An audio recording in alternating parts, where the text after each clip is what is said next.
All right, let me just make sure everything's working good here. Twitch. Come on. There we go. Okay. Pulling up OBS. Jump back over to here. Take a sip of water.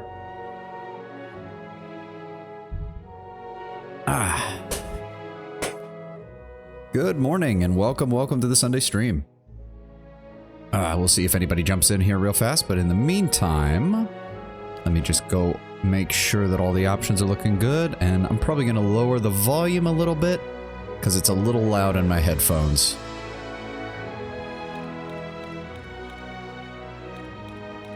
Go ahead and specifically lower the volume here. That is still really loud.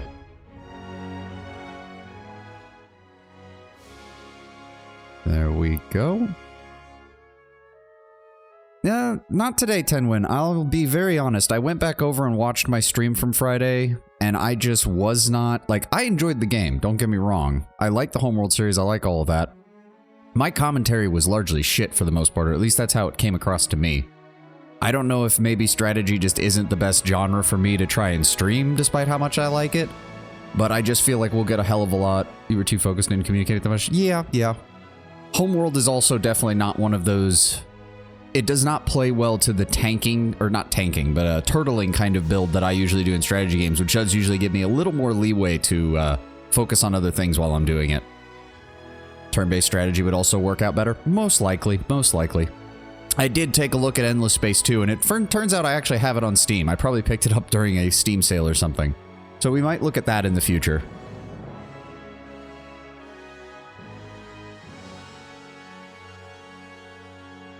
But I decided I would move up Pillars of Eternity since I got that working. Yeah, so far it's sounded pretty good. I was just going over some things, making sure all of this looks good. Don't need to change any of that.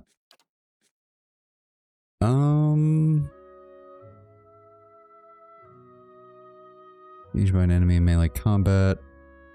Combat start, yes.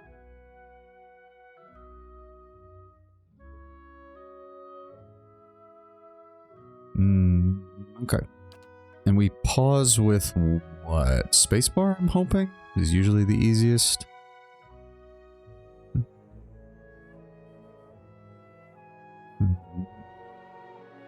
Is there not a manual pause button? Scouting, toggle scouting, formation route. Camp, highlight interactables. Pause, space. Okay, good. Quest updates.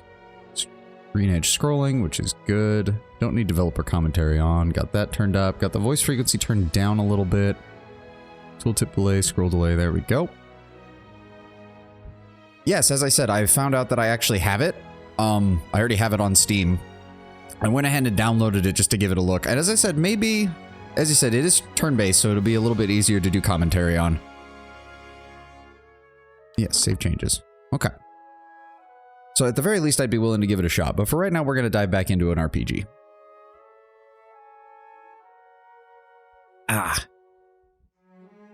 So let's just go.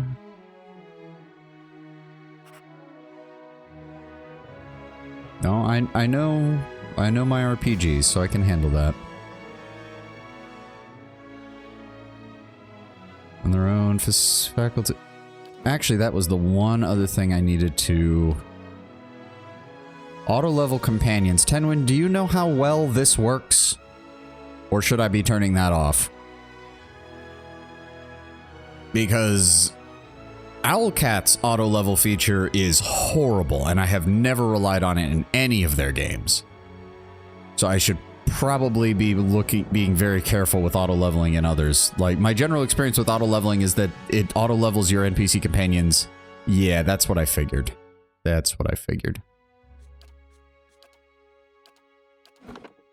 Well, if need be, I'll look up some builds for the companion characters. I already do have a guide pulled up for the class I want to play for Pillars of Eternity. No, we're gonna go for normal. I think we can handle it. Alright, I don't remember much of any of the I vaguely remember the tutorial, and that's about it. Obsidian Entertainment presents.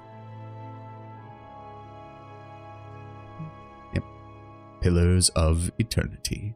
Might also have to move my PNG at some point. We'll see how the UI looks in-game when we get there. 5 wagons grope blindly for the path on a starless night, their master glancing ever upward to the skies for assurance that he is on the right course. A dim lantern his only protection against the encroaching darkness. But the skies bring no comfort, shining no light, betraying no hint of what they know.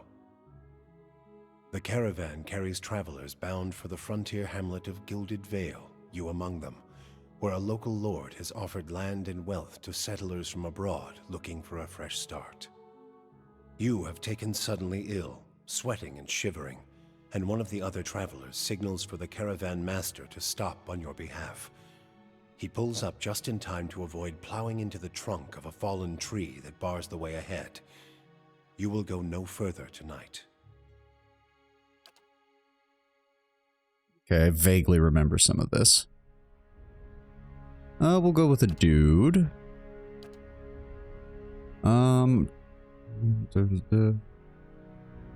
Hold on, let me double check, pull up that guide I was talking about. Oh, over here. Oh, shoot, where was it?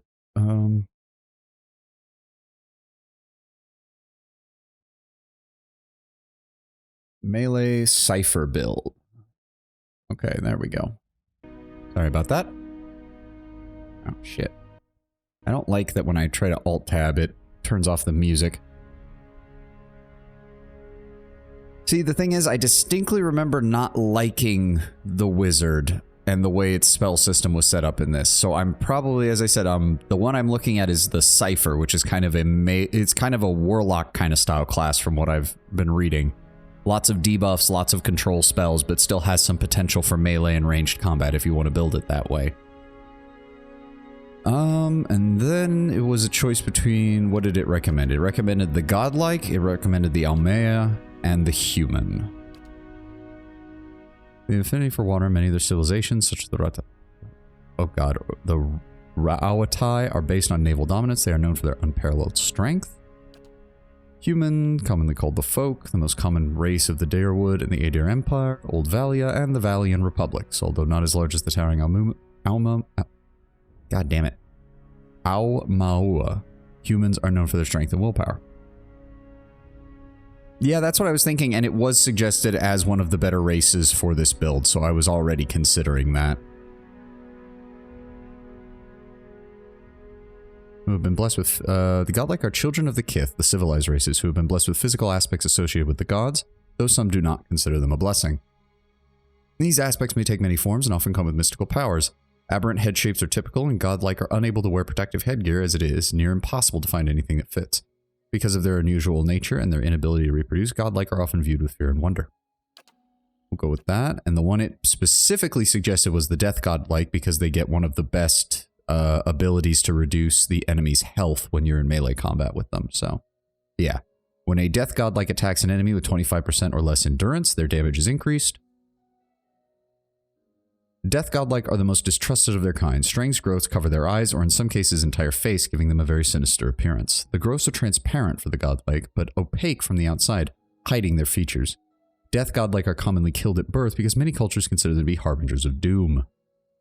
Great, so we've barely survived just living our life, and now we're having to deal with whatever bullshit is going to lead into the RPG adventure, shall we say. Also, I like the touch that this whole thing on their head is invisible to them. To them, they don't have anything on their head. It's just they probably have a slightly weird head shape and that's it. But to everybody else, this is literally the Grim fucking Reaper. You make faces to people nonstop and they'll never know. Well, I mean, within reason, they can still see your mouth and your nose and stuff. They just can't see your eyes and whatnot. But yes, we'll be going with the body type. I don't think that actually changes anything, so we'll just go with the human body type. There's no reason. Well, yeah, human body type. Then we're going for Cypher. There we go. A recent discovery of the Eastern Reach. Cyphers were once called the Brishaugun, the Mind Hunters, by the Glanfathans. Cyphers have the ability to directly contact and manipulate another person's soul and psyche, using an ally or enemy's essence as the focus of their magic.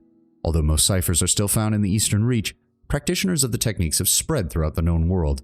They are finally gaining acceptance over time, but are generally distrusted, especially by the uneducated. It can directly target allies and enemies with powerful soul-focused effects. These powers cost focus, which ciphers build through the use of their soul whip. Stealth, lore, and mechanics. Endurance is considered very low. Health endurance low. Accuracy average. Deflection average. Yes, if I remember correctly, the way you build this character is... It's weird. It's meant to do the damage of a warrior, have the mechanic spellcasting of a wizard, but you're gonna play like a rogue and skip to the flanks and try to always engage the enemy with either somebody else between you and them or when they can't hit you back. But I like it, because the way it was described when you get to the higher levels, it's very magic knight / magic like debuffer kind of. Yes, and mind control.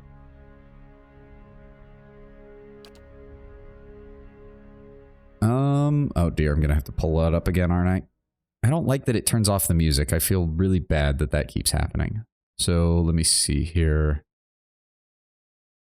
What do they recommend for the first one?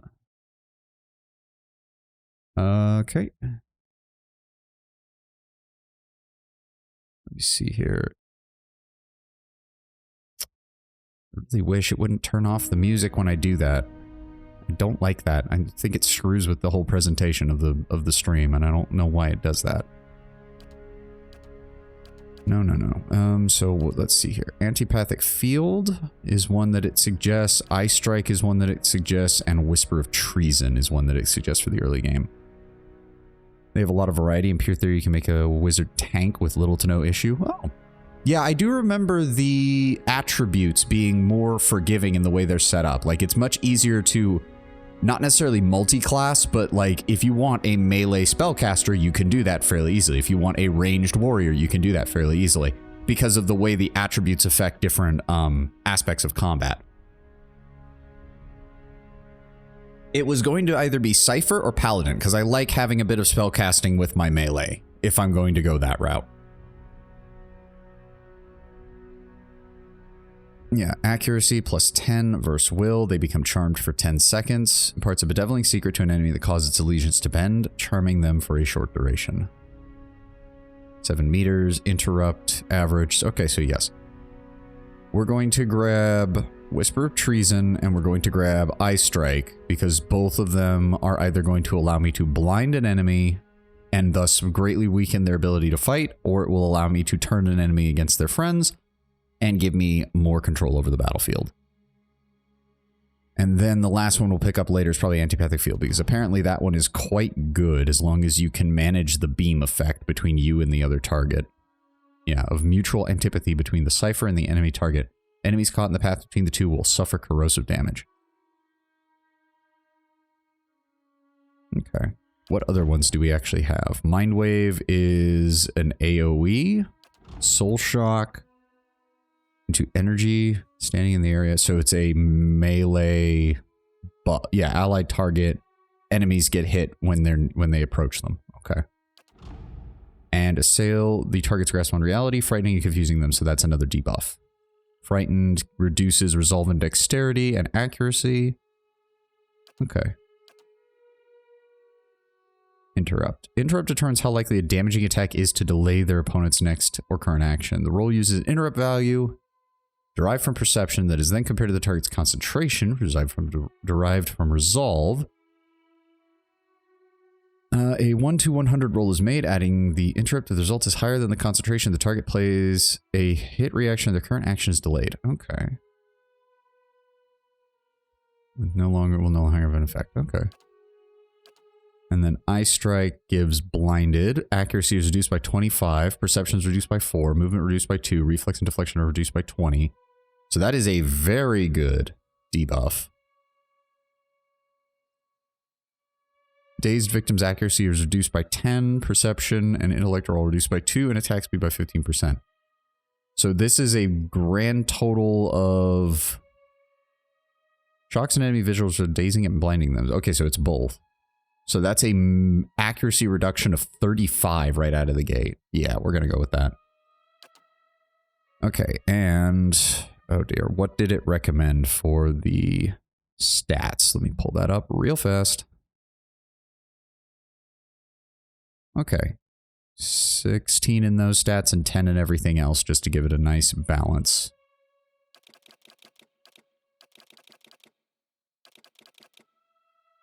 Huh. How did he manage to get 16 in that then? That doesn't make any sense. Hold on. 1610, 1610, 1610, 1610, 1610, 1510. That doesn't make any sense. Yeah, intellect is highly good. It increases area of effect and duration, which I imagine is incredibly important for your debuffs. Dexterity increases action speed and reflex, and might increases raw damage. How did he get 16 in the last stat if it doesn't... That doesn't make any sense. Did I miss something in the guide? Depending on your race, there's really no... You can max X or even... I don't know. Culture, I think. Culture has a stat bonus. Ah, okay, okay, okay. So we can come back and adjust in a second then.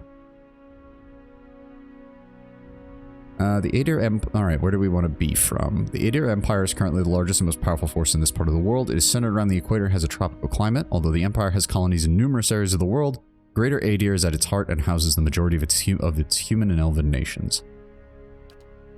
The Dreadfire Archipelago. Consisting of the nation of Nasitka, dozens of Almay settlements, and hundreds of lawless pirate-infested islands. Should pick it more based on roleplay. Personally, I find it a bit boring to change culture to pit. Well, to be fair, if I remember correctly, once I put that point in, I can just go back and change the stat. So, yeah, I do want to pick the culture that actually works with that. I also want one that actually gives me a decent starting weapon, because if I recall correctly with the way this build is, well, I'm sure we can find equipment pretty easily. Dreadfire Archipelago is the setting in the second game? Okay. Is the second game a continuation of the first? Like, do you import your character from the first one to the second one? If so, then wouldn't that be the most interesting one? Would we want to start with Dreadfire Archipelago as the culture, because then we would be getting more stuff when we get to the second game? If we get to the second game, I guess I should say. I mean, if it does well, if the game does well, then I'm probably going to play it, but...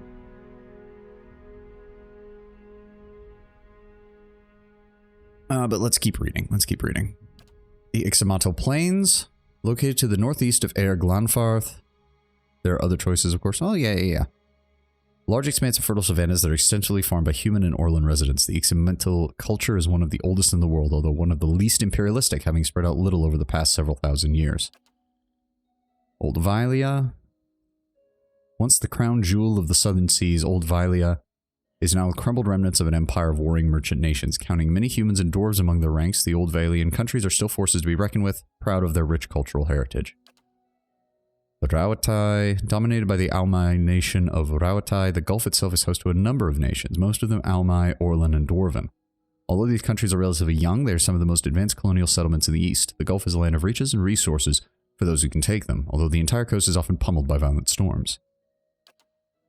The Living Lands is the mountainous region of a large northern island renowned for its diversity of plant and animal life. Its weather is unpredictable, its ecosystems vary drastically from valley to valley. The Living Lands are home to an assortment of races and a variety of colonial and independent settlements. Are essentially Spain, Italy, and would fit with the Von Verenze. Nah. That was very much a Rogue Trader thing. As I said, I just wanted a fancy sounding last name in order to build on the Von Valencius part of the name as well. That was really what I was aiming for. A large, cracked southern expanse of polar ice, the White that wends, is home to pale elves and small colonies of daring explorers, outcasts, and adventurers. While virtually no plant life grows in the White, it is home to many hardy species of dangerous animals that forage from the sea or prey upon each other to survive. Living Lands is the setting for the currently unreleased Avowed. Okay. Is that the next game in, like, the series? Or is that an expansion? Or is that a separate game that they're making?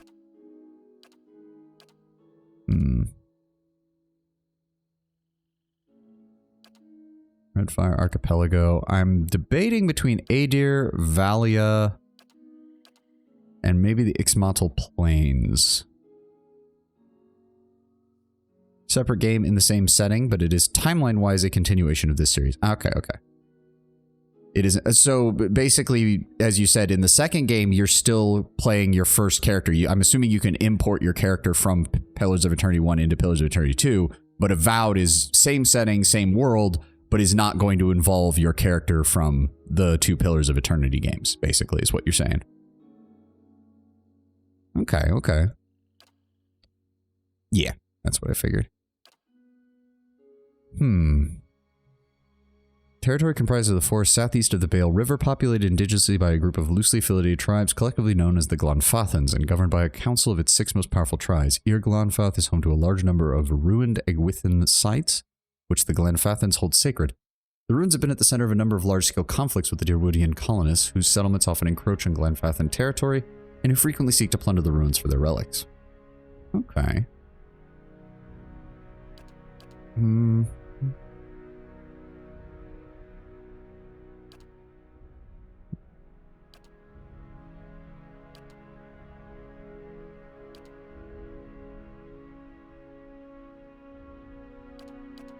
I want living land. I also don't want to start with a bow. That's not going to fit my playstyle at all.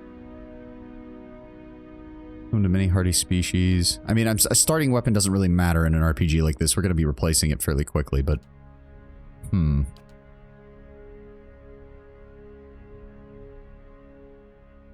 Old Valia, maybe? That would still kind of work. I like the... Crown Jewel of the Southern Seas. Yeah, you'll get new weapons very fast. Yeah, I figured.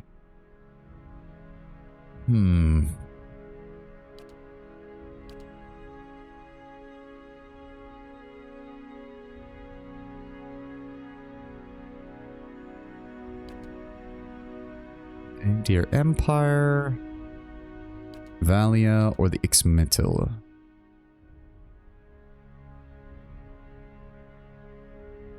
You know what, we're gonna go with Ixmittil. I like the idea of the guy who comes from a very, like, not necessarily backwater, but very rural place, but he's literally chosen by the gods, and he kind of has no choice but to head out in this direction. I think that kind of fits. We'll go with that.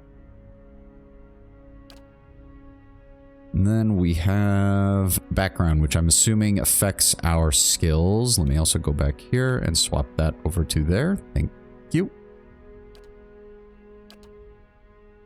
One of the few places where you're more likely to survive as a death god. Like, exactly. Rural settlement might be just as superstitious, but they might also see it as, well, oh well. Can't do much about it. No reason to go throwing him off a cliff or anything. Though I suppose it also depends on what we choose for our background. Stealth and lore. Well, hold on. What are skill choices their own thing? Are they tied to the attributes? Like, I'm assuming lore would be affected by intellect score. City went deep on explaining where things work and how. Dreadfire Archipelago almost sees the godlike as a good sign by the gods, except Skane. Nobody likes Skane. Skilled are their own thing and aren't tied to attributes by anything. Okay, so if I still want to build like a party face, which I usually like having my main character being, I don't have to worry about that. So you've got different types of lore, mechanics, athletics, stealth and survival, stealth mechanics, stealth lore, and lore on its own.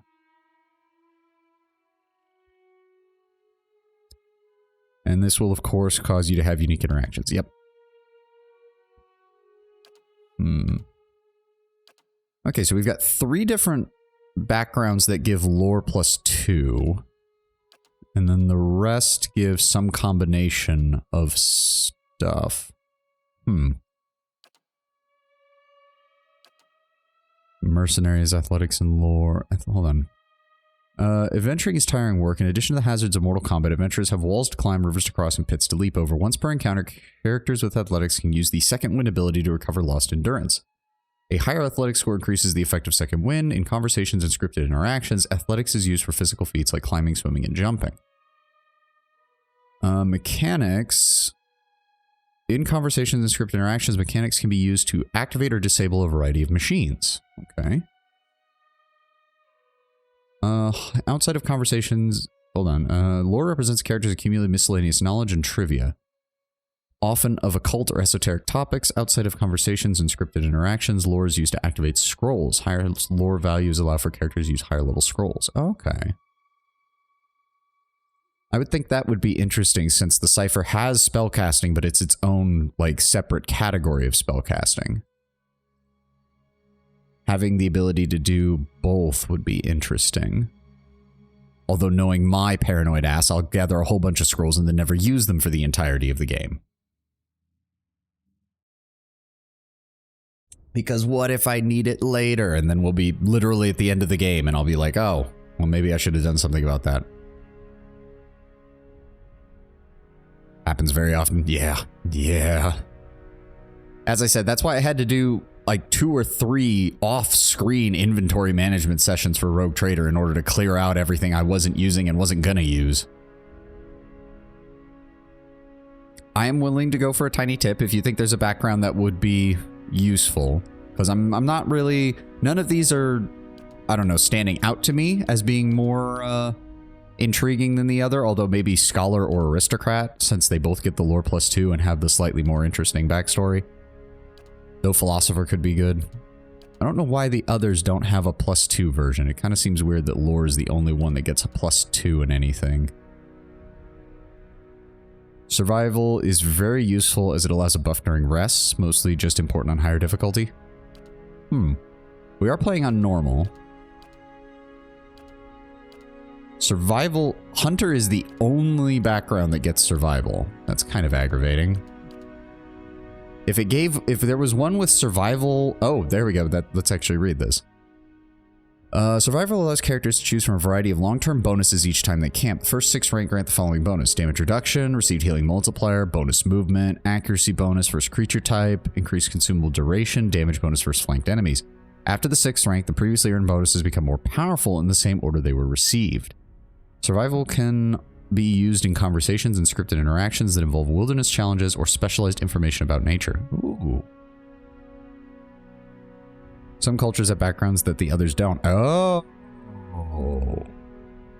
Oh, okay, hold on then. So like if I go to Old Valia,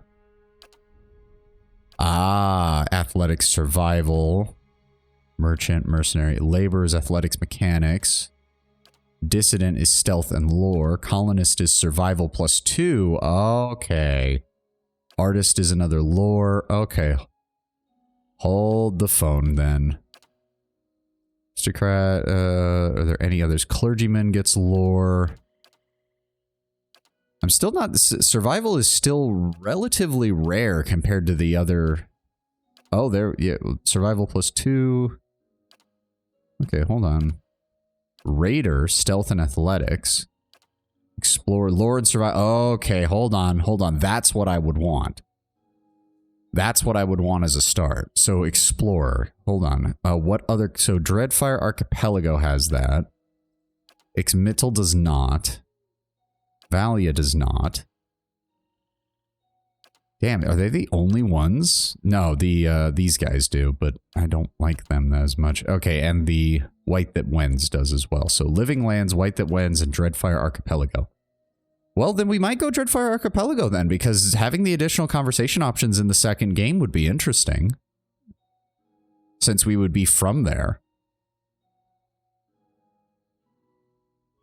I like that idea. We'll go with that. Dreadfire Archipelago, Explorer. That gets us lore +1, survival +1, and that's what I want. I like that idea. Okay, okay. There's only 3 head. Jesus Christ. That's a bit much, I think.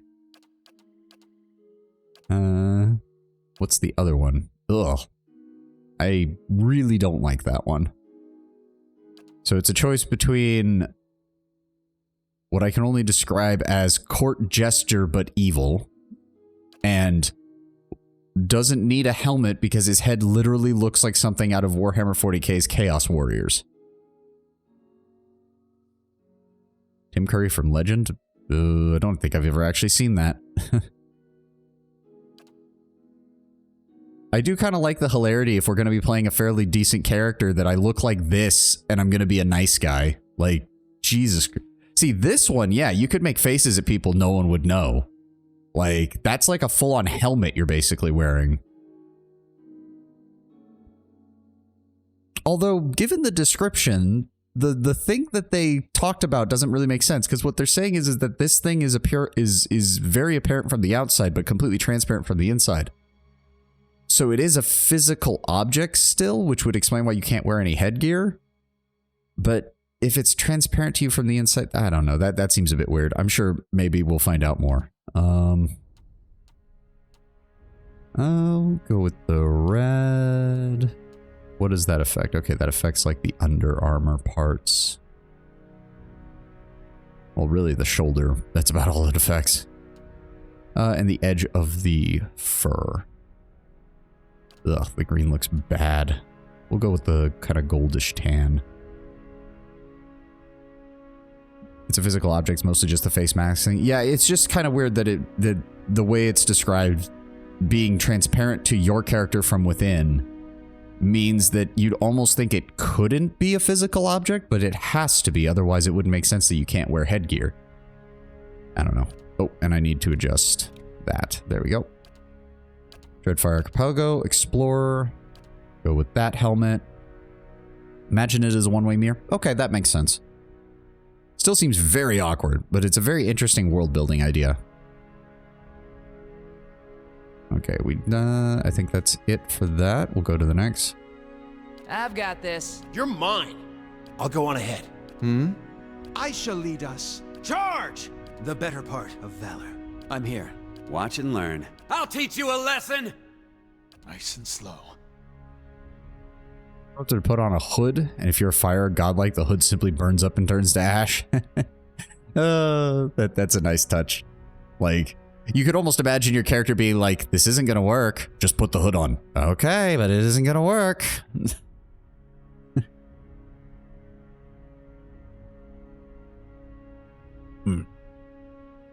I'm here. Yeah, that's all the female voices. I'm flattered. Let's go. Keeping quiet. Alright, I like that one. And we'll just go with our usual. We'll leave off the I. I think Sovan sounds a bit better. Instead of Sovani. We'll go with Sovan. Sounds a little more fantasy. Fire godlike rogue sneaking around, nobody noticing the blazing light. Hey, I mean, if you can blind them with the light, that's technically stealth. You know, for a moment. Yeah, we'll go with Sovan. Well, all right, for the sake of brand recognition, fine, we'll go Sovani. I don't want anybody getting confused between my name in game and my name, my username. Okay, let's do that. Sovani. The Gilded Veil.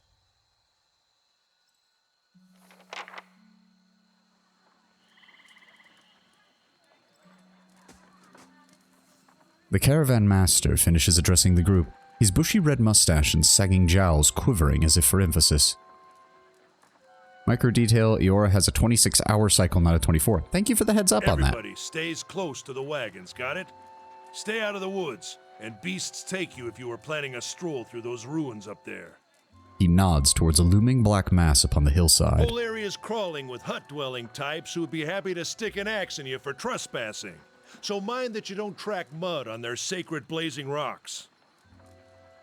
Tonight, everybody stays put, and in the morning we'll get the path cleared. Gilded Veil's less than a day out. Understood? At last, the caravan master turns to you, frowning as he looks you Touch of the over. rumbling rot, could be. There's a stinging beetle round here carries it. You'll be fine once it passes your innards. Unless you don't drink water, course. Which case you'll be dead in a day. There's a berry grows in these parts, small and pink. Called a springberry, about the size of a fingernail. Give you cramps if you eat it, but the frontiersmen make a tea from it. Calms the insides. Should get you through the night. You might check around, see if you can find some. Meanwhile, I'll see if we can scare you up some water. I know you want to hunt before it gets much darker, but see about refilling our water first. Got a sick one here. Dema looks over his shoulder at his assistant, a lanky, intense man named Sparfell who carries an old sun-bleached bow, who nods in your direction. Sparfell nods and slides the worn bow over his shoulder. Alright, where can I find these berries? They grow on a bush that's common round here, kind of funny looking. You'll know it when you see it. Doubt you'd have to go far off the road to find one. And what exactly are those ruins? Nothing you won't see on half the hills of Air Glonfoth. Money to be made selling their knickknacks in Defiance Bay, if you don't mind getting stuck with Glonfoth and arrows now and again. They didn't build them, but I'll be the effigy if they don't watch them like a mother bear. Of course, all the ones around here have been ransacked 10 times over. Got nothing left worth half a pawn, so I hear. These options are not necessarily superior to the other responses, but give you a wider variety of choices to choose from. The manner in which someone responds to your choices depends on their individual personality and attitude. Okay. Well then, who did build these ruins? Got different names for them. Settlers called them Engwithans. Nobody that liked them enough to stop them becoming ruins, tell you that much. Engwithans, okay. Are you saying that it's dangerous out here? Not if you hurry about your business. And not if the weather holds up. There's a slight concern in his tone, but he doesn't elaborate. What are you talking about? What kind of weather do they get up here? This time of year, rain mostly, and wind. But there's a different kind of wind out here time to time. Locals call it a Beowick, born out of the ether, the spirit's path. Never seen it myself, never cared to. And what are those huge rocks coming out of the ground? They don't got Adra where you come from? Well, it just grows up out of the ground like this. Goes deep like tree roots. Some of it all the way to the heart of the world, you believe the stories. It's more like a shell than a proper rock. Easier to work if you're a mason. Got all kinds of strange properties. Seems to have some kind of life of its own. Dies if it gets dug up. Loses its luster. Folks think it probably grew at one point or another, but not these days. The soul butchers in Defiance Bay use it for different things. I've heard tell it can hold a man's soul, but I don't care to see it. Got enough to worry about without seeing something like that. Alright, I'll go see about finding those berries then. Hold on. Take someone with you. I know you're not some helpless tenderfoot, not like most of this lot. But you drop dead, I don't want to be looking for the body. Got a schedule to keep. He scans over the travelers, finally resting his eyes at length on a sturdy, armor-clad woman who has spent the journey's nights sleeping on uneven ground without blanket or pillow. Kalisha! The woman looks up on her own time. Needs to find some springberries. Watch that he doesn't drop dead. No promises. What kind of guide says something like that? Kind you can afford. Don't listen to her. You're in good hands. And I pay too well, if anything. Off with you. Hayden should have supplies. See that you're equipped before you head out. We're in harsh country. Get your berries and hurry back. And if you get so much as a tickle of wind, you drop everything and you run. Something in the air tonight. If it's a Beowick, we'll shelter in the ruins. Hut dwellers be damned. You heard the man. Let's get going before you keel over.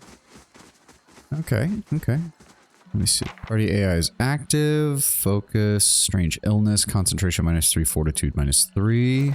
We have nothing in our inventory. We have a basic warhammer and a medium shield. Right. Ooh. Nice and quick and responsive. Very nice. Attack. Cancel. Select all. Scouting. Camp. Formation. Okay. Inventory. Character. Fire Archipelago, Explorer. Okay. All right, because we also started with... Okay, so we've actually got a nice spread of first level skills thanks to starting as a godlike. We've got 1 point in Survivor from that. We've got 1 point in Mechanics from the Cipher, 2 points in Lore, and 1 point in Stealth. Okay. Party Reputation, Savani Reputation... Soul Whip. Causes the Cypher's weapons to generate a field of parasitic energy that lashes out of the target, increases damage inflicted, and generating focus for the Cypher. Okay. We get Second Wind, which gives us some endurance once per encounter. What does that. Used for a set number of times per combat. For example, an ability that has 3 uses per combat may only be used 3 times during a fight. At the end of combat, these uses will be refilled. Okay. And 20% additional damage against enemies with low endurance. Okay. Very nice. This is your first visit. You may want to watch these windows to become familiar. Thank you very much, tutorial. Your party consists of your character and up to 5 additional companions or adventurers. While the caravan is camped outside the ruins, Odema has assigned Kaliska to help you. Kaliska is a fighter, a class that excels at close quarter defense. Use her abilities to complement your own. Select a party member. Yeah, we know that. Yeah. Basic selection. To move select characters. Yes, that's not a problem. When multiple party members are selected, the action bar is hidden. To see an individual character's options, select only that character. Okay. So if I go down here. Okay. And... oh. Springberries grow wild all over the place here. Keep your eye out. Stay quiet. Oh. Did I... I think I... yeah, I hit that. Oh, okay. That's the old... okay. So hold on. Scouting mode is used both for stealth and for finding hidden objects like traps and secret containers. While scouting, your character selection circles will start to fill with yellow when a character is starting to detect them. Once the circle fills yellow, the character is suspicious and will move to investigate while the circle fills red. If the circle fully fills red, then you've been discovered. Character's ability to find hidden objects is based on his or her mechanic skill. A higher mechanic skill allows them to find objects at a greater distance. Okay. And moving toward a character will accelerate how quickly they detect you. If you actually touch the selection circle of a character with your own, you will be immediately detected. Okay. Ah, there we go. Okay, tab is what I was looking for to see what highlights. I didn't know which. There's multiple lockpicks. Sure.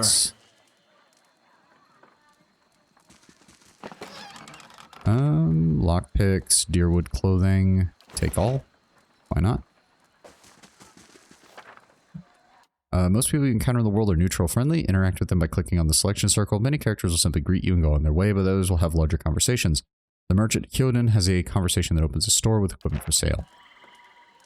Hold on. You have fast speed mode active. You see at the bottom large circle thing, the arrow to the right. Ah, I see, double speed. Good for movement, not for combat. Arrow to the left slows everything down. Good for combat, not for movement, and neither is a middle ground. When we first go through an area, I'll keep it on normal just because when they're moving fast like that. But if we need to get from like one end of the map to the other, I will turn double time movement on. Oh, no, that's not what I wanted. Anyone need supplies? I've got sundries.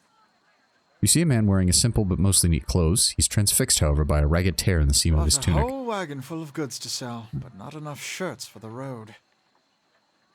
He scratches one cheek with his knuckle. It's covered in uneven stubble, as if he hasn't quite gotten used to shaving on the road. Is there anything you need? I've got some basic traveling supplies for sale, if you'd like to take a look. Who are you? I'm a trader, originally from the Adir Empire, but I've been trying to establish new business out here. Life on the road has brought some unexpected challenges, to be sure. And I'm sure you've noticed how prickly the locals can be. But we're here to make the most of things, right? Oh, okay. So these are the different, like, personality types that you can go for. Okay.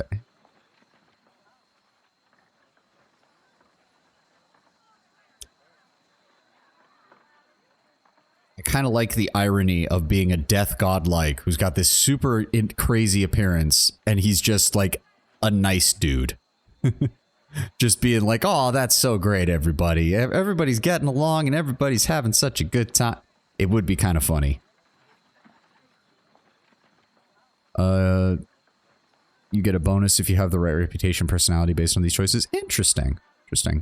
I wonder if there's anything like that for ciphers, given that they're supposed to be like related to like soul magic and everything like that. No, we'll go with this. Well, with an outlook like that, I'm sure you'll do... I answered. Just a yes or no will do. No spoilers, just a yes or no will do, just to know if it exists for the Cypher class. They don't. Okay. Thank you. It's gonna be one of these. Well, we are from the Dreadfire Archipelago, which is a much more rough and tumble kind of place from the sound of how it was described, and we are an explorer, so we're going to go with the clever answer. Well, if you think these caravanners are prickly, I'd suggest watching out for those axe wielders that Odema mentioned. Excellent advice indeed. Something else you need? Looks like we're settled for the night. You now have 1 rank and a disposition reputation. These reputations represent how people perceive your personality throughout the world. Even seemingly nasty reputations will be favored by some, and benign reputations often bring out the worst in certain people. No disposition is inherently good or bad, but if your main character is a priest or paladin, you must be careful not to misalign their dispositions with what is favored by their deity and order respectively. For the main character only, their dispositions will modify the effects of holy radiance for priests and faith and conviction for paladins. Okay. First let me see what you've got.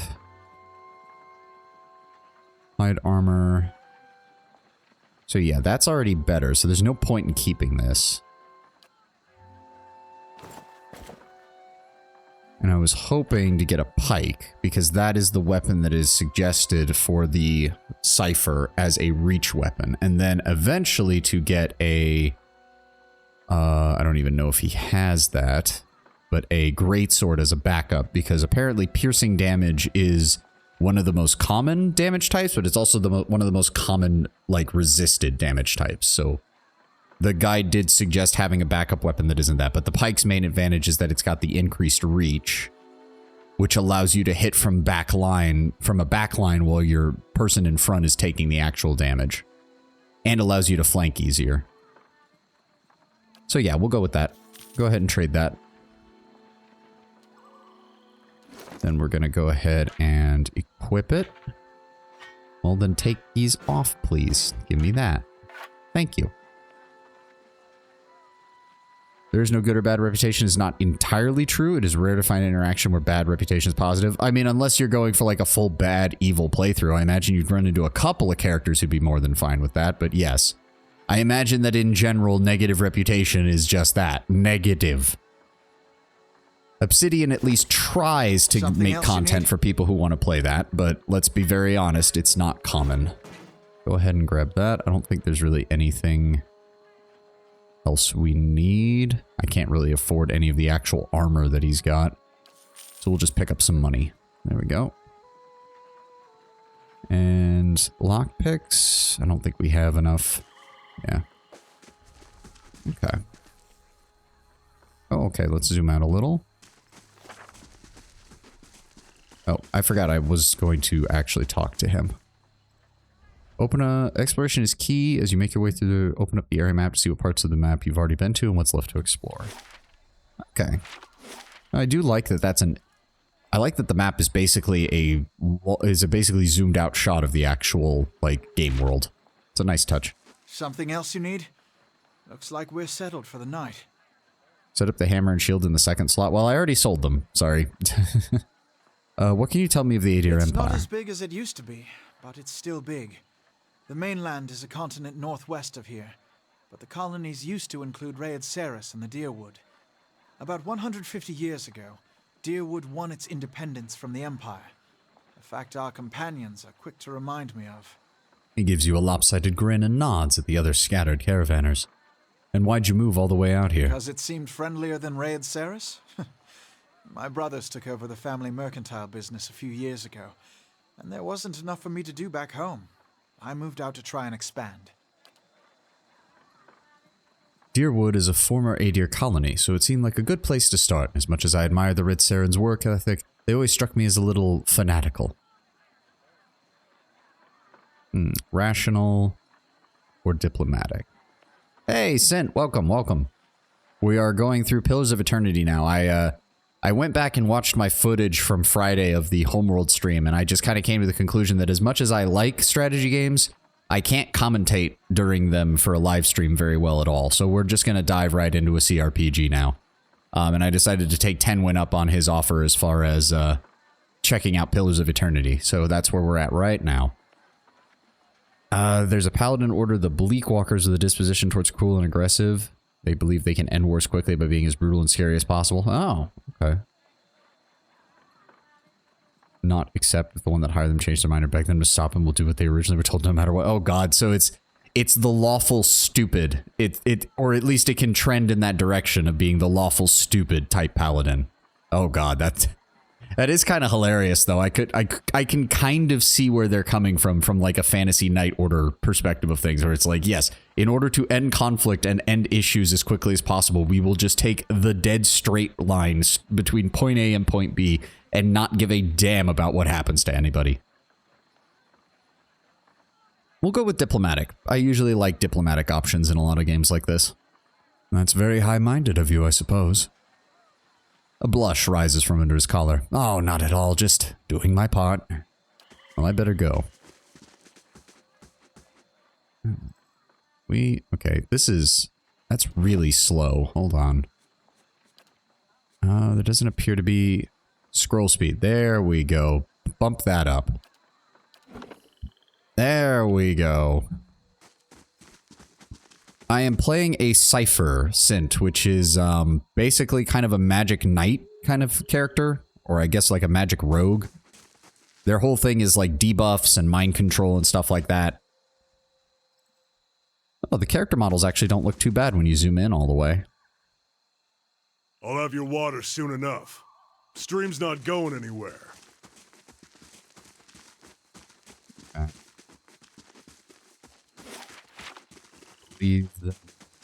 What's this? Admeth's wort. You have gained an ingredient added to the stash. Nothing else there? Okay. The path winds through a narrow canyon back the way you came. Grooves in the road mark the passage of hundreds of caravans. We shouldn't stray too far. Let's check by the... Oh. We shouldn't stray too far. Let's check by those acro... Yeah, and it looks like there's a wolf. Yeah, we're just playing on normal. I mean, I'm not looking for some super insane thing, especially not since I had issues with the combat system before in this game, so I'd really rather not lose my patience again. Okay, combat uses a pausable real-time system because you'll often manage more than one character at a time. It's a good idea to pause the game, issue orders, and resume real-time to see the orders play out. The options menu also contains many choices for automatic pausing. Okay. So, for example... I want my character to swing out wide while she engages directly. Whoa, okay. And then I want to dive back in. There we go. Okay, sometimes a weapon or spell simply isn't well suited to penetrate enemies' damage reduction. When the attack hits, the DR will wipe out all but a small percentage of the incoming damage. You'll hear your character complain about it when it happens. Take heed. Note the damage type that's being blocked and switch to a weapon or spell that does a different type of damage. Okay. There we go. Bestiary progress. Okay, and this was also something, if I recall, you don't necessarily always get experience from killing things after a certain point, if I recall correctly. But you do pick up experience learning about their, like, the actual stats of the enemy, because there's like a bestiary or something. Encyclopedia, bestiary. Yeah. So I'm assuming this gets filled out more with like actual stats as we defeat the enemy. You can read the lore of the plant you just got. Where? In the inventory, I'm assuming? Yeah, you get experience from the bestiary doing quests. So once the bestiary fills up, I don't get any more experience from fighting that enemy. Okay. That's... I vaguely recalled stuff like that, yes. Stash. Yeah, there we go. Admeth's wort. A distinctive herb is a common sight in open fields and meadows, bearing small arrow-shaped leaves which encircle red flowers. It earned its name for its association with the final resting place of Admeth Hadret, although the particulars of the story change with each retelling. Interesting. Okay. Good to know. And we've got a wolf hide. The wolves of the Direwood are a large and crafty breed, bereft of the species' usual shyness, and they present a serious hazard to travelers who venture off the beaten path. Hunters who seek them out will not usually contend with a single wolf, for they travel in packs of varying size, presenting a challenge to any lone hunter.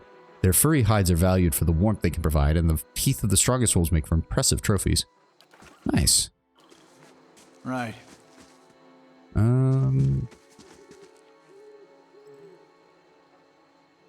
That's the berries, but I don't want to grab those just yet in case something else happens, because I vaguely remember that we get attacked by somebody later on, so... We're going to keep exploring first, and then we will deal with that. Every item in this game has a snippet of lore. It'll probably be one of those things where I'll read the ones that I need to as the game goes on, and then at some point we'll do like a stream where I just dive into everything in my inventory and read through anything that we haven't read already. Like, I don't need to be reading the lore of every single mushroom we pick up just right away. Although I do appreciate that Obsidian went that route with a game like this, because I am always down for learning more about the actual world that they've created.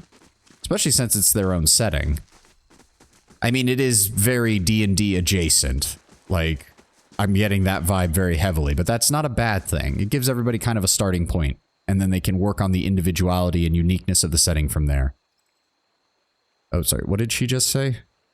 Travelers may be your looters or bandits. Bad sign any way you figure it. Okay. The corpse is too cold to the touch, and a ripe smell wafts from it in a putrid wave. A dark, crusted bloodstain besmirches its simple linen clothing. This one... higher damage recovery, or damage resistance, and higher... wait, recovery speed minus 30. Does that mean... okay, so that's a debuff, because when I was reading the guide, it said you wanted as much for a cipher. The best chance is as high a light armor or as high a DR as you can get without impacting your recovery speed. So we don't want that on our character, but we'll take it to sell. Doesn't look like there's anything else. We'll check out over here, and then we'll swing back up this way. So now, since we've explored this side, we can go ahead and turn on the fast mode.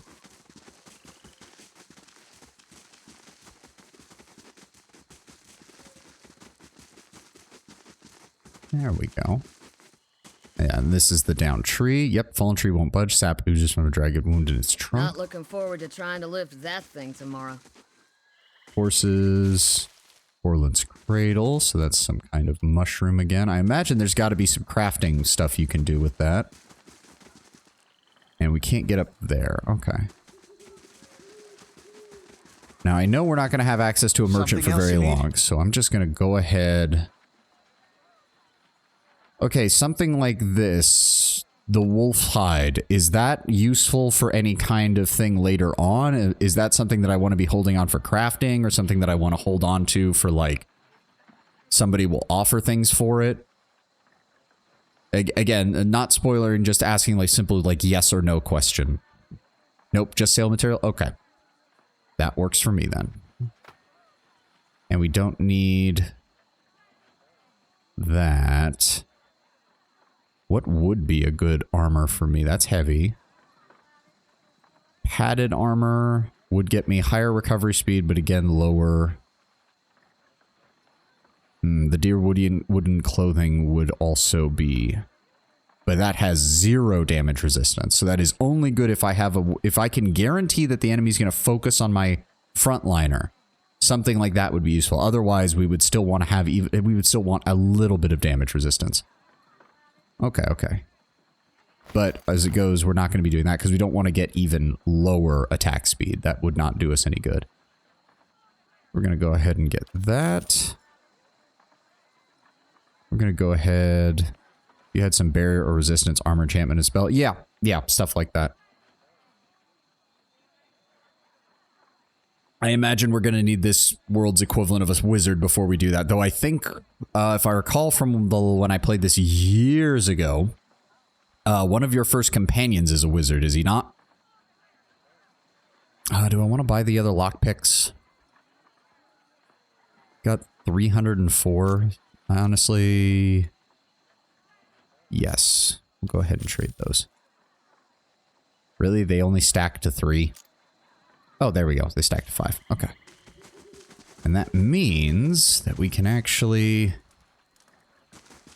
wait. Oh, that's already empty. We would need 1 lockpick. I'll get it open. Yes. Finished. There we go. Ah, and we gained experience for that. Oh, no, not that. Yeah, we did. Okay. And that gets us a potion of minor endurance. Okay. Possibly useful. Okay. So there's nothing over here.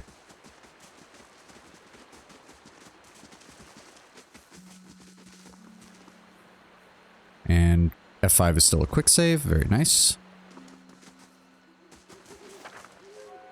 Use the tab key to highlight interactable objects. Oh, strange. It doesn't appear that there's anything to tab over here, so I don't know why. This is recent. Not good. Beer. Damage reduction for 300 seconds. Cool. If you can sneak around, you can find hidden items, and there is one funny one nearby. Oh, okay. Oh, but that slows us down when we're moving. That's going to be aggravating. Footprints around the camp are indistinct and may have been here for days or longer.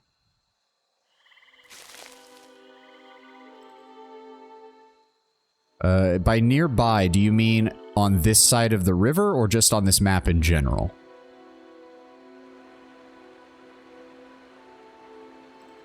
The camp? Okay, we'll try that when we get back. Or this camp or the main camp?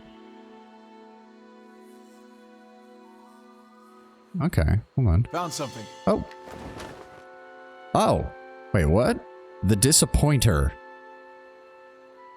The Disappointer was touted as a powerful, reliable weapon, but has consistently failed every one of its unfortunate owners. This is a terrible weapon that disappoints anyone who uses it. The gun appears well made at first glance, but closer scrutiny reveals poor design and shoddy craftsmanship. Those who aren't fooled by its appearance still occasionally attempt to use it, just to see if maybe the whole thing was made to look that way as an elaborate ruse, hoping it to be an artifact of extreme power crafted by a master who desired to conceal its remarkable nature. It wasn't, and it isn't. Interrupt. 15 to 20 pierce damage, accuracy -5, veil piercing versus deflection. Terrible accuracy and damage minus. 6 DR bypass, -0.3. Speed very slow. Two-handed pistol. Oh, okay, yeah, that's definitely bad. Jesus. Alright. We'll go ahead and... Oh, what is that one? That is a Vylian clothing. And that is a tricorn hat. Well, values associated with broad hats. Okay, okay. Interesting.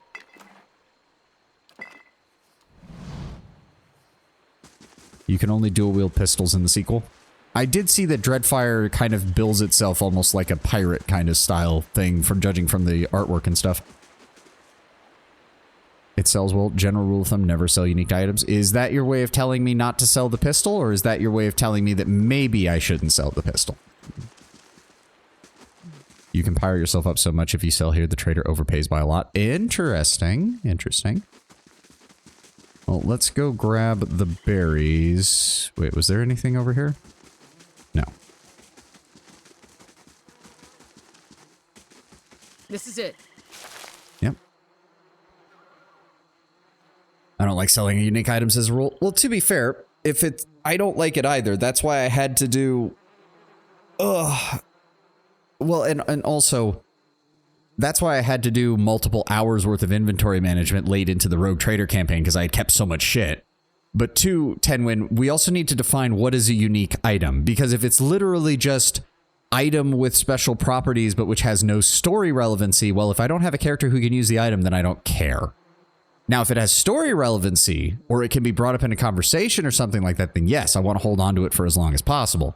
But I'd also like to imagine that video game developers of RPGs wouldn't just put items like that in parts of your inventory where you could easily sell them because they look absolutely useless.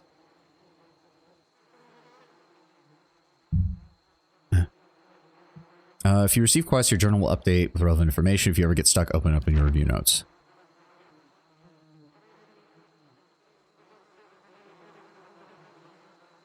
Odema says you've had some interesting travels. A mariner, lived out on the frontier. We'll go with that. Well, I lived out on the frontier for a time. Oh, and then how did you happen to come here? No, we'll go with that. It was simply too quiet a life. I was looking for something more. Well, hazard of the lifestyle, I suppose. You had to expect it was a possibility no matter how much you didn't want it to be that way. Been a long time since I've been this way. Philiska breathes in her surroundings. But I always did like it. Lord Roderick's offer. Makes a girl think, I'll give him that. You here to settle like the rest of the lot? I'll admit it's, well, I honestly hadn't given it much thought. Well, no harm in that. Might as well see the place first. So you must have some other plan in mind for coming this way. Unique items never get bad. They can always be upgraded to maximum at any point. Like you can find a unique item after the tutorial, keep it all the way to the end by upgrading it. Making unique items essentially build defining instead of just weapons that you have to drop later for better ones, meaning a veteran of this game, second game more easily can fast track a unique item or unique weapon or armor for their build. Ah. The sequel does it better where every unique weapon has a completely unique enchantment tree and is fantastic. Ah, okay, now that's interesting. That's interesting. But that does seem like something I should keep more in mind for the second game rather than the first. Because from the sound of it, it's not as important in the first, but it does still at least make it so that I get what you're saying. It's to reduce the churn of equipment that you usually suffer in games like this, where it's just loot everything, sell 99.9% of it, get one item that might be an upgrade for one of your companions, and then go play around with that to figure out if it actually is. The usual sort of D&D style thing. The kind of thing that in an actual tabletop setting with a DM, the DM can more easily mitigate that kind of thing by actually giving party members things that are meant for their builds. Whereas in a computer RPG like this, you don't have that option. They have sort of a loot all style. Yeah. Well, there's no harm in that. Might as well see the place first. So you must have some other plan in mind for coming this way. Honestly, just looking for some adventure, really. Not even gonna lie. Well, you should hook up with one of the expeditions. Some of the bigger towns send regular groups out to explore the unexplored places, as long as you don't mind a little danger. Anyways, we're wasting time. Odema will give me an earful. Come on, let's be out of our way. Well, wait a second. Why are you here, Calliska? Calliska sighs unevenly. Her eyes search the ground at her feet. My sister moved out here, some time back. She sent me a letter and she seemed worried. But that's how she always is. But this time, though, she asked me to come out here, and that has me worried. I haven't seen her in ages. I've been doing guide work in Ixamitil. But I'll do anything for her. She's a much better woman than I. So I'm here, and we'll see. Sequel is a semi-open world. You can essentially make a character, and as soon as you're strong enough to do it, zip line straight for the item in question. Some are the endgame, obviously, so... I mean, yeah, not always perfect. Is this with the DLCs? It will be. I realized I didn't have the DLCs loaded shortly before I got up to get ready for stream, and I didn't have time to download them. Please tell me that I can still buy them and load them into the game, and it's not going to be like, oh, you need to start over or something like that, because if that's the case, I'll be very, very annoyed.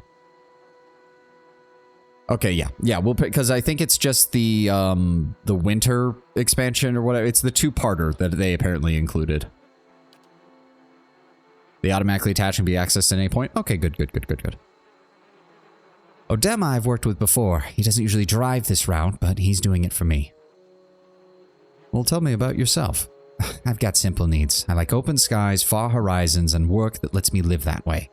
My family wanders. We started in Deerwood. Parents ended up in Living Lands. I've got a brother who's with the Rautai and another in Adir. Sister's in Gilded Vale. She's the homebody. Do you know anything else about Darwood? Not much for history. From what I know, it used to be part of the Adir Empire. Broke off after a war some years back, though, because here are still feisty, and that's how they like it. I've been out of touch, but I've been hearing weird things going on about lately. People having trouble giving birth, I guess. A lot of them. Honestly, it's been going on for years, but somehow it's gotten worse. There's an uneasy tremor in her voice, and she adds, I'll just have to ask my sister about it. Alright, let's get back to camp. You know, I wouldn't hold my breath that Sparfell's getting your water anytime soon. He does what he feels like, when he feels like, and we should check on that first. Slap him around a little. Stream's just down that way. Come on, let's get you that water.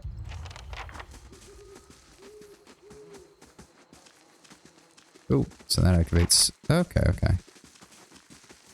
That is one thing that I think Owlcat did very smartly compared to other games. They made WASD the ability to move the camera. I'm having to use the arrow keys, and it's weird because I need my hand on the arrow keys, and then if I want to check anything, I have to move my hand all the way back over to tab. So, are WASD used for anything? That adjusts the speed.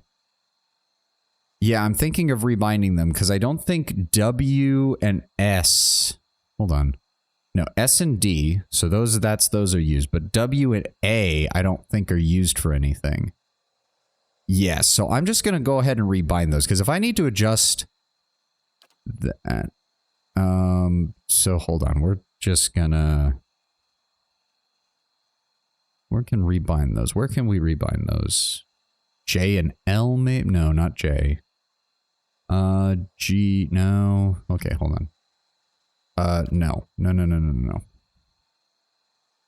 Wait, can we even... I didn't even look to see if we can move the map or move the screen. I don't think we can. Yeah, hold on. Previous screen, character sheet, formation...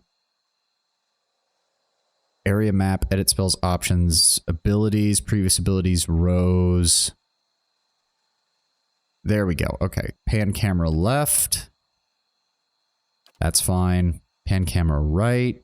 That's fine. Pan camera up. That's fine. Yeah.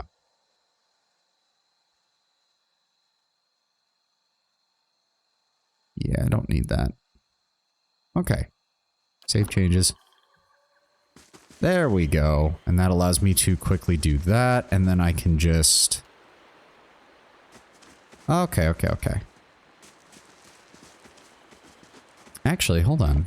If I go to... Where is it? Controls. E is take all... Okay, I don't really care about that. So I can rebind... Yeah, because Q isn't used for anything. So we'll rebind... Where is it? Double speed to E and half speed to Q. That's right to the side of WAS and D, and that'll make things nice and easy for me. So I can slow it down here or I can speed it up here. And if I need to, I can pause and take that off. So yeah. So yeah, you just have to double tap in order to do that. Okay. Attack cursor is only used for attacking friendly NPCs, and honestly, beyond a silly secret ending, it's not useful at all. Fair enough. What a surprise. Sparfle went hunting. At least he left the water skins. Come on. Okay. You crouch at the riverbank and dip your water skin into the cool water while Kaliska waits nearby, keeping watch. As you rise, you notice her look up sharply towards the tree line. Out of the trees emerges Sparfil, one of the guides, barely discernible in the dim moonlight. He no longer carries his bow, and there's a strangeness to his gait, his stride wobbly as he moves towards you with labored breaths. Sparfil? Are you alright? Kaliska frowns. Sparfil's toe catches on a rock and he collapses forward in a heap, a feathered shaft of an arrow planted between his shoulders like an enemy flag.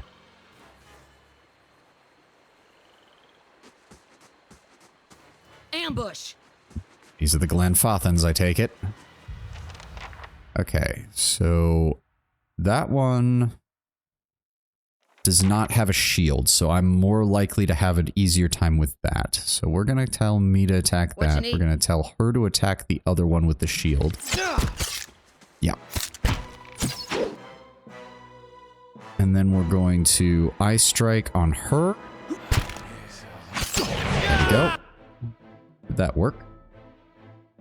Hits Blaze for, or sorry, Daze for 13 seconds and Blinded for 13 seconds. Very good.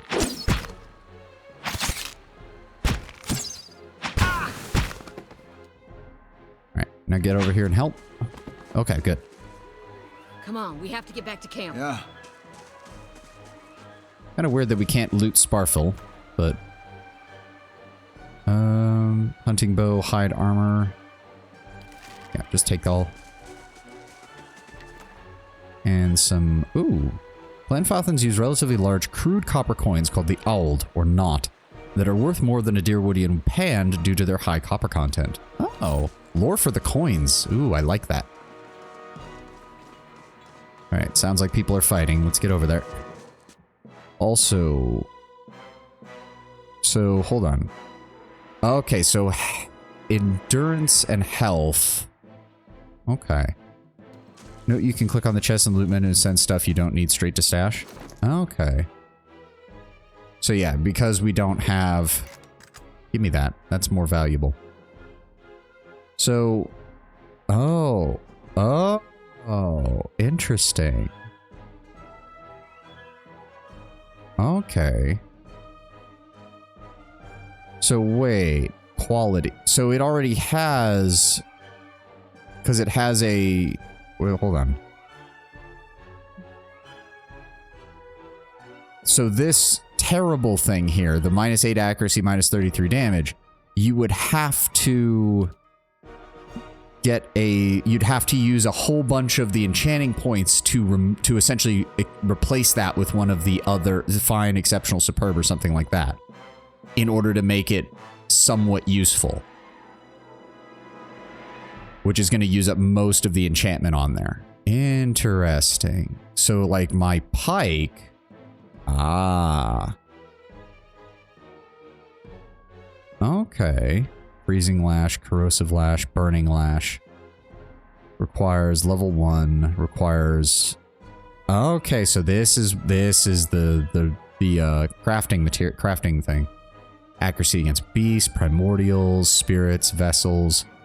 Oh, and this encourages you as well. So like, unique weapons have unique enchantments and bonuses. Okay, okay. This also means that you could get, like, I could have multiple pikes in my inventory.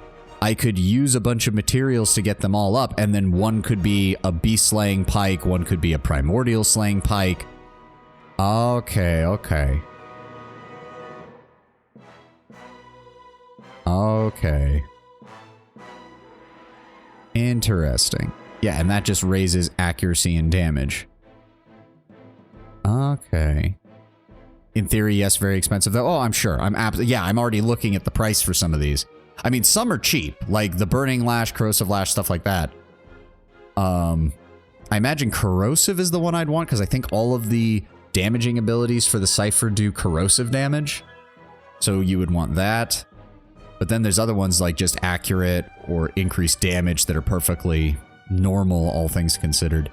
But yeah, it looks like these aren't even that bad. It's the craft, it's the quality materials that are absolutely, yeah, even the fine one is 1200. And once you go past that, it gets ridiculously expensive.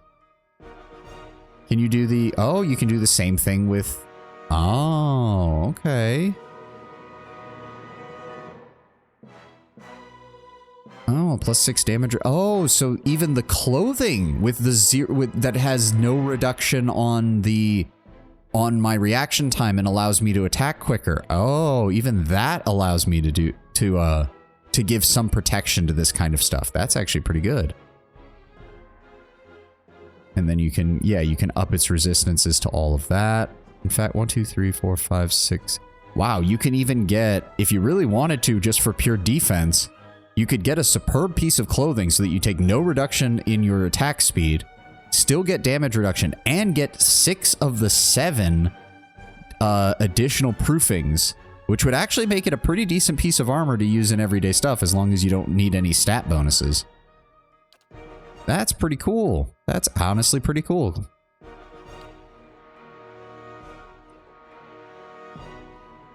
Oh, 0 of 1. Oh, you're right.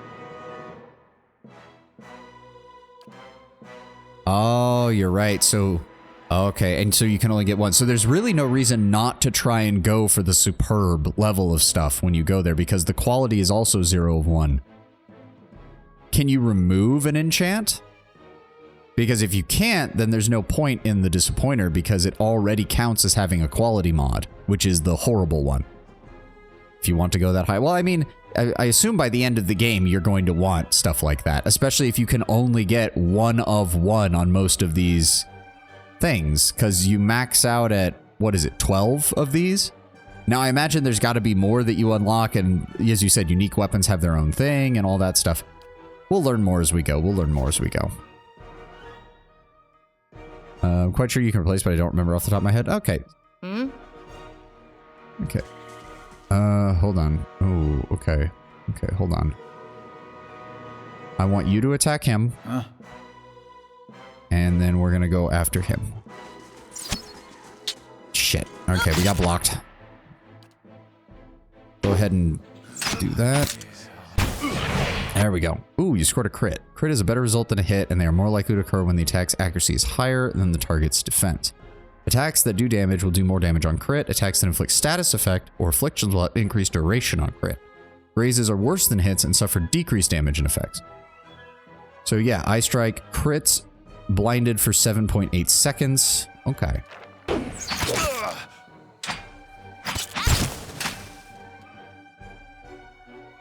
Yeah, we can't use any of that just yet, and he's just not dying. There we go. Okay, flank him. There we go. Alright, and then we'll go after this guy. Ow. Asshole. Alright, can we... There we go. Well, we're gonna take that. Oh. High volume Darudian currency used in everyday trade is the basis for most transactions. Okay. No, give me... we don't need any of those.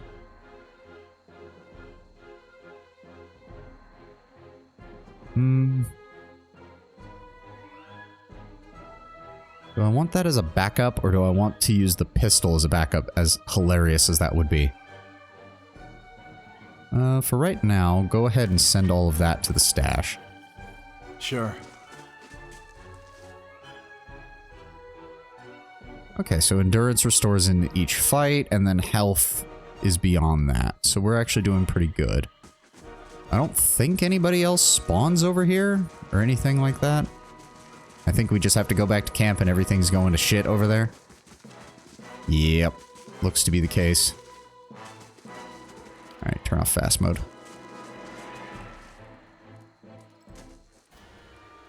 All around you lie the massacred remains of the other travelers, peppered with arrows, knife hilts, splayed and bug-eyed and filthy. Kaliska puts the back of her left hand to her mouth as to wore away some poisonous vapor. A handful of dark figures stand above the fallen, treading on limbs, backs, heads, jerking axes from bodies as if from half-split logs. One of them, towering and severe, with a thick beard tasseled with knots, holds a wet blade at the neck of the man you recognize as Hyoden, the last of the caravan left standing. Lay down your arms, trespasser, and do not forfeit this man's life for a fight you will lose. This ruin was not sullied by our hands, men of Erglanfath. We did nothing to them. We remained outside of them and camped away from them for a reason. We knew your people keep them sacred. There is no reason for you to have done this. Your words carry no weight when I have seen the truth with my own eyes. Blood pays for your intrusion. So I say again, lay down your arms. Don't trust them. They mean to kill us all. Perception's not met.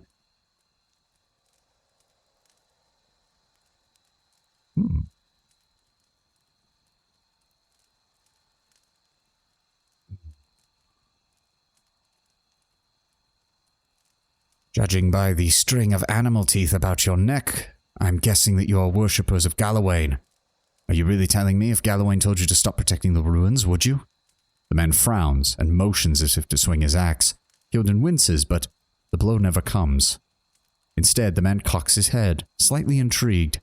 Of course, but he would not. It is by the command of all the gods that we have accepted this charge. How do you know? Because it's consistent with their beliefs, or because it's what you were told?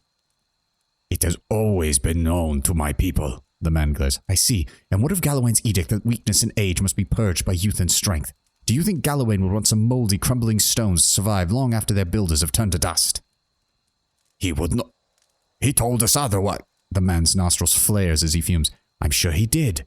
Just not you personally. Why should that stop you from killing innocents? Distracted, the man's grip falters on the axe handle, and he nearly fumbles it, affording Holden the moment he needs to dodge out of the swing, which comes far too late. Howling with rage, the man charges you instead. Okay, so... I don't think...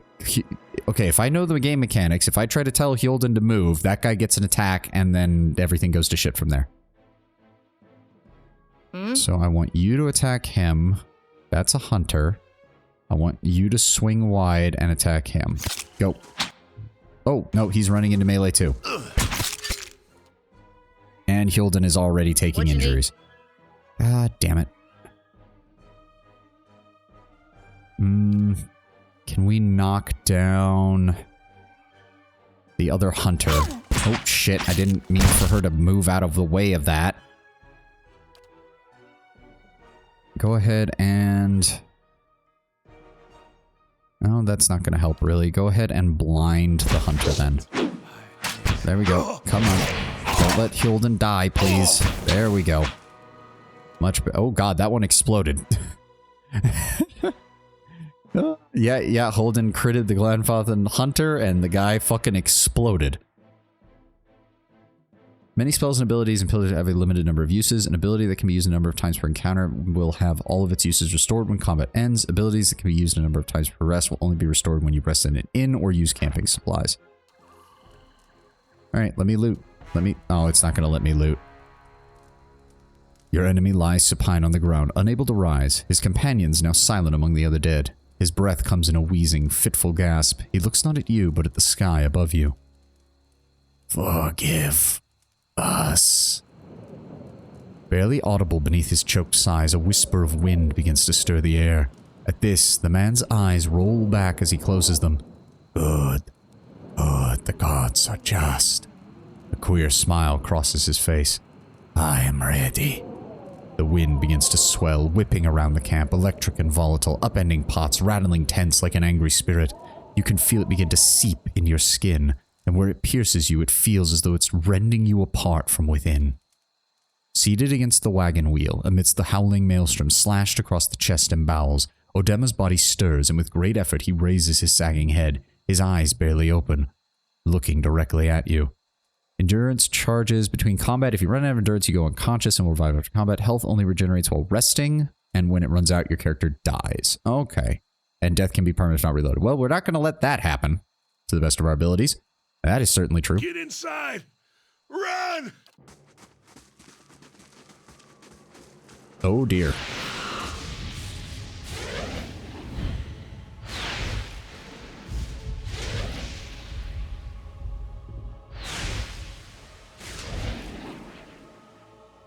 Straining against a gale that threatens to pull you off your feet with every step, you set your hands in the worn folds of weathered rocks and set about pulling yourself up the precipice. With a last burst of energy before your arms give out, you swing yourself up onto the ledge.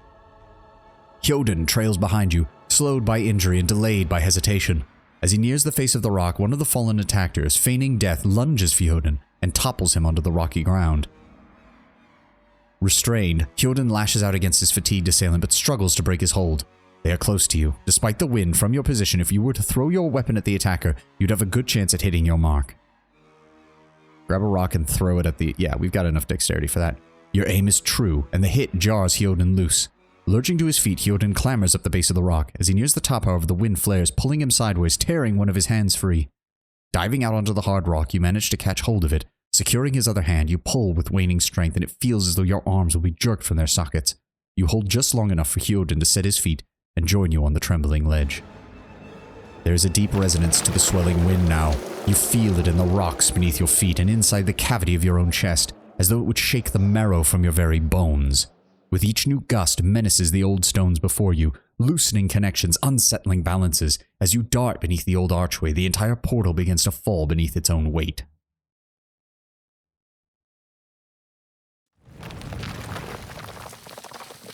Was that? A Bewick. Had to be. Then we're lucky to be alive. And we're the only ones. We can't stay here. There could be another collapse. We're not getting out that way anyway. Let's get further inside. Right. Alright, it's got me in the front. It's got Hyoden in the rear. I'm just going to take those from you because I'm pretty sure you die at some point in here. I'll just take all of that. Thank you. You can switch to new weapon sets by selecting the weapon icon from an individual character's action bar. Okay. I mean, whoop-de-doo. He's got a pair of daggers and a single dagger. Not exactly exciting shit. She's got a torch and a battle axe, and I've got my pike. Huh. Alright. The lower level of the ruins has been blocked off by fallen rubble. Okay.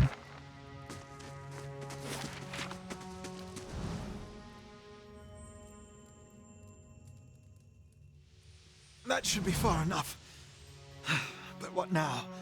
Hyoden's chest rises and falls visibly with each labored breath. We look for another way out. Storm has to die sometime. What the hell was that out there? A windstorm, of a kind they only get in Air Glanfath. Not too many people live through them, and it's hard to know what's true. The Glanfath word for it is Bioak. To them, it's the gods' way of reaping the souls of the land that couldn't find their own way out. But they'll take a living soul as soon as a dead one. Still got yours? Who was that attacked us? The Glanfathans. These would be the hut dwellers that Odema warned us about.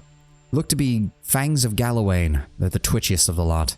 They move from ruin to ruin looking for fights with any colonists who happen upon them.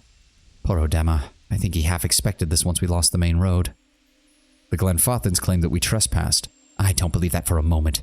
Odema would never allow it. But as much as the Fangs are hotheads, Glenfathans never attack without being provoked.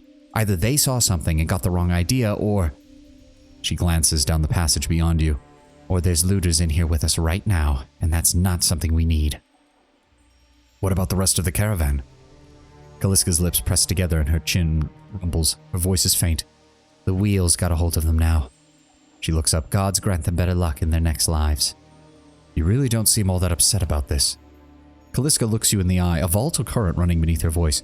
Maybe you just don't know me well enough to know what upset looks like. And maybe I've seen worse and kept going, because there's nothing else to be done, and there's other people who care about you who still need you. All right, let's keep moving then.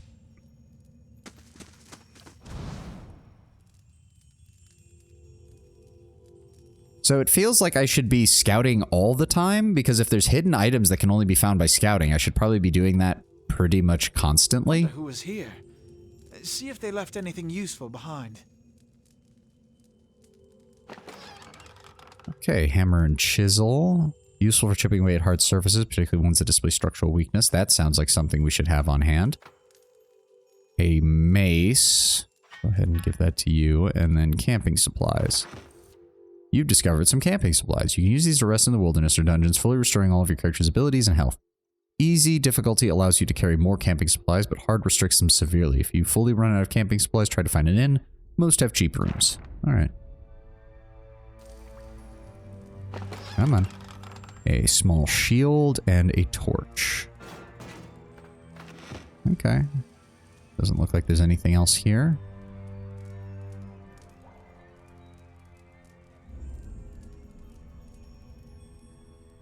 Yeah, I feel like if they really are going to have hidden items everywhere, I'd be better off just going in scouting mode all the time. I also feel... Because he's... What is it? 10 to 14, accuracy 41, concentration 81. He has 16 dex, 16 perception, 13 might, 11 intellect, and 12 resolve. I mean, I'm thinking he would be better off with a bow? Not requiring the okay, so yes, we should be constantly sneaking then. That's all I'm kind of hearing from that. We're going to go ahead and give him the hunting bow as his secondary. And I'll keep him in the back. There we go. Okay. Also gives more time to react to enemies. True. Oh. That is a kobold of some kind? Oh. A trembling, sickly creature emerges from the dark corner of the room, clutching a spear. Knobby elbows and thin ribs show through scaly flesh, but you recognize it as a Zarip. It watches you cautiously, breathing in ragged sighs. It's okay. We're not here to hurt you. The Zarip recoils, fingers wrapped tightly around its spear. The creature cocks its head at you and approaches slowly, a soft clicking sound emanating from the back of its throat. The creature sniffs around you and finds nothing of interest. It steps back and resumes its defensive posture. Raise your arms and stand still. The creature cocks its head and approaches once more. Okay, so it's doing the same thing. Slowly back away. Okay, hold on. I'm gonna keep moving this way. Ooh. Carefully conceal secrets. Enable scouting mode to move stealthily and search for hidden objects like traps and secret doors. Yes, we've been over that. Those tiles look suspicious. Let's be careful.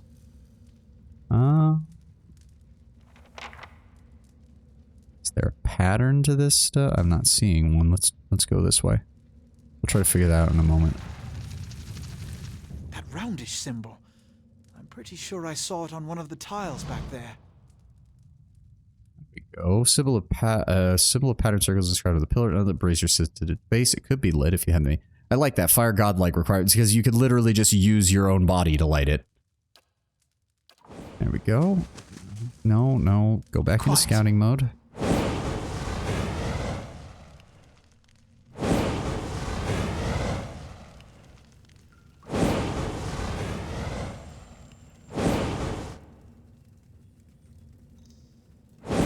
Go.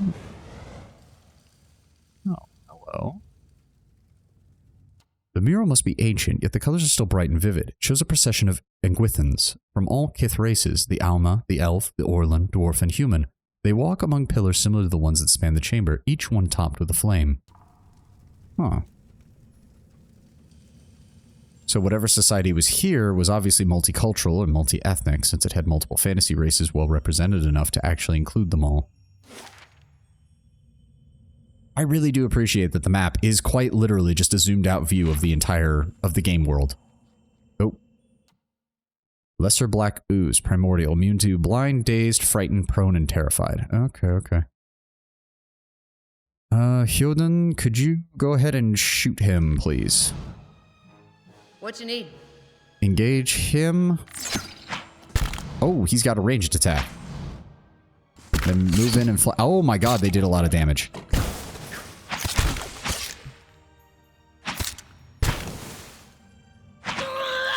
There we go.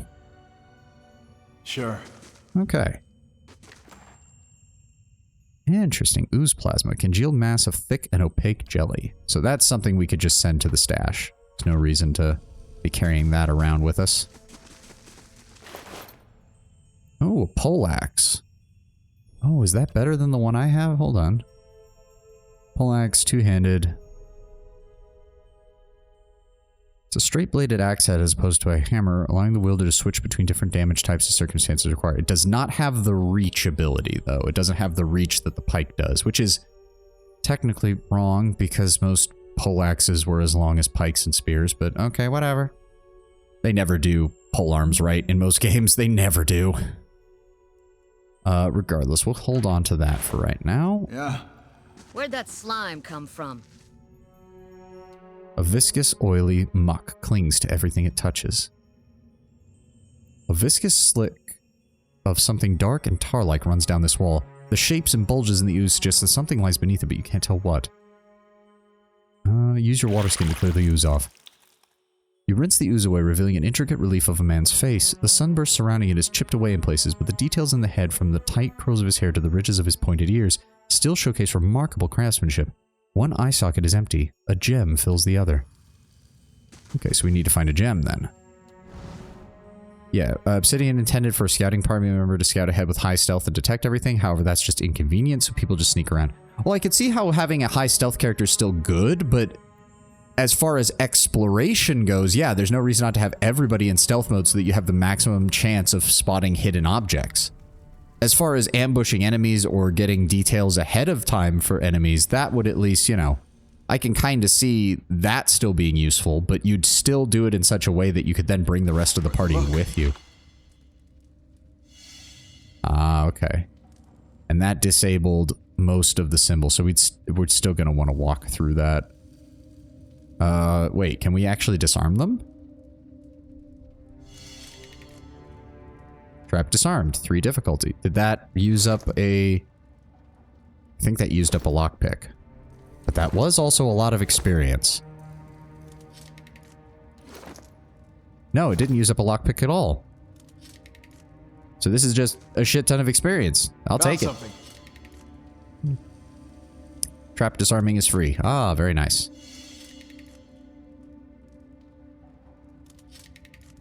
Is this going to get me enough to level up?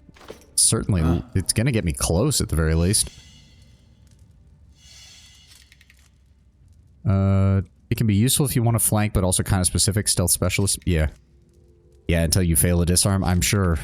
But looks like we've been good so far. Sweet. That gets us, yeah.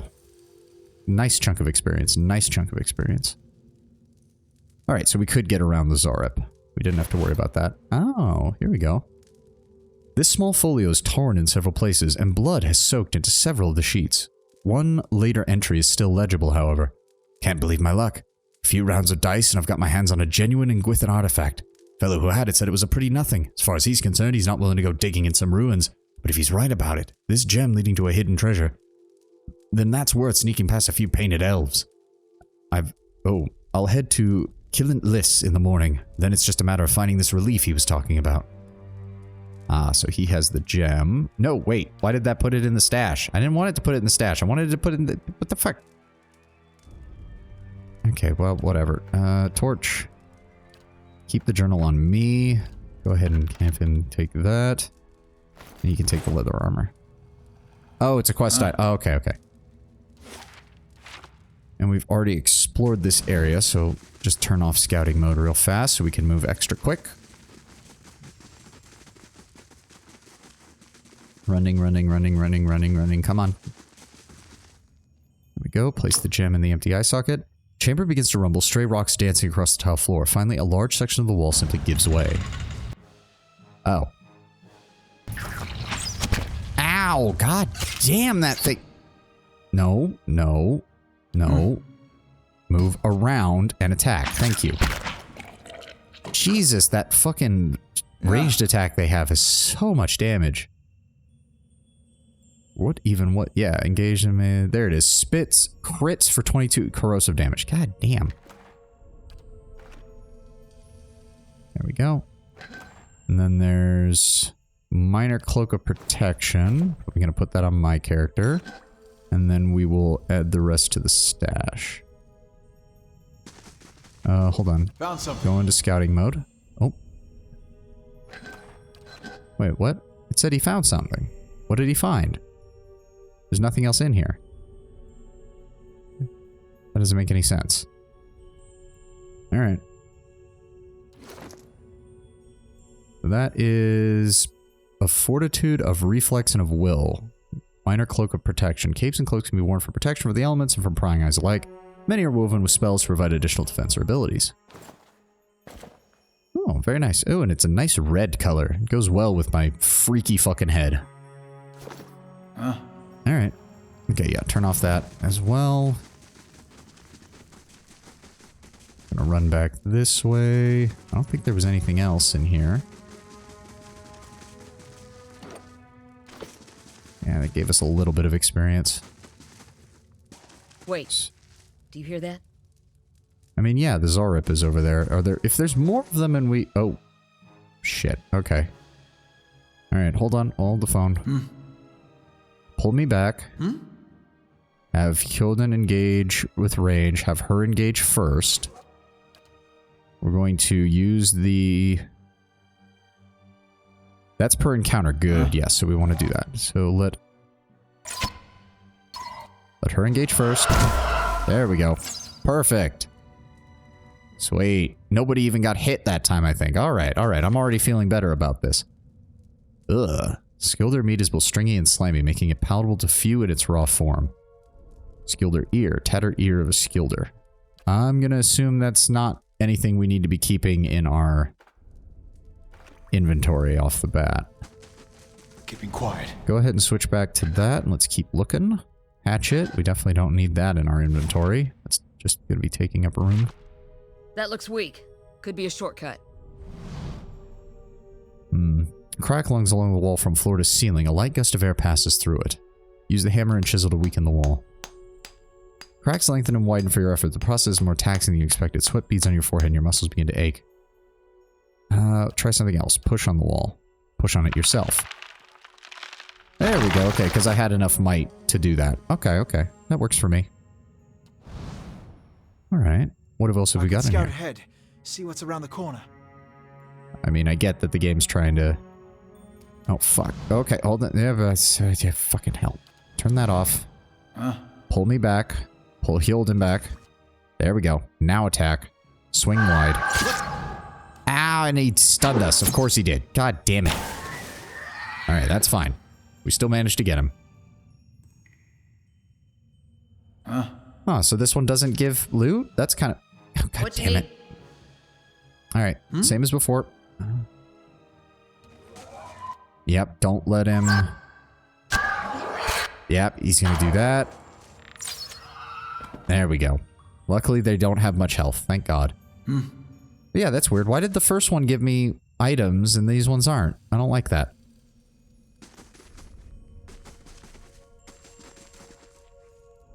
Go ahead and go back into this form. I want to see if there's anything else around. Doesn't look like it. Doesn't look like there's anything showing up.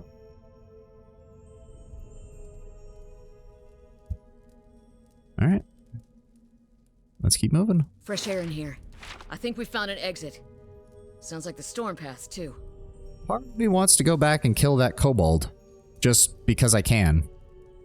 And because it would give me experience. My inner murder hobo is starting to emerge. Okay. The usual. Turn off scouting mode. Have her run in first. Have Hyoden attack him. Yeah. I can't use any of my spells just yet. Yeah, they require 10 focus. Alright, let her attack first. Yep, divide up their attention. There we go. Nice and simple. No loot from them either. Aggravating. Stay quiet. And then we check Fresh on air this in here. side. Yeah, I think yeah. we found an exit. Sounds like the storm path, too.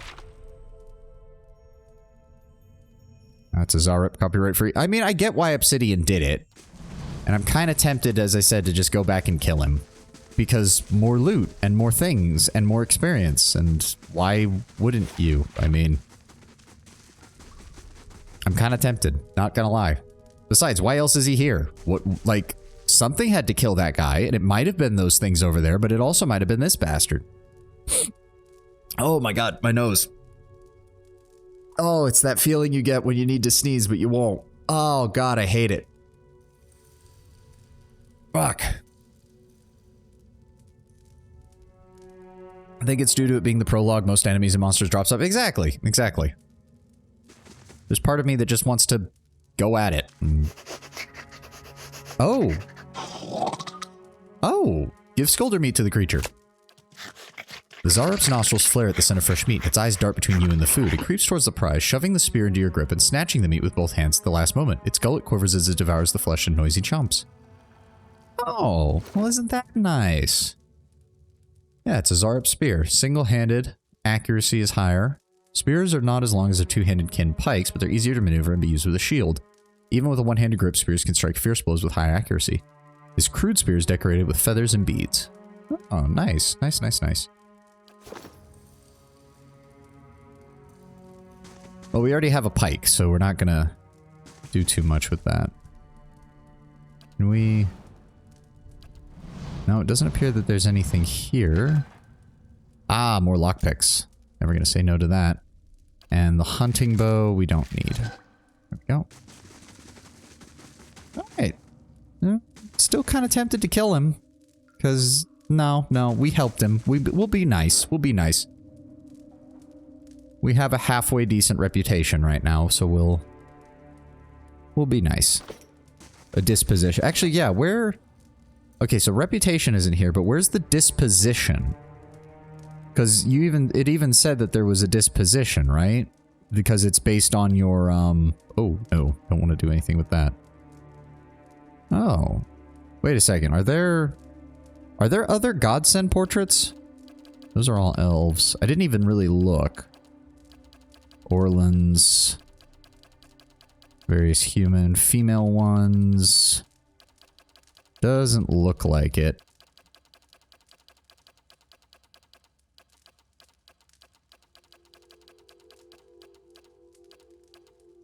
Fire ones do look better, I'll give them that.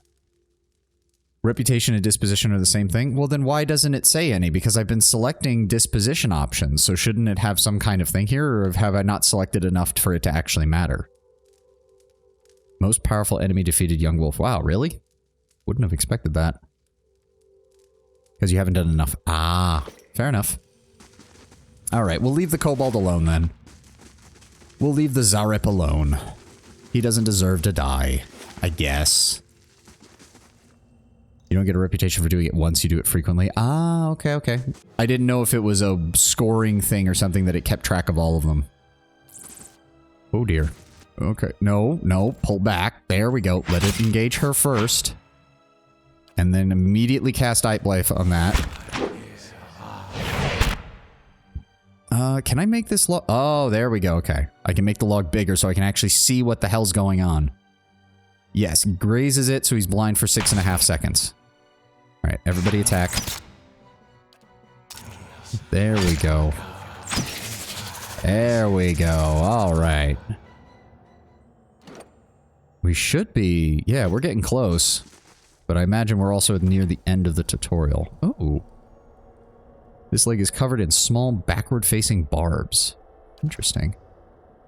You can't ungain reputation. If you get benevolent, can't you remove that by being cruel, for example? You'll rather have both. Which is a problem. Ah, let me guess, because if you have conflicting reputation, it will actively cause issues with some people, because then they're going to be wondering if you're even reliable or anything like that. So it actually incentivizes you to play a certain role rather than to just min-max your character selection options, because then you'll have, as you would in real life, people are going to be wondering if they can trust what you're saying because you've been acting so weirdly to them and others. Bats as large as chickens are strung up in the web. Ugh. Rapier, we don't need that. Bloodstone, a deeply dark stone, often a deep green, but the presence of pockets of iron or red jasper resembling blood splatter give the stone its name as well as its value. Alright, we'll just put that in the stash. People are just annoyed and think it's weird that people think you are both cruel and benevolent. Oh. From a gameplay, people are just annoyed and think it's weird that people, especially when it might happen randomly, that someone has a cruel interaction immediately followed by a benevolent one. Oh, okay. So it's just a slight writing bug of how Obsidian set up some of their conversation systems. Hey, a helmet. Guess what? I can't use that.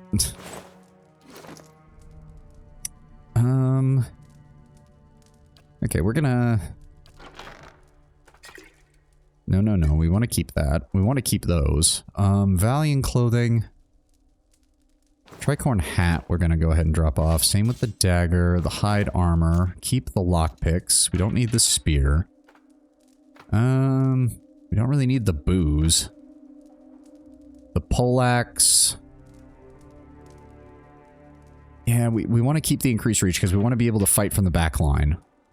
Keep the journal. Keep the hammer and chisel. Keep those. Right, I wanted to equip that as a secondary, just to give me some kind of option as a backup weapon. I think that would be kind of hilarious. Logically, you can't have the reputation of being nice and evil at the same time. Well, I mean, that's actually what I was kind of saying. I could actually see a world in which you could, because people might have gotten conflicting information about you. But if that's the case, that should actually lead most people to being more suspicious of you than less. Like, it shouldn't be a case where it gives you more options. It should actually be a case where it gives you less, and people start to be actively confused by you because, well, everything they've heard about you is so contradictory. It would be an interesting thing to play for like a really chaotic play style, but I highly doubt the writing is capable of handling that. Also, I could see a case where you could have a reputation for being nice to a specific faction while being cruel to another faction, but that would require having a faction mechanic similar to something like New Vegas or something like that in there. To be fair, Obsidian's done that before, New Vegas being the great example. But it's also a bit harder to implement because you're essentially creating a moral system and then giving each individual faction its own moral system on top of that. And that can be a bit... Now, the tutorial ends here, if I recall correctly. Which means, this is one thing I do remember from years ago when I played the game. These two are about to die. Do they like you or hate you rather than factions having individual opinions? Yeah. But, yeah, as I said, it's something that you have to prepare for, and from the sound of it, they didn't really for this game. So, as I said, I do know something about this game, remember something about this, which is that these guys are about to die. So we're going to go ahead and take all their equipment off and put it in our stash so that we'll have the ability to sell it later.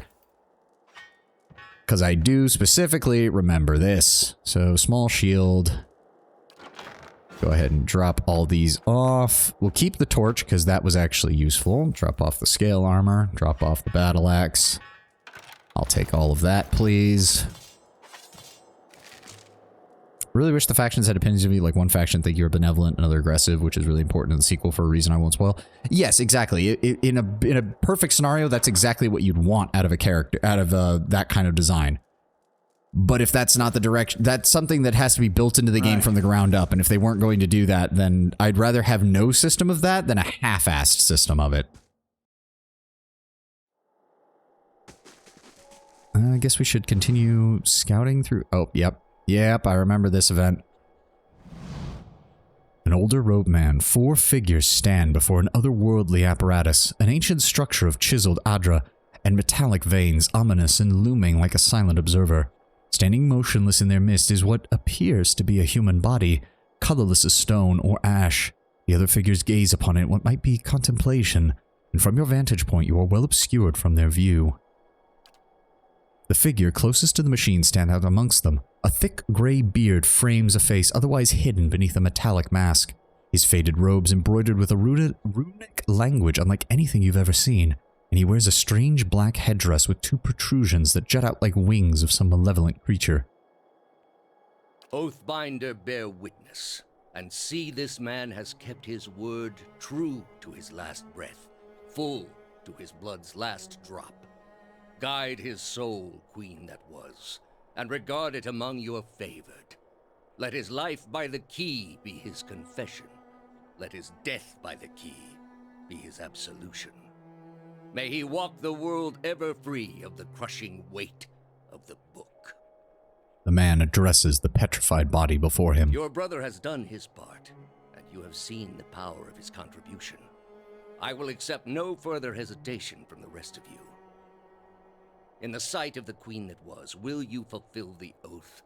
Will you take your place beside your brother in the endless esteem of her memory that is without flaw? Step forth and be assured of the great worth of your life's course. I can't help but feel that that might be more convincing if the guy's pose in his petrified state didn't look like he was about to start screaming for someone to help come and save him, given that his arms are all up and he looks like he's trying to hold something back. I'm just not so sure that he went peacefully the way you're kind of describing it here. Buddy, I think you're wrong.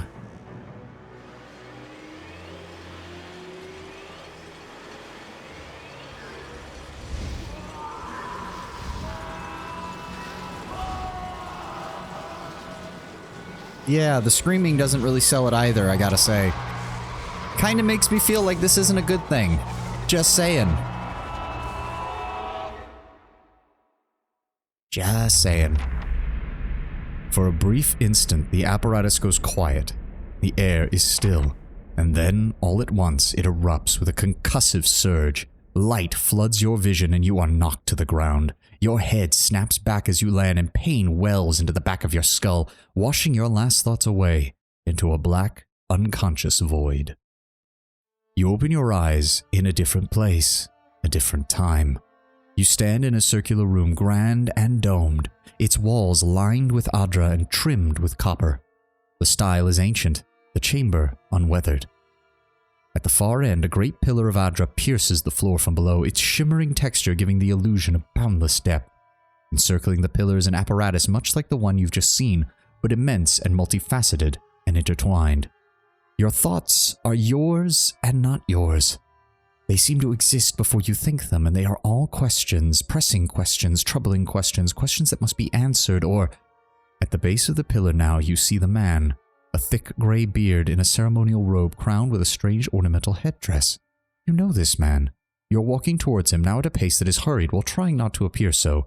You have something you want to ask him, one question above all, the question spinning madly in your mind.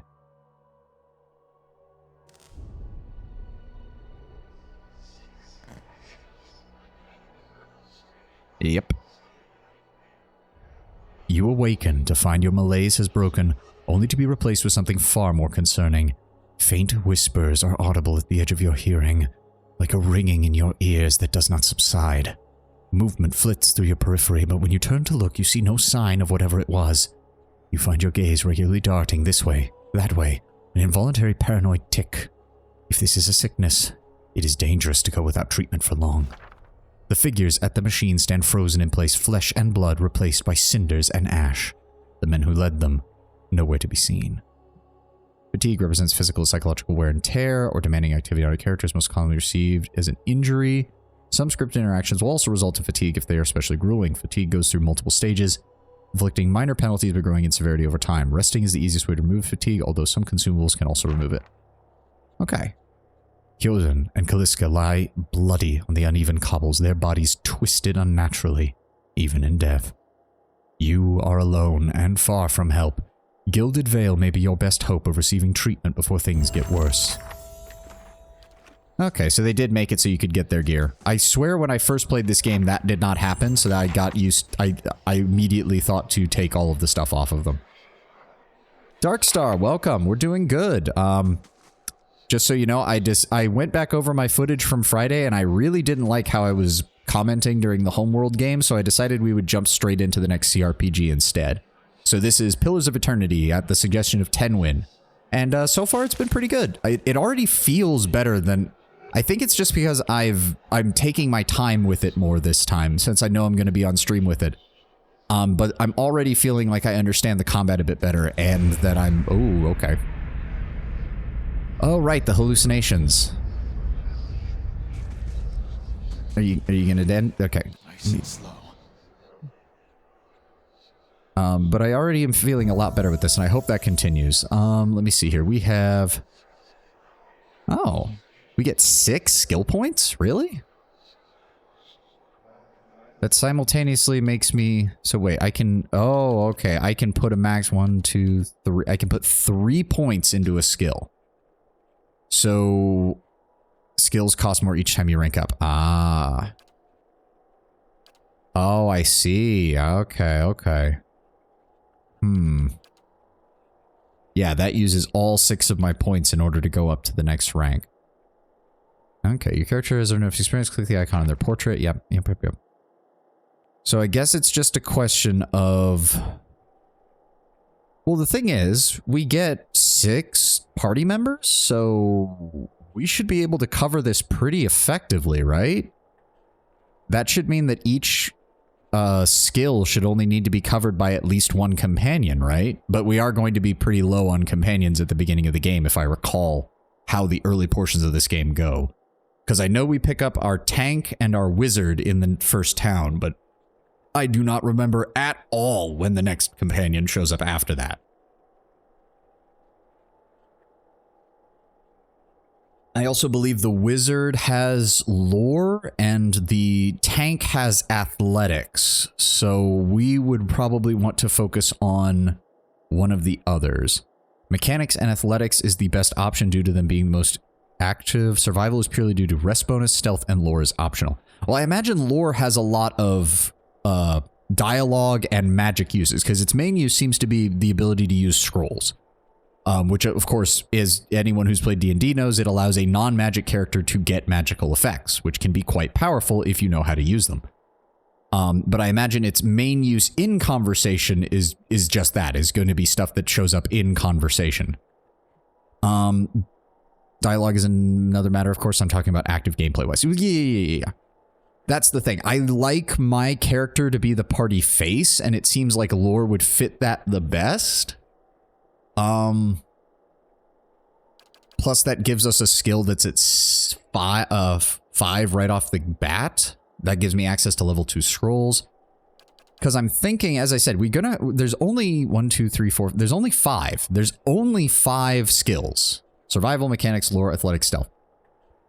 We get 6 characters in a party in total, correct? Like, it's the player character plus 5 companions, right? So that should mean that provided we take the right companion choices, these should all be covered, like, at all times. Does Pillars of Eternity allow you to use companion roles for the dialogue options, or is this not the case? Is it a case where it only goes off of what I have to determine conversation options? Like, out of conversation, it's whoever has it. Like, I'm assuming I can use whoever activates the ability. Like, it automatically had Hyoden use his mechanic skill because he was higher at that.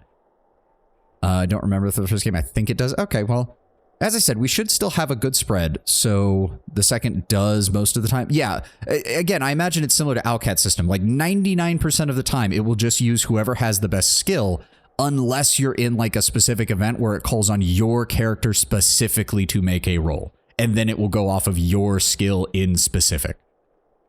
Which would, again, that's a perfectly acceptable condition. I understand why it does that. It does add a little bit of flavor to the game, because it does mean that there's some things that you just can't do.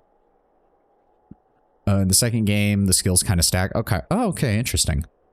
Well, for right now, as I said, I'm pretty sure we get a lore expert and we get an athletics expert in the next as part of our first. Okay, if you have a former mechanics that has 3, you do 7 in dialogue. Interesting. That's a different way to do it. Although that also means that gives you incentive to still make. If you still have a 6-member party, that still gives you an incentive to probably have a specialist in each skill and then one person who's an all-rounder who can kind of lend their assistance to anything else. Interesting, interesting. So I'm thinking then for the beginning of the game, we will go with mechanics. Because I don't know when we're going to pick up. The sequel is 5, not 6. Ah, okay, so they do change up things a little bit. 5 is still good. 5 is still good. I feel like 5 and 6 is a far better number than 4. That's the one thing I don't like about Baldur's Gate 3, is that it limits you to a 4-person party. Sequel also has way more different skills. Oh, okay, so they give you even more incentive to have to play around with that system. Fair enough, fair enough. So I'm thinking I go for mechanics, because that way I'm pretty sure, again, and Tenwin can probably, again, no spoilers, but I'm pretty sure Tenwin can confirm this for me. The tank guy we get in the first town has athletics, and he would probably be the best choice to push that up. And we also get a wizard who's probably going to start with decent lore, so we can have them handle those two. Which means that of the 5 skills, our best choice early on is going to be mechanics, in order to get this, in order to make the full use of that out of difficulty on traps and picks and everything like that.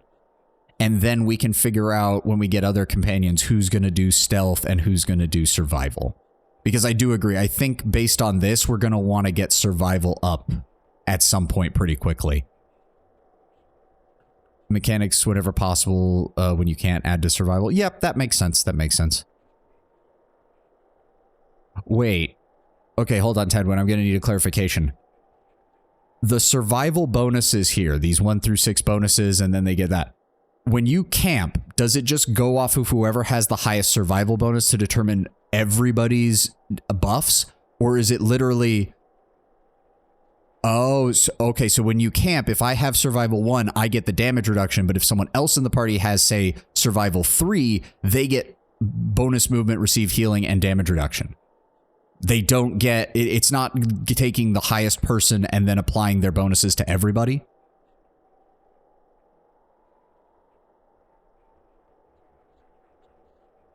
They get to choose, oh, you get to choose one of those.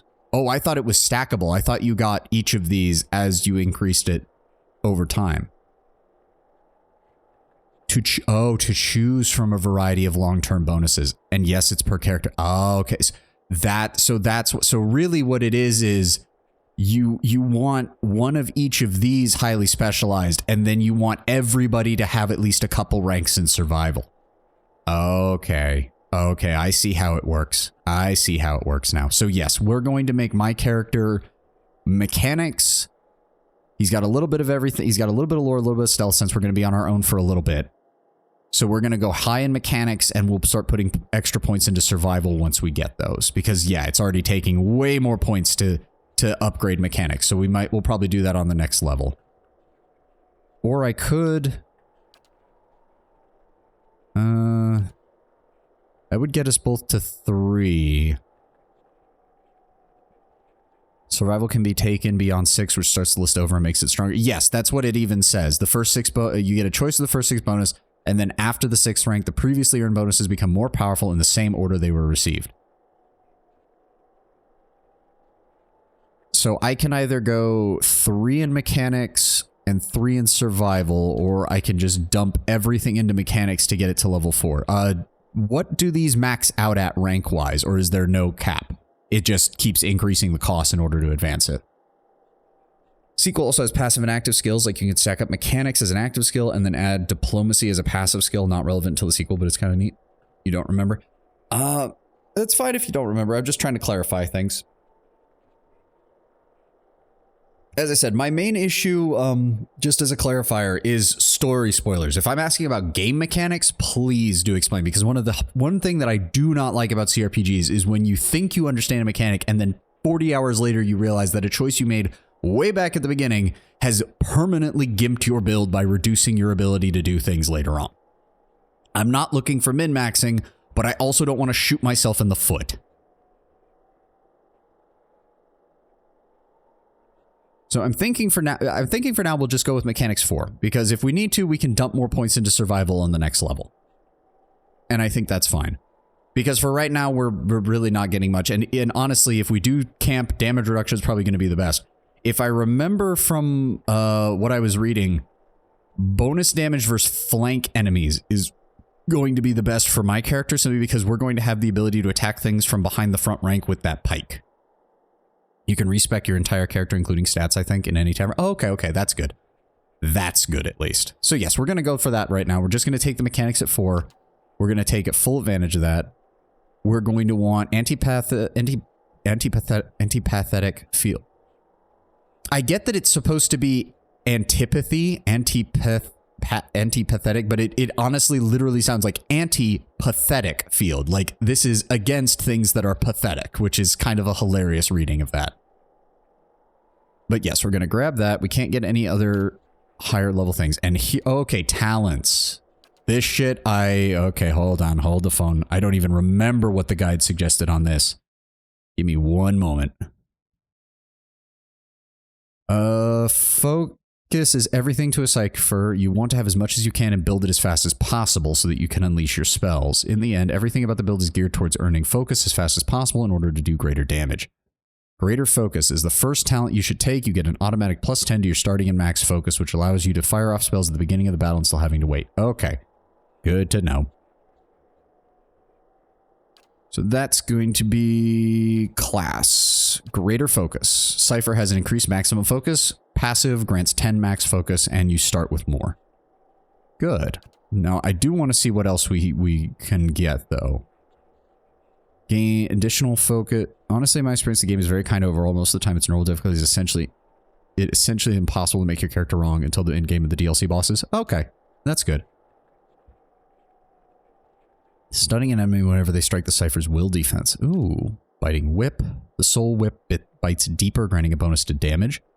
Modifying to plus 20% melee damage whenever focus is below full. Weapon Focus. Oh. Poleaxe, X-Stock, Flail, Wand, and Warbow. Battle Axe, Sword, Morningstar, and Crossbow. Quarterstaff, Hunting Bow, Unarmed. So we would want Soldier, because that's Greatsword and Pike, and that's the 2 weapons that suggested. Even on the highest difficulty, you can do optimized, but fun instead of total min-max. I know. I just, as I said, we can figure things out later, but right now I'm just going to go through normal. And again, part of that is just because when the game first came out, I had a horrible time with the combat system. So I'm just being very, very careful with this kind of thing. We'll definitely want two-handed style at some point, and then the weapon-focused soldier at some point, because that'll give us +6 accuracy with the 2 weapon types that we actually want. Oh, there actually are two-handed guns in this game. That's interesting. Arquebus. Interesting. Raising his or her engagement limit by 1. He or she will engage. When a character is first engaged, they will stop moving. The character is free to move again, but doing so provokes a disengagement attack, so attack of opportunity, yeah. If characters break engagement, they have a limited amount of time before the enemy they disengage can attempt to re-engage. Some affliction. Okay, so this is the kind of thing that we want on our tank. Engagement is the kind of thing you want on your tank, because you want to be able to shove him into the front lines and force a bunch of enemies to attack him. Okay. Weapon and shield style. Okay. Graceful retreat grants a bonus to all defenses against disengagement attacks. Fast runner, +1 move speed, +5 defense when disengaging. Burn damage, shock damage. So corrosive damage is definitely, again, that's definitely something we want, because if I remember correctly, yes, so a lot of these abilities seem to be corrosive or raw damage for the Oh no, some of them are shock. Okay. But the antipathic field is like the basic one that seems to be what they're doing. Secrets of Rhyme. Quick switch. Grimoire cooldown when switching weapons or spells. Ah. Arquebus are long-range rifles. As stated, this game is a late Renaissance-esque, so there are black powder weapons aplenty, even if slow. I wouldn't even necessarily say that that's late, well, I guess late Renaissance, or the timeline gets a little weird when you're defining weapon arts of the late medieval, early modern period of Europe. But I see what you're saying. I see what you're saying, Tenwin. Allows the healing of a modest amount on user, once per rest, plus 40% health over 11 seconds. Field triage, plus 20% health over 11 seconds once per rest. Oh, okay. I feel like getting, so we get talents every other level or something, I'd imagine. They're probably similar to the feats from D&D. But I have to imagine that once you've got all the ones you really want, that stuff like this is probably really good just to help cut down on having to use your encampment abilities and stuff. Though I imagine more of these are going to unlock as we go on. So yes, we're just going to grab greater focus. There we go. And we're done. Yes, now we start with 20 focus right off the gate, and now we can use our spells immediately. After leveling a character up, you may want to remove their statistics, open the character sheet to see their attributes, skills, abilities, and talents in greater detail. Yeah, we have 1500 XP out of 3000 for the next level. We can disarm difficulty 4 traps, pick difficulty 4 locks, and we have a plus 12 trap detection, or plus 12 trap accuracy. Okay. We have major fatigue. That's not good. So yeah, we need to find a place to rest then. Oh no, I want you to stay in the... I want to keep searching in case we find anything. St. Gyron's Horn.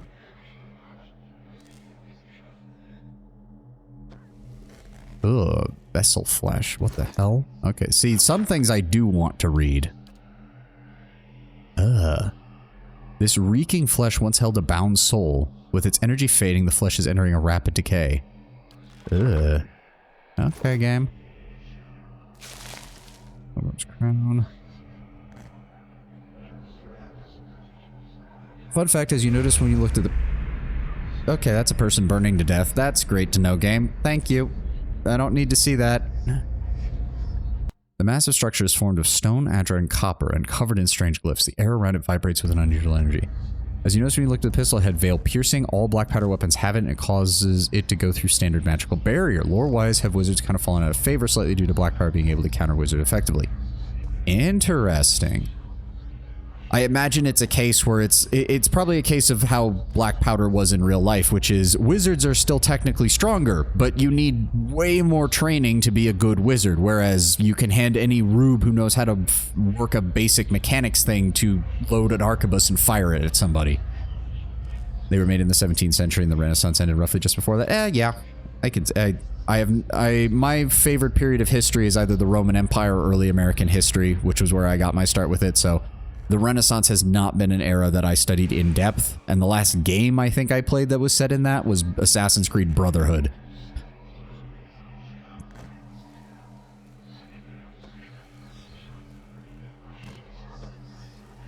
You never go wrong with the Roman Empire. I mean, my main focus was on the Roman Republic. I actually really liked the Roman Republic when I was doing my research on stuff like that. Mainly just because studying the Roman Republic and its late period transition into empire is kind of hilarious whenever you hear people talk about how, like, oh, people nowadays we're so different to our ancestors and we're so much more advanced and stuff like that.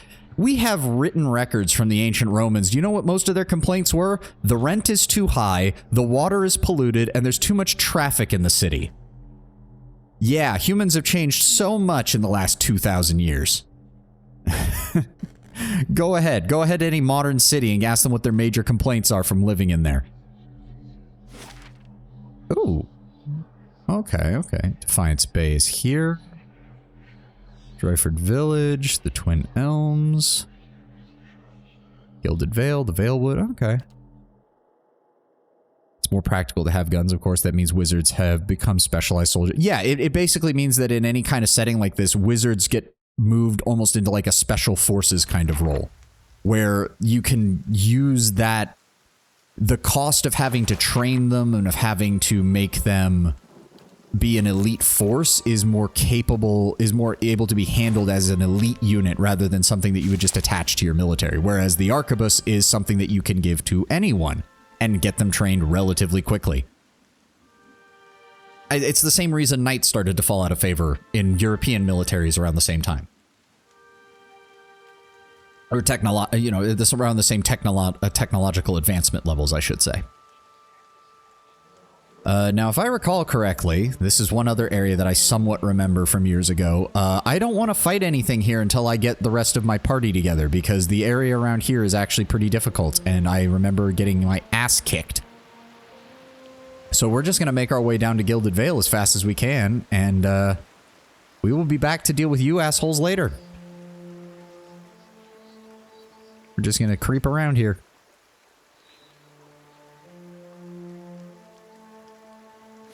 There we go. Get me down to Gilded Vale. Quick as can be.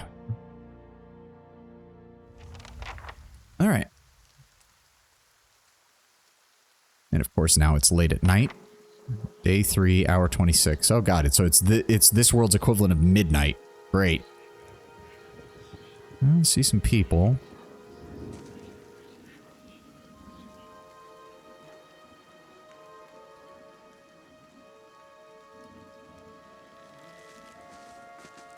Oh dear.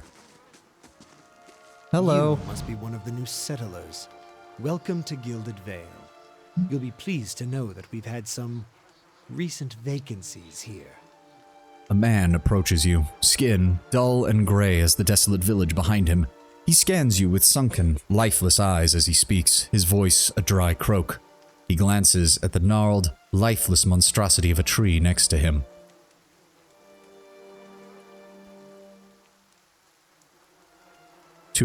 Well, it was too expensive to make the thicker armor, and there was too much time investment in the actual individual soldier to get the result that you wanted. The only group that managed to hang on to that cavalry tradition a bit longer was the Polish Hussars, who did, by being a state-sponsored, essentially professional military force compared to a lot of other knights that bought and sold their own equipment. The Hussars were actually sponsored by the Polish-Lithuanian Commonwealth directly as a professional fighting force, and thus were able to afford that thicker armor and the more specialized equipment to counter the early arquebus and pike and shot strategies, which is why the Hussars stayed around as a fighting force for about another 100 years after everybody else had stopped using heavy cavalry.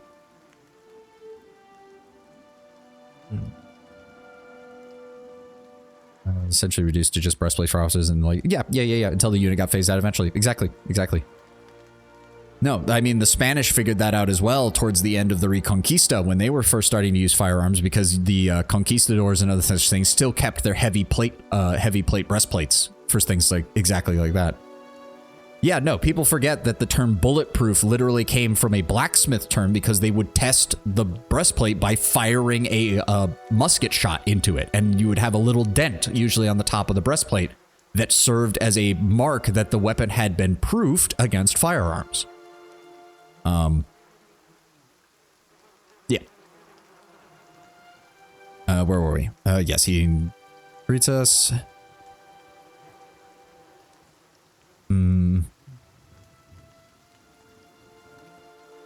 Well, I suppose I feel at home already. Of course, we'll need to make some inquiries first.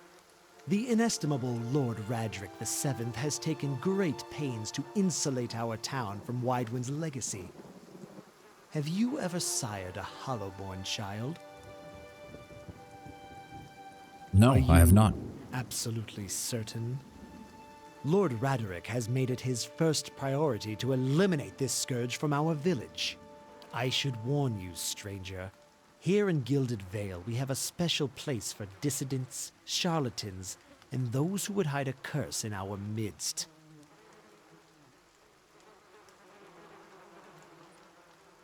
He steps to the side and inclines his head ever so slightly towards the deformed tree. Counter the people who are focused on World War II.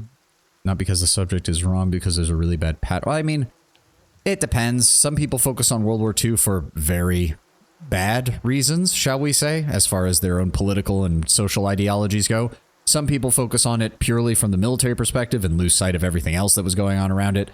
But I'm not really surprised, since World War II is kind of how the entirety of our modern world got its start. World War I and World War II are the period of time before the World Wars and the period of time after the World Wars are almost like different worlds. They are quite literally different worlds. And it's very interesting to see how people wrote about the 1800s going into the 1900s and how everything history-wise was written after the World Wars. It is very obvious that there was a definitive cultural shift over that period of time, and it is not something that people like to think about, in my opinion. They like to imagine that, well, we went through the World Wars and it was a trying time, but we emerged from the other side, you know, as ourselves. It's like, really, we didn't. Europe as we know it nowadays did not exist until after the World Wars. The United States, as Americans think of it, didn't really exist until after the World Wars and coming to terms with all of the things that had happened. It's a disturbing thought for some people, I think. It's a disturbing thought to realize that your ancestors who lived before this thought of the world in such a fundamentally, radically different way than you do nowadays. Even though everything nowadays tries to claim some legitimacy from before that time period, usually. I mean, you see that with Germany. Germany is probably the most advanced case I can think of, because they really double down on the whole, well, we don't want to connect ourselves to the Kaiser's legacy, and we don't want to connect ourselves to, you know, funny mustache man, obviously. So they had to pretty much reach either further back into their history, or they had to just come up with new things wholesale. And I think it's a really disturbing fact for a lot of people to come to terms with, of just how different our world became over such a short period of time. Funnily enough, though, that's why I think it's such an interesting period of time to study when you contrast it with others. And I think it's why you even see the birth of modern fantasy out of that time period. There's a reason that Lord of the Rings and C.S. Lewis, or, you know, Tolkien and C.S. Lewis wrote in the aftermath of the Great War and finalized a lot of fantasy tropes that we know of in the aftermath of the Second World War. They were living through a truly transformative time. Would not have come close to being as big due to being taken advantage of the rest of the world being nearly destroyed while America being untouched. To some extent, yes. I think the U.S. was already in a position where it dominated the Western Hemisphere. The World Wars, however, gave it the opportunity to reach into the Eastern Hemisphere as well. And that's the big difference. And that's also something that was unprecedented. Never before in human history did you have a major world power who could reach across both hemispheres. The British were the closest. But even I'd argue that they still had some issues. They had to rely on colonial administrations and other such things in other parts of the world because there was simply no way of keeping it in contact. The U.S., by contrast, was able to take advantage of recent technological developments and the fact that we had major military allies to actively put influence across both hemispheres without having to station constant large-scale military formations in a lot of these places, with obvious exceptions such as South Korea, South Vietnam, and Japan. But by and large, like, people don't like to think about this, but the U.S. military bases in Europe are not really that big. They didn't exist to stop the Soviets in the event of war. They existed to serve as speed bumps. And quite frankly, to die to a man to encourage the United States to enter any conflict in Europe if something like that happened. It's an unfortunate conclusion that I came to as someone whose family has been in the military, that if we had ever been stationed in Europe during that time, and my grandfather was, just so you know, my grandfather was in the military during the Cold War, and he pretty much agreed with me. The U.S. forces in Europe existed to die if the Soviets actually went to war, because there was no way that the number we had stationed there would actually be able to stop them. It just wasn't going to happen. They existed to slow the Soviets down and to die to a man to encourage the rest of the U.S. to stand in the way, to fully commit to the war effort. But I do have a rule about politics on my channel. We're getting a lot of this is history, but we're also getting very close to the things that have affected our modern day issues. So I'm going to call that one right there. I think we're all in agreement that a lot of stuff like that has been very weird. Are you sure you haven't had a child find it hilarious? They ask, as you are godlike. Yeah, godlike or infertile. To be fair, the vibe I'm already getting from this place is they're paranoid enough that they're going to ask anyways. Yeah, godlikes are extraordinary rare. And again, this place seems like the kind of paranoia that it breeds this kind of, are we sure? Maybe we should check anyways. Like that kind of just constant on edge, just the need to be like, we've exhausted all of our rational answers. Now we're going to start looking for irrational answers. And that inevitably leads to asking questions that might get you something more, but also might sound completely deranged to people from the outside who don't understand what's going on. You can hear the banjo in the wind. I don't know about banjo. This is definitely giving me more like Far Eastern European, like as you said, late Renaissance, like Eastern European Russia pushing into the frontiers of Siberia kind of feel, more so than the New World, shall we say. It's very much giving me a bit more of that. Like when Russia started conquering the steppes and whatnot and had to actually settle its own people in those regions. But regardless, it's still that kind of feel. But I'm getting less banjo, but that's just more because I think this universe is a little more centered on something that feels a little more old worldy rather than Western Hemisphere kind of feel. Yeah, we read that part. His lordship's wife is with child and due any day now. Without his approval, I shan't be able to find you a permanent settlement. It will have to wait until after the birth. We can continue our interview then, after the bell tolls from Radric's hold to signal my lord's new heir. In the meantime, you can find temporary accommodations at the inn just southwest of here. Meant more of a southern, out-of-touch, racist kind of place. No, I can see that. And to be fair, it's a fantasy trope that I think, I don't know, the whole argument with D&D 5th edition recently with their terminology of races and species and all that stuff really riled up a hornet's nest as far as people are concerned there.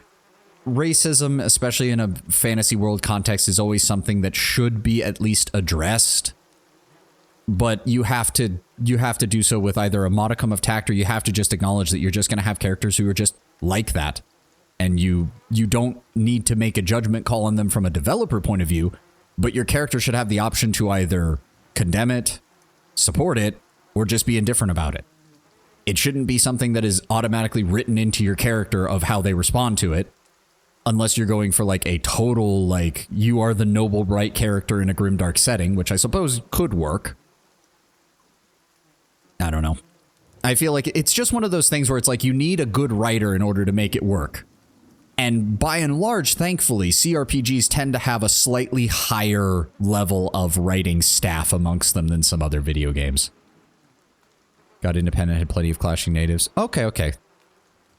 I'm sure we'll see more. I am getting a little bit of that from Deerwood, but though also from the locals, I'm getting a little bit of more the English settling Ireland kind of vibe. I don't know. Maybe that's just the aesthetic of the world again that's getting to me. We'll see more. We'll see. I'll need to see more, and I'll need to read more about the lore, about the world itself as we go through the game. I'll admit I've been feeling rather strange since a close call with a Beowick.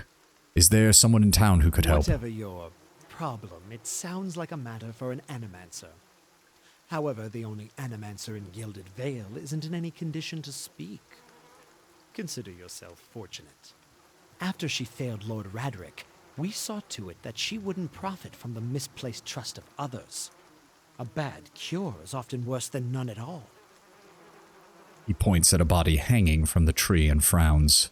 But if you're set on finding a bottle of troll piss or a dead Audra pebble to rub on your forehead, you're welcome to check her pockets.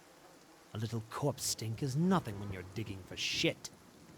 My advice, however, is to be satisfied that you escaped and leave it at that. Now, you see, lines like that does give me more of an early American colonies kind of vibe, because it's very much that whole, oh, we're definitely educated. We definitely know enough about this stuff to know when people are trying to scam us, while simultaneously, as you said, not having any idea that a godkin or a godborn can't bear children, not knowing like what I am, things like that. It's that weird combination of these people actually are educated. They have their own paranoias and belief systems that are going to color that education heavily. Like, to use your example, Tenwin, people forget that the early Puritans in the American Northeast were among the most highly educated in terms of actual things that they did before coming to the colonies. They were almost all universally very well educated, either theologically or philosophically. That didn't stop them from doing all sorts of horrible things to other people as outsiders and each other. Like, it really, just having the education does not necessarily make you a better person. And you can, like, as this guy said, he's comparing something, Animancy, which this one I do remember this conversation from when I first played the game. Animancy is a legitimate, essentially magical science in this world. It exists, and it has, like, practitioners who go through the whole thing. Ciphers are a form of it.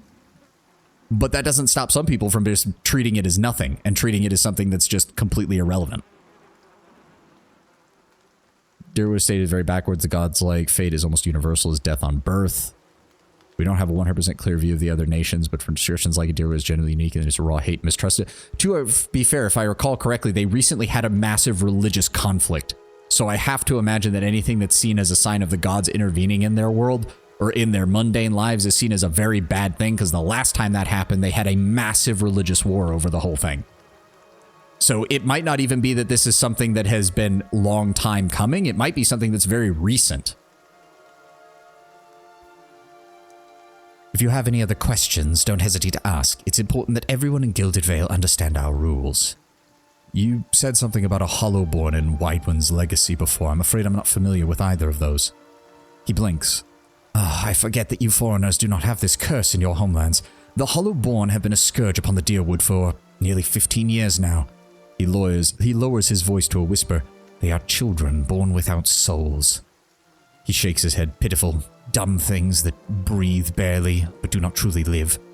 Some say the Hollowborn are a disease, a punishment from the gods. He raises his empty hands, and in truth no one knows. But they began spreading after the Saints' War, and so the name Whiteone's legacy stuck in honor of that foul, blasphemous pretender. His voice shakes with vitriol. See, and this is another thing as well that I think might be coloring it. Because if you're claiming that this is very much kind of an American colony, that's the kind of feel they're going for here. Those kind of colonial societies relied heavily on, usually the first 1 to 2 generations would be entirely dependent on external migration into the colony. But from there, historically, places such as the American Northeast and parts of the American South went on to have some of the greatest population explosions in human history. We're talking like average of 10 to 12 children per family in some rural communities. So those kind of societies are heavily dependent on a massive burst in their population by taking advantage of the cheap land and the relatively open conditions. A colonial society that is suddenly having a massive birth crisis is at best, you're looking at a massive reduction in the colony's ability to defend itself and handle its own issues. At worst, you're looking at a complete dissolvement of the colonial society. So it's not a surprise that, and even then, as you said with the Godborn, it might play into that as well. If they don't know much of the difference between things like the Hollowborn and a god and why do I keep forgetting the godlike? Then to them, it's just another curse from the gods that's plaguing their children. Especially since, as a godlike, as you said, we can't have kids. So, yes, godlike. We can't have kids.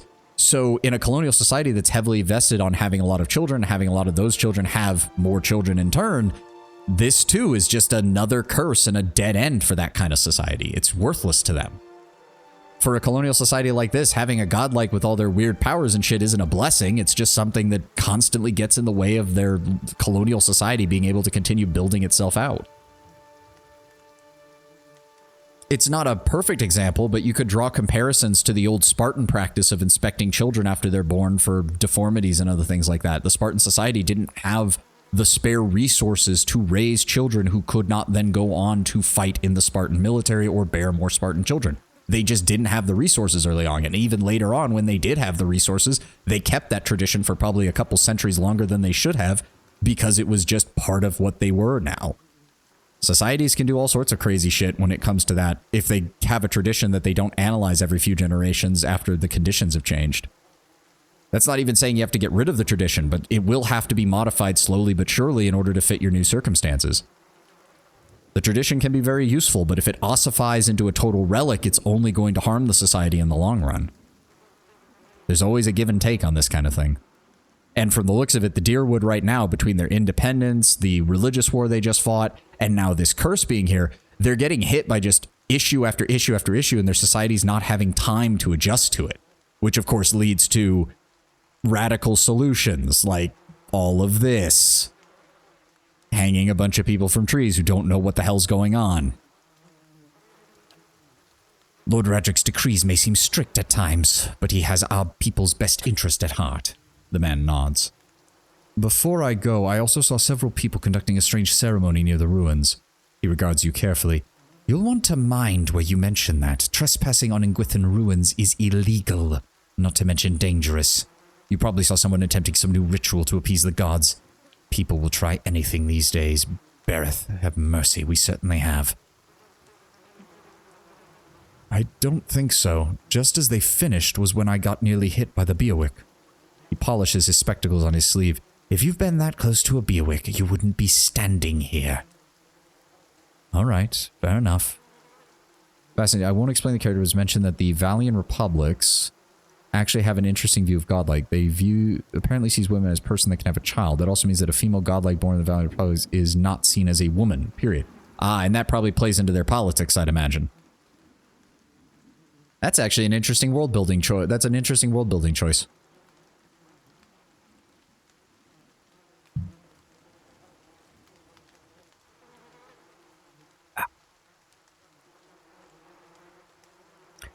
To be fair, it's not without some precedent. Even in medieval Europe, once a woman was old enough and had given enough children, usually once she hit menopause, as she was of nobility, her status usually somewhat rose, since she was now usually the matriarch of several other lords and people who had taken on noble titles. It was usually seen as a good way of getting in with her family members by being very, very close to and supporting causes that noble women had, provided they got into that old age.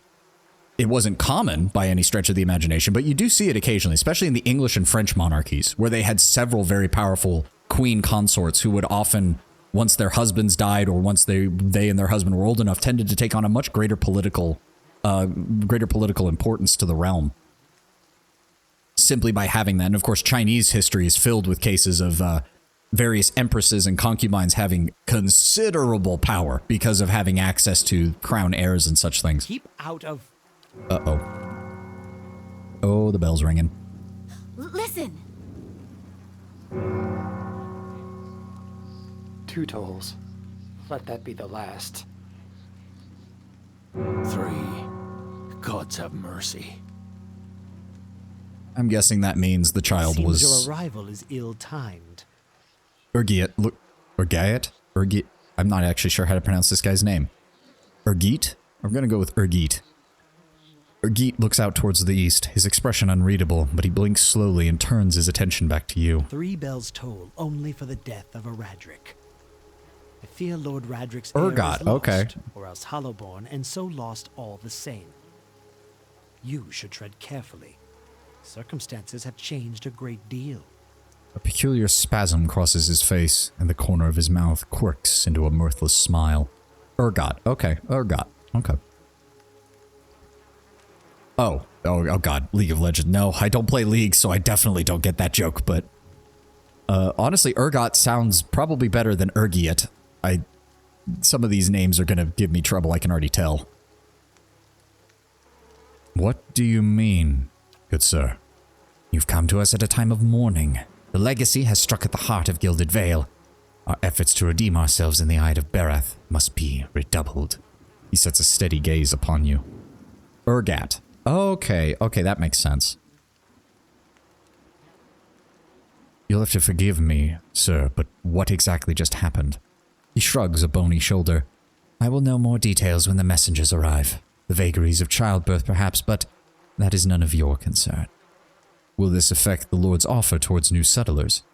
I can be sure of nothing right now. I advise you to get some rest at the inn or a stable for all I care. Find me afterwards. I will know more soon enough. Fine. Farewell. Yeah, I can't do anything with him. We can't do anything with these. And if I recall... Oh, let's grab that. This is one of the... Any of you guys gonna tell me anything? Crops are blighted. They fended off another attack on Lord Roderick's keep. Oop. If I recall... Oh, who's this? Oh, these are those backer characters or whatever, isn't it? I know a friend recently, the ruler of the Drywood is a Duke. Yeah, he's a Duke. It's the, yeah, aka Duke. It's the French pronunciation of Duke, and it's closer to the original Latin for, oh, I can't remember what the Roman title was that got evolved into Duke over time. Gold portrait are the backer characters that you just ignored. Yeah, we'll just... Yeah, I see that. It's got that little gold too. Yeah, we'll just ignore that. Because those are all just characters that people got for backing the Kickstarter.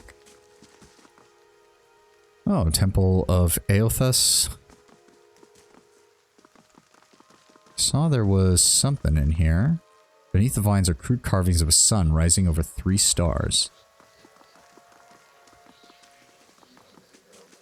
And then we can get closer to the tree. Ah, there he is. There's the character I remember. Adair. Scattered between the roots are bracelets of twine and bead, wilting flowers, and notes of half erased by the rain. Were you looking for someone in that tree? I could introduce you. It's a strange way to talk about your dead. He looks up at the tree and breathes out. Half the town's... Oh, God. Kind of has a bit of a southern accent to it, a little bit. Because it makes the interpretation of godlikes way poorly balanced, as obviously most people that did backer characters make godlikes, made them seem more common than they are. Yeah, I can see that. Hence why we're just going to ignore them. Because I don't think they add anything. They've just got little snippets and story details. Nothing that adds to the... It's a little bit of good world building for a couple of them, if I recall, but the rest are just random accounts of people. Oh, let me see how I can do this. I could introduce you. It's not that strong of a southern accent, but I'll try to go for something like that. Half the town's up there now, seems like. No right way to talk about it. Well, I'm looking for someone who can help me feel better. He gives an understanding nod, takes a long drag from his pipe. My condolences. He exhales and turns his attention away, watching the village around him. Oh, that's weird. I thought, welcome to our lovely village. Ah, I thought we could recruit him here, but maybe I was wrong. I think you have to go a little bit further then before that happens. Alright, well, we'll come back to Eder in time. That leads out, that leads out. Ah, yes. Aloth. This was the other character I remember. You see 4 people gathered by the door to the inn. Their raised voices and chopping gestures suggest an argument reaching its climax. The first figure raises his hand for calm. His face is partially obscured by a hood, but his height and stature suggest an elf. There's a soul-bound weapon late in the game. Essentially bind your character and then upgrade by doing tasks. Ooh, I always like that kind of gameplay mechanic. Use a specific weapon that you upgrade by killing backer character. Oh my god. Oh. That kind of tells me there might have been someone on the staff who got a little bit tired of how many of the backer characters they had to make and was just like, you know what? I'm going to include a weapon that gets better the more you kill these people because I'm sick and tired of all of them showing up in the game. I can't wait to encounter that. That sounds kind of funny. I meant no offense. Let's put this matter to rest over a round, shall we? My treat. Oh, they're all OP as hell? Okay, so it is a bit of a challenge weapon then. It's fun to interact with. Oh god, it is Matt Mercer, isn't it? Hoping to soothe our pride with a few Adira coppers, eh? We don't need your coin. The others, 2 folkmen and an elven woman, do not look convinced, and the woman crosses her arms.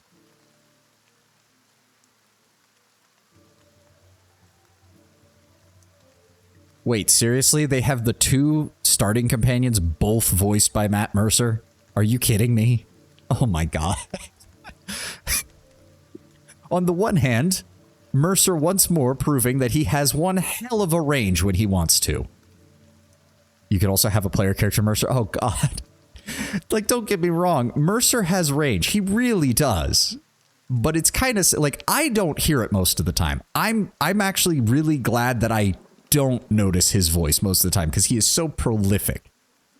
But it is kind of hilarious that you can have all 3 of the starting characters, including yourself, voiced by Matt Mercer, for God's sake. Oh, god damn it.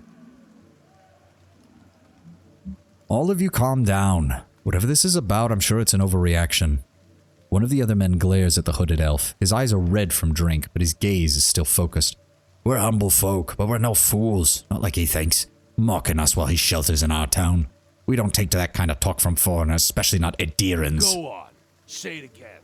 I'm itching for an excuse. The second man thrusts his chin at the elf and stinks of sour ale. Why, you're itching for the kindling touch of your sister, you cocksfeather! Okay, that I could tell was Mercer. Jesus Christ, that I could tell was Mercer. Yeah, Deerwoods don't like Edirans. And even from the, like, he's got a bit of a Scottish accent with this voice, but he has more of a refined English accent with the other. It's basically Americans versus people from the British Isles. It is basically the kind of feeling, like, post-revolution, how a lot of people from the former colonies were just like, yeah, no, we don't even like people that speak like the British. Yes, I mean, I remember this conversation specifically, and I'm just like, okay, he shifted his accent too much. That isn't just, oh, he's putting on a funny voice. This is a fantasy universe. There's something up with him. Like, there's some kind of magical effect that's causing this. I'll cut that barrel-licking tongue out of your head. A collective cry of outrage rises from the three locals, the second man snarling. This is a misunderstanding. I didn't say whatever it is you think I said. We've nigh quarrel. The horror and shock paint themselves across the elven man's face in broad, hasty strokes, frowning and swallowing. Before planting his feet, something surly and raw flickers through his eyes as he speaks again. Yeah, so yeah, it's the transition between the two. And also, that's why it's easier to tell with Mercer now. It's got the very posh kind of sounding normal voice, and then you've got the hardcore, like, Lowlands and Highlands Scottish kind of style that they're going for with the other one. That's where you're wrong. The elven woman draws a blade. This is entirely unnecessary. Wouldn't you all rather be inside drinking than out here arguing? We don't want your charity either, foreigner. They squint at you through red, blearly eyes. In fact, it sounds suspiciously like you're defending him. Oh, great. Here we go. I forgot about this. Figures. Yeah, they're angry, so the diplomacy did not really work. Big shock. Let me see here. Let's go ahead and charm you. There we go. And I'm going to attack him. And look at that. He's look at that. I got you to kill your friend, and then I defeated you. Nice going, buddy. Pick a fight with the magical mind control knight. How far did you get? I vaguely remember getting to, like, some castle or something that you clear out, which is supposed to be like the hub. And I think that's as far as I got. And I don't remember any of the story beats that lead up to that, except for some of the stuff that happens in this town. Like, I literally bought this shortly after release, and I did not get very far. I remember picking up, hold on, it was like a bard equivalent at some point from the shark people, and some priest who looked really, really like shoot me, I am so depressed from how his character portrait looked. But I don't recall anything about their actual characters. I just kind of vaguely remember what their character portraits look like. As the last of the attackers fall, the elf turns to you, the tension finally almost gone from his smooth face. Not quite how I hoped to get to know the neighbors. Thank you for your timely assistance with that awkward situation. You mean for slaughtering them? You're welcome. Well, that is one way of putting it. He gives a quick smile. He straightens his hood, and you note the remains of a fraying embroidery upon his gloves. His boots are caked with the dirt of many months' travel, but the leatherwork beneath it is sturdy and fun. Oh, God, I hiccuped right there at the end. Well, I suppose introductions are in order after that little fiasco. Aloth Corvisor, at your service.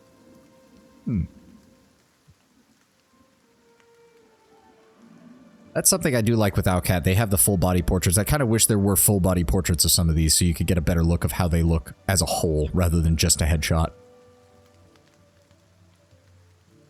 So how did you manage to get stuck out here? He laughs uncomfortably. That is something of a long story, friend. I'm a wizard by training, and an adventurer by necessity. I was born in the Seathwood, part of the mainland of the Adir Empire, and both of my parents served the nobility, which afforded me an education for which I am grateful. However, there were no open positions in those houses, and so I decided to seek new means in a new land. Okay. Doesn't explain your secondary voice, but I'm sure we'll get to that eventually. And how exactly did you come to be here? Well, I was traveling with one of the caravans that was coming here with settlers, but we were separated near some ruins. Griffin ruins? Oh, those can be dangerous places during the best of times, which these are not. And half the locals would arrest you for trespassing, and the rest would kill you outright. I'm curious, what exactly did you find there? I do find it hilarious that I think of like the 4 stoic options I've seen, 3 of them have been remain silent. I'm half expecting that you could just go most of this game remaining silent by constantly picking stoic options and barely talking to anybody, and that's kind of a hilarious idea.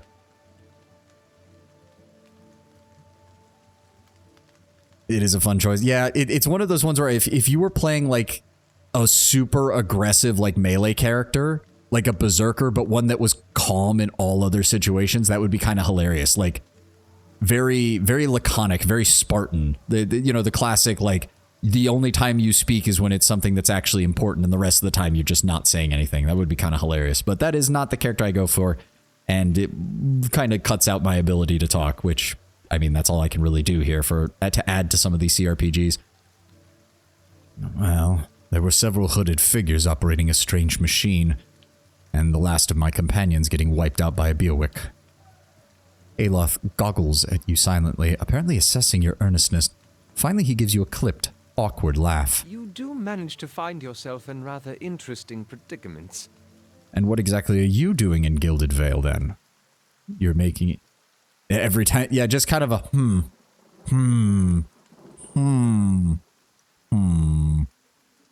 Or Sigmire from Dark Souls.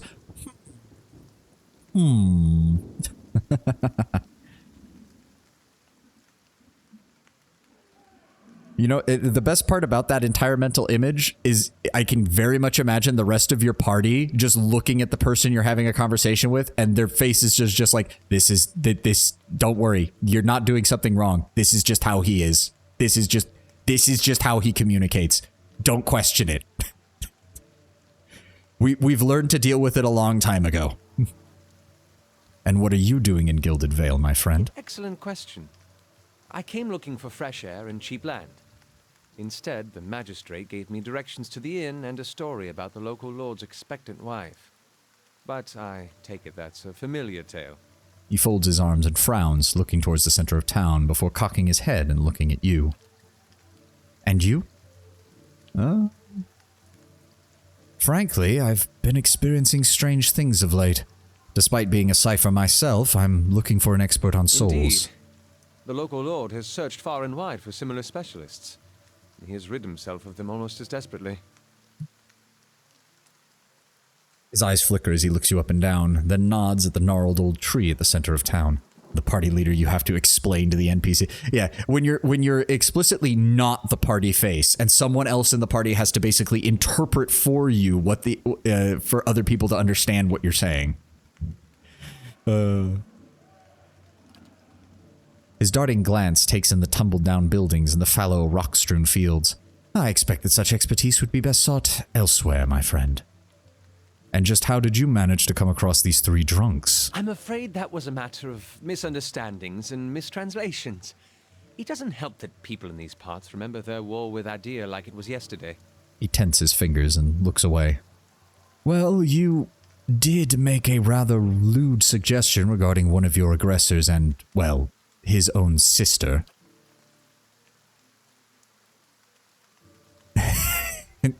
That would be a very funny dialogue choice from Rogue Trader. That would be. Of course, Lord Captain proceeds to explain exactly what you meant without really saying anything. Abelard, read my mind. Okay, it's pretty... Actually, funnily enough, if you played a telepathic psyker, it wouldn't even be you saying anything. Abelard would just be like, yes, my lord. Yes, understood. I will relay that information. Because you're just constantly talking to him inside his own head without ever actually opening your mouth. That would actually be hilarious. Especially because to everybody else, it seems like Abelard just knows what to do, when in reality, you're constantly having to bug him in his head. That is a funny mental image. I like that. I like that.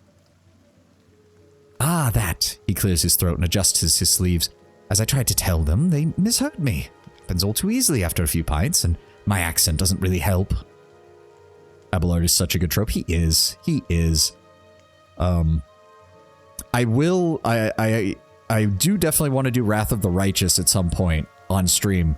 And there is basically what I can only describe as a lawful evil version of Abelard, who's one of your companions. And he's a gnome of all things, but he's one of the best characters in that game.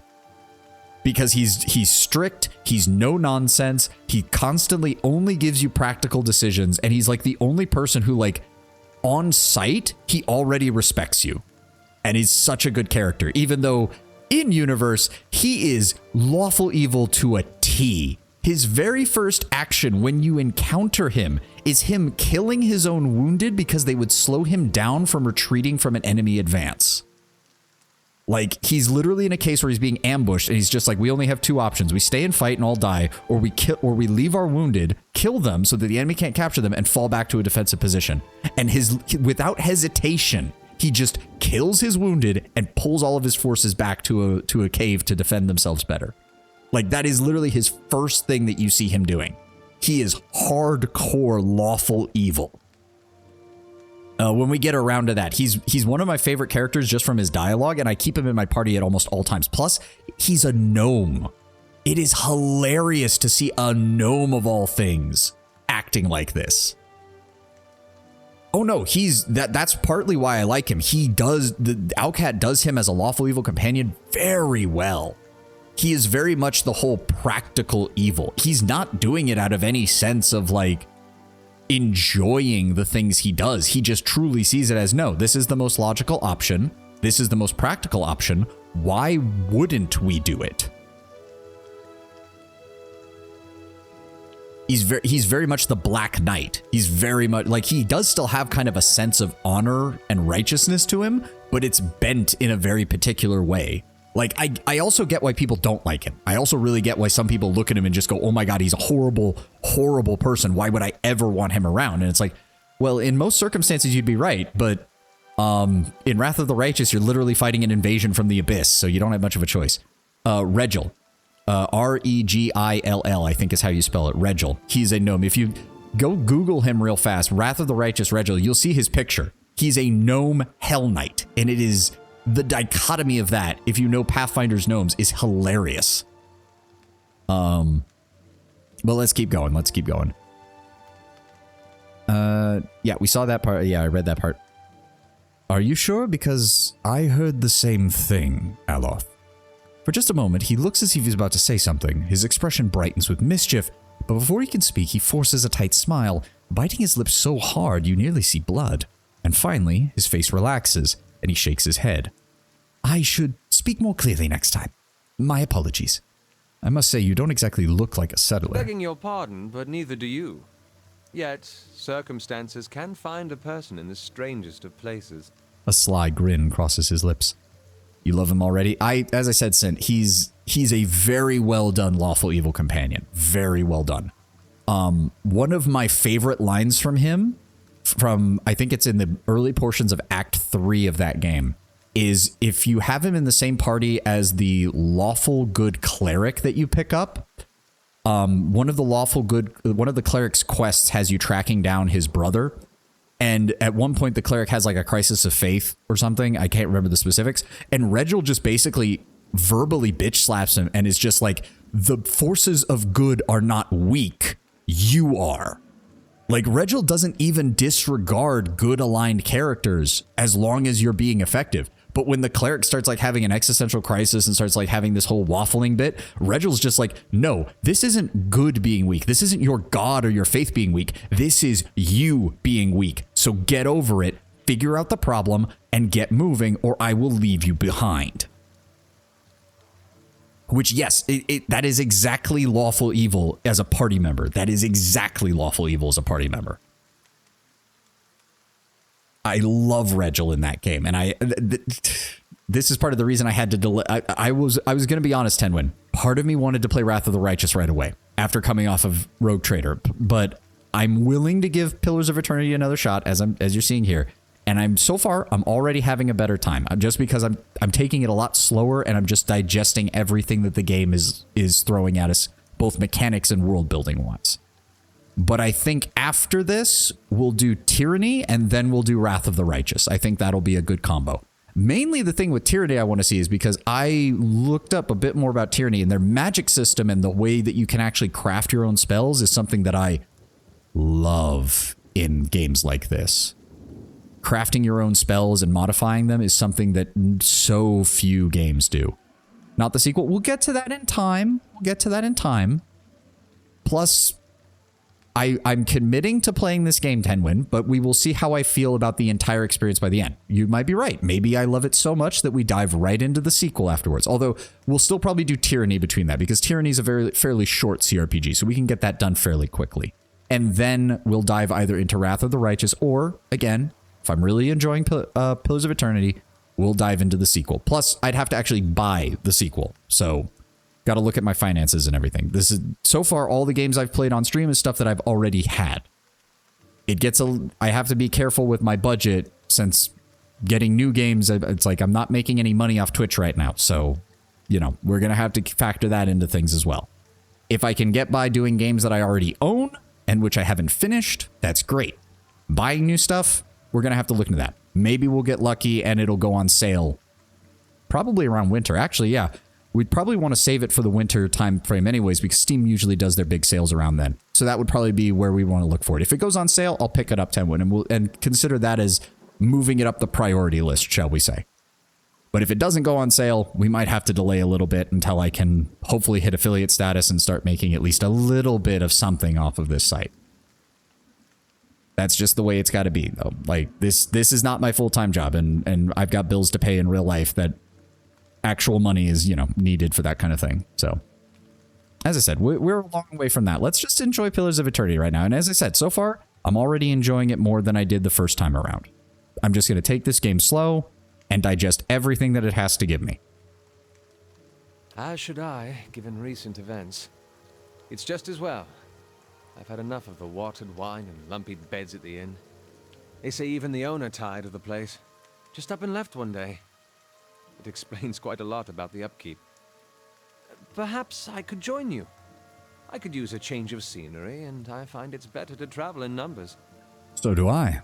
Let's go then. It'll be good to have a companion again on the road. Excellent. I shall follow you. Alright, and all of this... I don't think any of this is going to be... Hold on. So yeah, this can even be upgraded as well. 6 damage reduction. And then you can get all of this, and you can still get the... Yeah.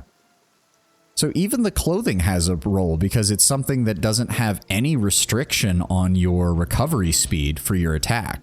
And if you're not planning on getting attacked, then yeah, I can see how that would work out really well. Ooh, silver. The large silver coin is used for large transactions in the Aedir Empire and many of their colonial territories. Very nice. Go ahead and put that there. We'll go ahead and grab that on my inventory. And then we'll drop off the dagger and club there. And that's everything. The windows are clouded with a haze of accumulated smoke and cooking grease. Has the level limit of 12? Really?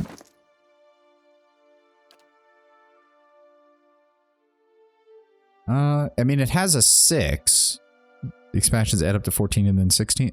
Yeah, it maxes out at 12, but it's got 16, which also tells me that there has to be more, because there has to be more enchantments or other things you can do, because otherwise, tribute bonus is 2. These are 1, so that's or these are 4 technically, and that's a 1. So that even if you take the most expensive options for each of these, that only adds up to 11.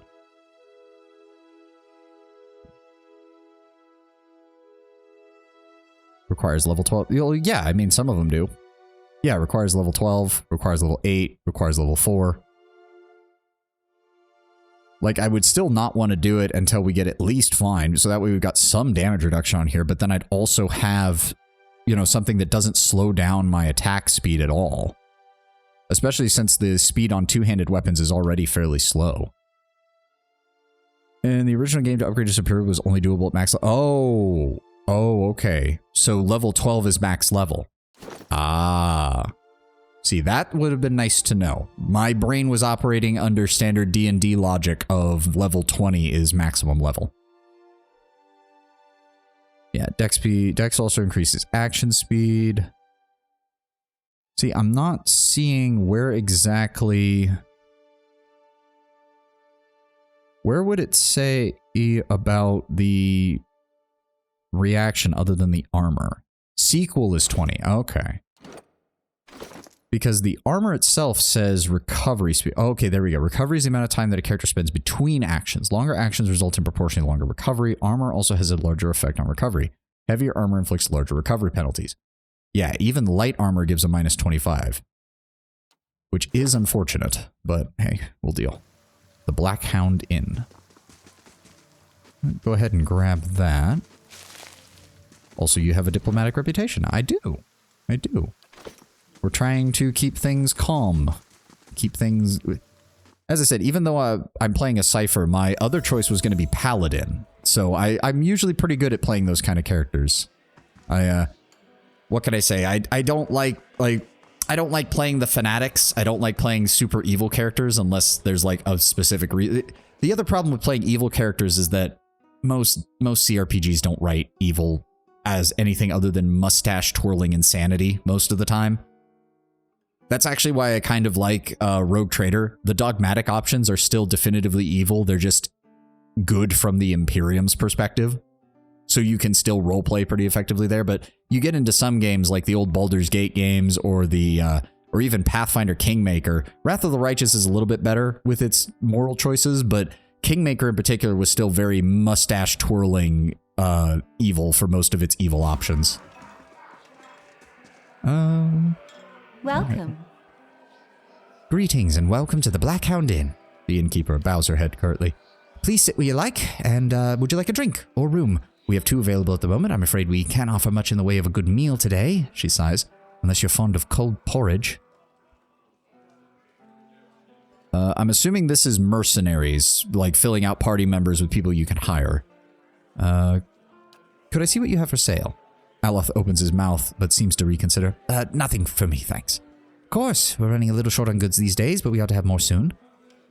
Can I sell anything to her, or is she going to be very specific about what she buys?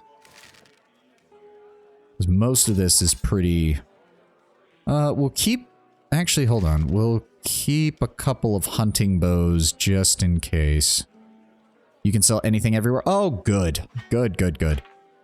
Daggers, clubs, hatchets... We'll keep a couple of the shields just in case. The battle axe also looks kind of nice.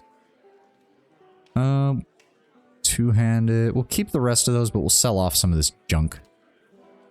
We also don't need nearly as much of that. Light armor, scale armor. I'll keep the scale armor in case that's better than what Edir has. We'll keep a couple of those. Don't need those. That doesn't sell for anything. We only need... We'll keep 1 torch, but we shouldn't need more than 1. And we don't want to sell any of this, because this could all be used for various things. So that's 267. Rooms. Okay, inns allow characters to rest without using camping supplies. Cheap rooms are usually available, but if you have the copper to spend, you can consider the more expensive options. The bonuses they provide last for a long time and affect the entire party. Well, we don't have Edir in the party yet, so I don't want to waste money. Lasts for 2 rests. Oh, that's nice. That actually lasts quite a bit. We're just gonna go with the common room. It's fine. Oh dear. Also, I probably should have sold that stuff because I think I just left it in the inventory and didn't actually finish the transaction. Fun fact regarding the Black Hound. Apparently during the Kickstarter, could sign up for a tier where you could design one of the taverns, but then it was time to check which ones they were fun. They couldn't reach the guy that was tied to the Black Hound. He just vanished with no trace and no way to reach him. So they added a story to the game with the owner of the tavern just left without a word. Oh, that kind of sounds like it would work. That kind of sounds like it would work. And even if it didn't, it's still a nice world building touch. Just the innkeeper disappeared one day and we have no idea where he went. Your sleep is restless and fevered, assaulted by hisses, and whispers, blanketed with a suffocating anxiety. You open your eyes to awaken and find yourself in front of Gilded Vale's gallows tree, the creaking of its ropes growing louder in your mind until the sound is near deafening. Hanging from the tree is an old dwarven woman. Her face is already shriveled inward like moldering fruit. Her head hangs limply to one side, and as you look at her, she looms larger and larger in your mind until she is but mere inches from your face. Suddenly, her head snaps up, her eyes open, they are empty, and behind them is a vast nothingness that causes your stomach to drop. Her mouth slowly parts, and with a gust of rancid air, she speaks a single word. Watcher. You jolt awake, the foul smell of the dwarven woman's breath still permeating your nostrils. Sweat runs down your face in thick droplets, and your skin is soaked from head to toe. You remember the woman. You remember seeing her decaying face as you spoke with the magistrate. He called her an animancer. Though it fills you with a new, queasy apprehension, you feel a strange compulsion to go see this woman once more, if only to confirm that she is truly dead.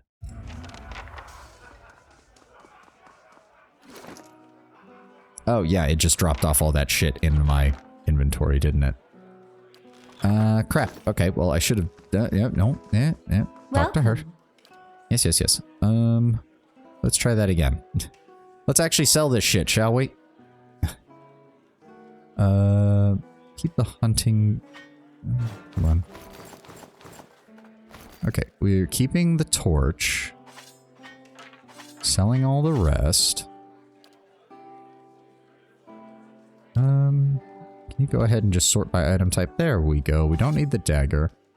The hatchet is fast but weaker than that right now, so we'll sell the hatchet. We'll keep some backup long-range weapons and some weapons that I'm not sure I want to get rid of yet, as well as the shields. Got one of each armor type. So we can sell that one as well. We keep the torch. So we don't need the one that was in there. Oh, yeah, we can sell that one. Yep, keep the lockpicks, keep the torch. The tattered journal. I guess we could move that to our stash at some point. Valiant clothing. Huh. Simple clothing. We'll see what they look like.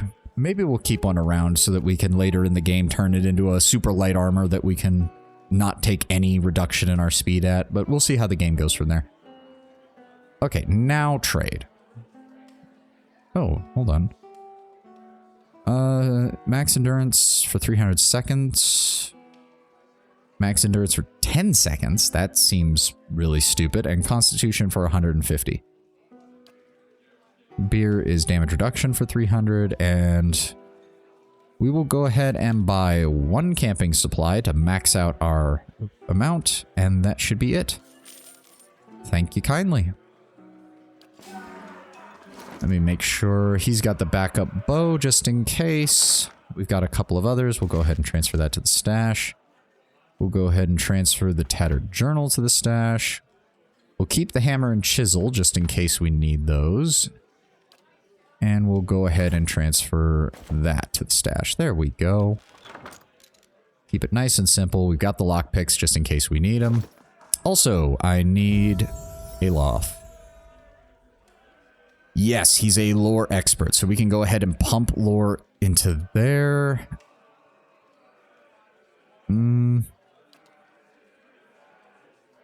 It's high enough that we should be able to get some survival points next level. I think that'll be fine.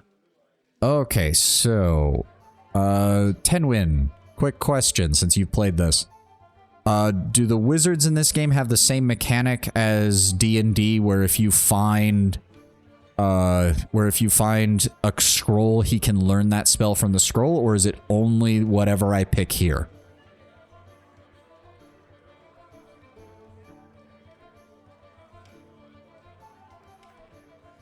No learning from scrolls? Oh, okay. That makes things a lot more difficult. You can learn magic and spells from other grimoire. Oh, okay. So that's how they do it. Okay. Well, I mean, technically, Sint, you were still right. I can't learn it from scrolls, but I can learn it from other mages. Oh, no. No, I had it. Okay, okay. Still, I need to figure out what exactly... Actually, hold on. Exit out of the character level up screen for a second. What spells does he actually know already? I didn't even bother to look at that. Journal, character... Wait, what? No, that's not it. Where do I... Hold on. Ah, there we go. Edit Grimoire. Okay, so he has Minoleta's Minor Missiles, which is, let me guess, that's Magic Missile. Summons 3 spells that batter the target for crush or crow damage. Yep. Dazzling Lights causes will debuff, dazed, and targets their accuracy. Okay. What is... This will cause for him to learn the Kalikoth Sunless... Wait, why can he learn that? Does he have a... Hold on. How can he learn that? That doesn't make sense. He's got a scepter and he's got a rapier. He also has his grimoire. So why is that? He doesn't... If you erase it from this grimoire, you won't be able to describe it again. Wait, what? That doesn't... You can cost 100 copper for Ella to learn Kalikoth Sunless Grip. Oh, so the grimoires... Okay, so each grimoire has its own spells, but wizards also know spells. They need the grimoire to cast it regardless, but if they pick up another grimoire, they can then permanently learn that spell and use it with other grimoires. Ah, okay. Well, we have plenty of money for that, so go right ahead. Okay, so now it is a known spell. Okay. And he has Fan of Flames. Now, I'm assuming as well that as per usual D&D logic, he can only... Yes, he only has 2 first-level spells that he can cast right now. So he's got a choice of 4 spells, but he can only cast 2. And I'm assuming... Intelligence, logic, reasoning capacities, it can be useful deduction, sudden realization, problem solving, and combat attributes to will, defense, and influences. Is there anything that increased recharge per rest, not per encounter? Yes. I remember that distinctly being something that I wasn't a big fan of since... Or spells per encounter. Yeah, because I imagine that there doesn't appear to be any... what's the word I'm looking for? Cantrip equivalents. So he doesn't have like a 0-level spell that he can cast from range. He only has 1st-level spells. So you only get 2 per rest, which means you have to be very careful. Okay, so that one is by encounter, though. So he does have at least something he can do. You learn those later. Oh, okay, okay. So at least they exist. Okay, so what we're going to want for him, then... He seems to be a straightforward combat wizard. Although, with the way attributes work, he can probably function elsewhere, I imagine. Let's just see what we've got here. You learned a new wizard spell. Remember that you must add new wizard spells to a grimoire before they're available to use. Yes, yes, yes. So, we can... Calls a blindingly white onto existence, inflicting blindness for freeze time over any in the area of effect. You can add lower tier spells to mastered spells that allow you to cast spells per encounter instead of per rest. Ah. He lacks might for damage. He's technically better as a control mage. Okay, okay. That makes sense. That makes sense. Creates a glowing quarterstaff of pure energy for the wizard to wield, granting a bonus chance to hit and giving the wizard endurance with each successful strike. From the sound of it, we do not want him on the front lines. Grants the caster otherworldly sight, resulting in preternatural accuracy. Could be useful. Empowers the target with a natural speed. 3 movement speed and 20% disengagement. So it doesn't increase your attack rate, it just increases your movement. Look the immediate pierce damage and a hobbled affliction on targets in the area. Hobbled reduces dexterity by 2, movement by 1.5, and reflex by 20. I am more than willing to take a suggestion on spells. Slicken. Knockdown on anyone in the affected area, causing prone. Chill Fog, really?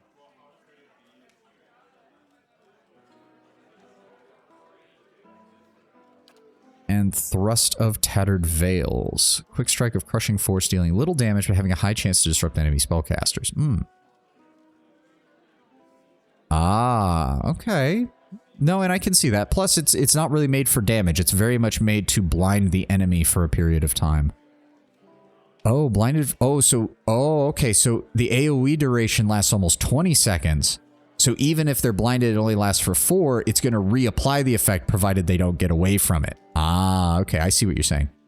I could also see, I'm thinking that is a good idea for the first one. The second one I'm also thinking is probably Thrust of Tattered Veils, because I imagine being able to interrupt enemy spellcasting is going to be very useful for someone like him. So yeah, we'll go with Chill Fog. That was a good suggestion. Thank you for that. Now, talents. We have... Creates a protective shield of magic.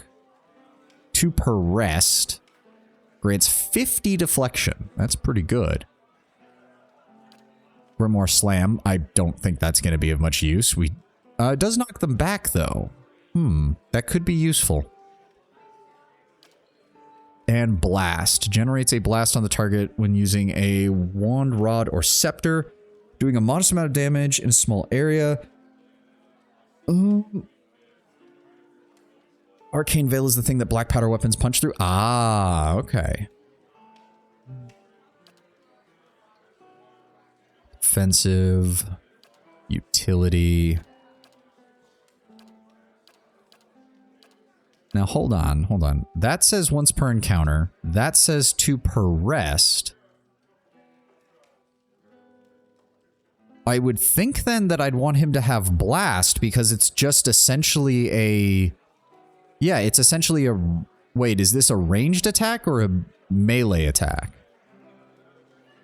Generates a blast on the target when using a wand, rod, or scepter, doing a modest amount of damage to all enemies in a small area around the target. So I imagine that also causes friendly fire, unfortunately. Okay, so maybe that's not such a good idea. Then I'm thinking maybe it's a passive auto attack, but is it ranged or melee? Because if it's ranged, that's great. If it's melee, then I don't want him in melee. That's a horrible idea. Okay, it is ranged. So yes, then this makes sense to have on him because he's going to be operating at range for the most part. Okay. So we'll take Blast, and that'll be his, as in rods and scepters are ranged weapon. Oh, so wait, he already has a ranged weapon when using this? Is that what you're saying, Tenwin? Like this wand he's got right here already counts as him using it as a ranged weapon? Ah, okay. So we might not need this then because it's an AoE, so it's probably going to hit our own guys if we're in melee. So if that's the case... Grimoire Slam might be a good idea simply because it gives him a once per encounter ability to knock somebody on their ass. And knock the target back so it doesn't knock them prone. Then maybe those are all damage reduction and shock and damage increases.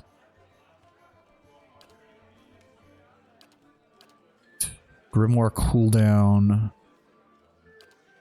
Wound binding. No, we don't need hold the line, especially not on him. These all just boost the various defensive rolls, and that improves disengagement. Well, it just says AoE, and I'm pretty sure that seems like something that would happen. Okay, faux AoE. Okay, so it only hits enemies? Is what I would assume that would mean, is that if it, yeah, faux AoE, so okay, so if that's the case, it might actually work. Deals damage to all enemies in a small area around target, doing a modest amount of damage. And it has a 1.78 meter radius. Yeah, his intellect is already high enough that he's getting some pretty serious bonuses on area of effect. Yeah, enemy. So okay, so there's no obfuscating language here where enemies just ends up meaning anything in the area sometimes. They're being very clear with this. If it says it hits all enemies, it's only going to hit enemies. And if it says it hits everyone, it will hit everyone. Like they're being very deliberate with their language here. Okay, that's good to know. Some RPGs aren't, and that gets a little aggravating sometimes. So yes, we will go. See, now it's a more serious decision, but this does not knock them prone, it only knocks them back. If it knocked them prone, it would be a great combat utility tool once per encounter. But as it stands, having Blast as an option to deal additional range damage is probably going to be the best choice. Okay. And look at that, we're almost level 3 anyways. That's very nice. All right, let's finish looting this place real fast.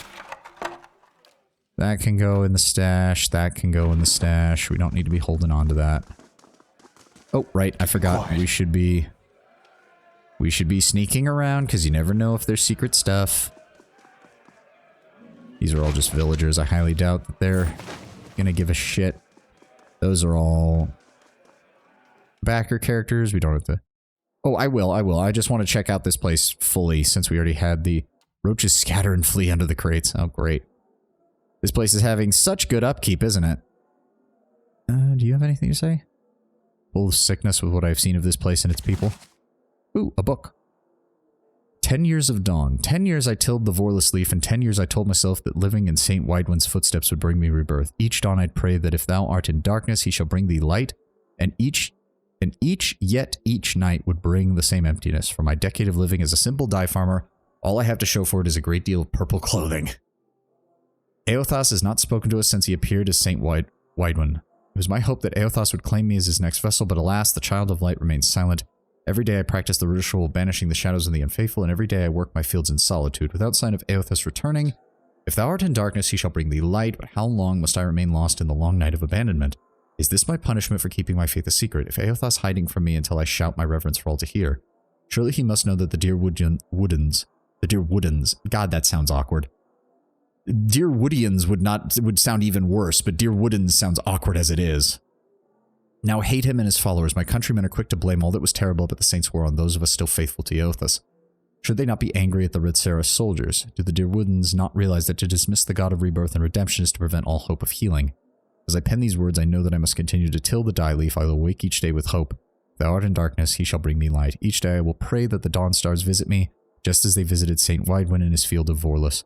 Will they come to me as they came to Saint Widewin, as a man and two women, luminous and imperfect? I am told that they come to presage new times. I am told many things, and I struggle to find the faith to believe it at all. And yet each morning the sun rises in the eastern sky, and each morning Eothas illuminates my simple plot of land, casting away the shadows of the unfaithful in his golden gaze. I thank thee, Eothas, for all the springs I've had, and all that will come. I am in darkness, please bring me light.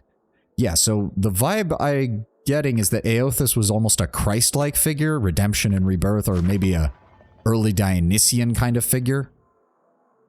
I've got it. Which is very bad to imagine that something like that probably died or got destroyed. Ooh, a minor ring of protection. Oh, wait. Oh, sorry. I didn't realize. I should probably have looked at that. Sorry, my bad. Are you, okay, you're not angry at me. I should not have done that. Oh, it didn't even use one of my... Oh, okay, there's a little mask on there. Okay, I should have paid more attention. Those are all characters there. Can I open this up? And that does not have the mark, so that is free to take. Duelist's hat. Oh. Maybe we'll give that to you. That sounds kind of cool. Oh, is that... That is... We lose a point of damage reduction, but that should be okay. And we gain 5% recovery speed. And the rapier, he already has one, so that's kind of pointless. Can we give him the hat? Hey, actually, I kind of like that. I kind of like that for him, because this doesn't do anything. And this just... Yeah. The Valians are associated with broad brim hats featuring a variety of exotic plumes. Very cool. Or do I want him with the tricorn hat? Which one looks better? Nah, I like the duelist hat on him. And as for me, we're going to go ahead and put that on. Yeah, I like that better. It also looks better, too. Between the armor.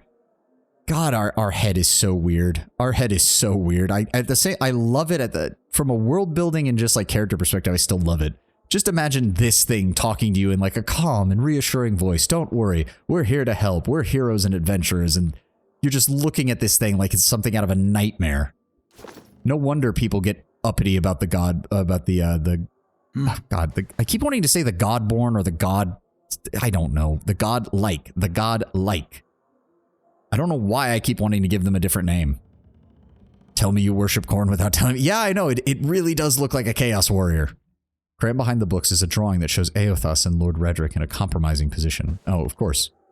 What tavern wouldn't have that kind of stuff? Go ahead and take those. People judge godlike too harshly. It looks at the baby that looks like Satan going to war. Yeah. Like, I have to imagine that at least some portions of this were smaller when your character was born. Like, I can't imagine that you come out of the womb with literally this whole thing sticking off of your head, but maybe it does, and that's kind of horrifying to think of in and of itself. Ooh, the Deerwood, Part 1, Early Colonial History. No other land has such a wild and bloody recent history, from colony to Palatinate to Free Republic. The Deerwood has undergone a trial by fire to emerge as a powerful force of the Eastern Reach. Deerwood's history begins in Adir in 2602 AI. So I have no idea what AI stands for. Adir explorers returns from a journey across the ocean with tales of treasures they'd found. They discovered countless ruins scattered through the forests and plains. To the north of the trees, they would be perfect for growing Vorlis. There was a problem, however. The locals were incredibly hostile, and potential for conflict was high. The Fairkonig of Adir, Fairkonig, first king, okay, of Adir, knew that this was too good of an opportunity to pass up and sent more explorers to scout and map the area. Exploration continued over the next 20 years, with small groups of explorers traveling back and forth between Adir and the New World, with a handful of colonists setting up small camps and establishing bases for the explorers to work out of. Conflicts with the locals, who the Adirans learned were called Glenfathans, were rare, but frequent enough for the Fairkonigs to send a small squadron of guards to help protect his citizens. These guards established a central base on a river in the western section of the woods. This settlement would eventually become the city of Deerford. I want to say Dryford, but it's not. It's Deerford, upon which the modern-day village of the same name is presently built. Once the base was established, the first permanent Adiran settlements began north and west of the Bale River, and over the next 3 years, thousands of Adirans made the trek from Adir to the new land. The Glenfathans, who seemed to revere the ruins scattered throughout the forest, caused a few problems with some of the settlements, especially those founded near the ruins themselves. These were easily taken care of by the colonists with the help of the Imperial Guard. Boy, can't imagine what happened to those Glenfathans then. Godlikes are confirmed to grow as they grow, aka when you are born you might just have a burning hair or tiny horns. Giving birth to a godlike still has a very high death rate for the mother. Yep, I would imagine so. Death godlike has a near 100% death rate for the mother. Ah, that makes sense. The Adirans, in order to further their foothold in the area, reduced the cost of production in an attempt to keep the Glenfathan population under control. Started making slaves out of any Glenfathans captured during the uprisings. This resulted in a great increase in tension between the groups. With the populations of the area growing, an official government structure was established by the Fairkonig. He appointed several earls to preside over the land and assigned them thanes to help run their territories, and they called the new Grefram the Deerwood. Dryford remained Deerford. The Deerwood, the Deerford. Okay, Deerford remained the center of the Imperial Guard, but the settlement in Pearlwood Gulf, New Dunrid, was the true seat of power for the area, sitting at the edge of the ocean, forest, fertile farmland, and a river that runs from coast to the White Marches. Settlers flocked to the area hoping to establish names for themselves, and Adir began to spread across the new land. Went hardcore in going deep with the construction. Yes, I get what you're saying about the American colonial connections, but I'm also, between the language and the way they're treating the Glenfathans, I'm also getting very much a when the British first went into Ireland kind of feel to it. There's a very Celtic feel to the way the Glenfathan are phrased and the way they're talked about here that very much fits the early English attempts to settle in Ireland. Especially the fact that Adir is a formal empire and thus has nobility ranks, and they allowed the nobles to handle the settling rather than merchants or things like that, because a lot of the American colonies were founded exclusively by merchants and by royal decree with merchant companies, whereas early English colonization of Ireland was very much handled by private nobility that was appointed by the king to take control of sections of Ireland and then rule those sections as feudal fiefdoms. So it's a bit of a mix of the two. It's a bit of the mix of the two, but it's a nice way of doing it. It also gives them a bit more leeway as far as world building goes than trying to copy one or the other. Those are all character. Those are all that guys. Oh, the bones are covered in tiny bite marks. Aww. The hound stares intently at the covered window, head cocked as if waiting to hear a particular sound. It looks up when you approach and whines a low note, tail wagging slightly. Pet dog. Why would you not pet dog? Always pet dog. Pet dog cute. Where does this lead? Does this go outside? It does. Okay, so it connects there. Well, we're gonna go back inside and make sure we don't miss anything. That's just the inn guest. We already did that. That's stealing, and we already checked out that. Okay, so we can go back downstairs and talk to the innkeeper. Yep, we already did. I don't like that these stay on the map after you've cleared them out. I would think that would be something you'd want to have disappear once it's emptied out, but...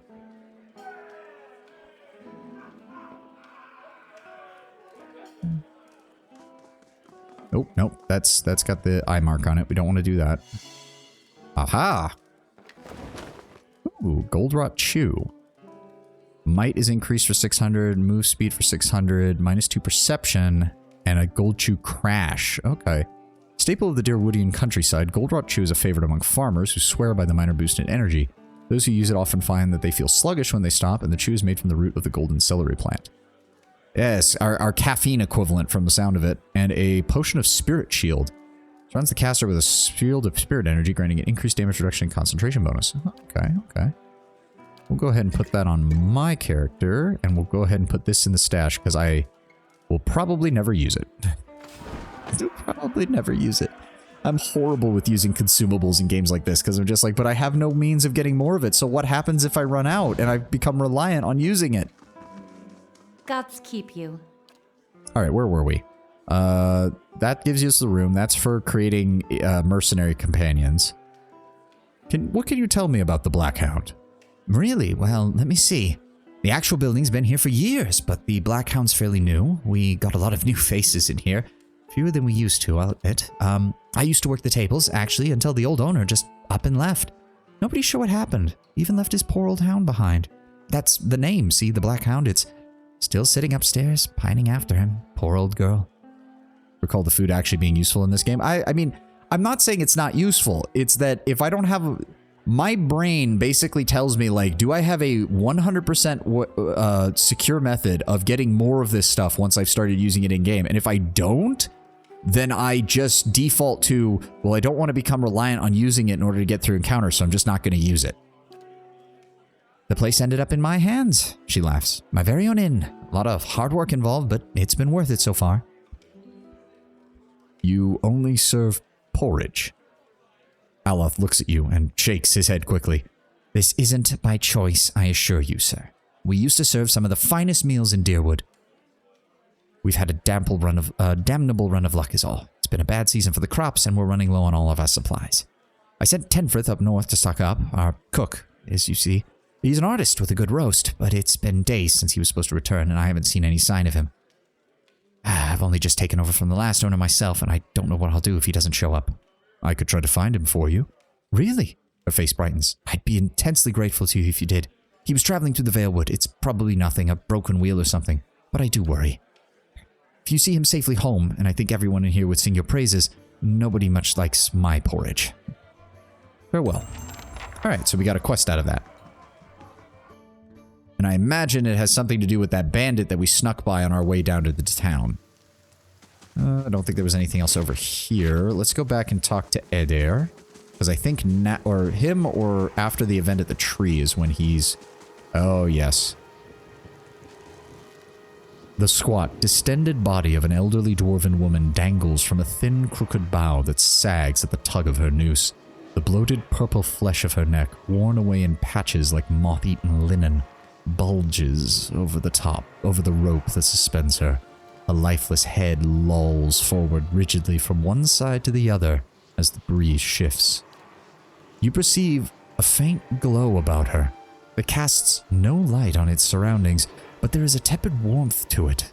You feel somehow that you could just reach out and touch it, not with your hands, but with some aspect of yourself that has no worldly dimension. This is also why I picked Cypher, because the Cypher's abilities are directly tied to the same things that are happening to our character here, and I just felt that that really helped tie the whole, like, thematic feel of the character together.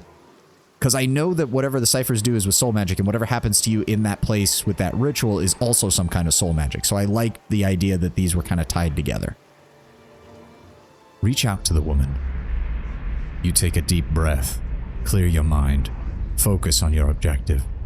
As you exhale, you feel yourself spreading outward towards the hanging woman, perceiving all that lies between you and her with a new unfamiliar awareness. Once you've expanded enough to reach her, there's a sudden jolt in your mind, a ringing, electric surge of images, words, and sounds.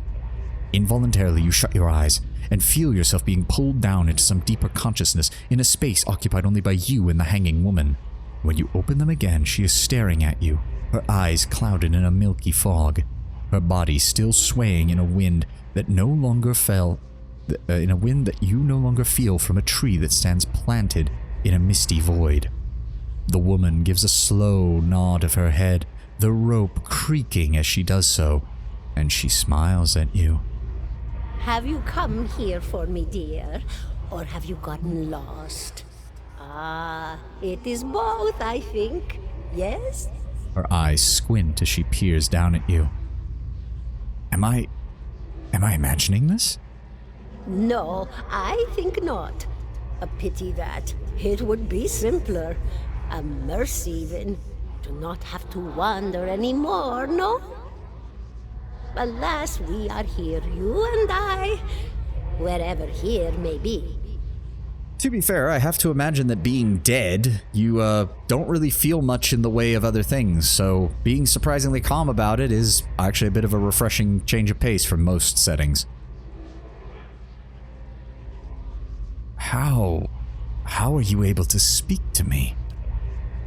Is that what we're doing? Perhaps it just seems that way.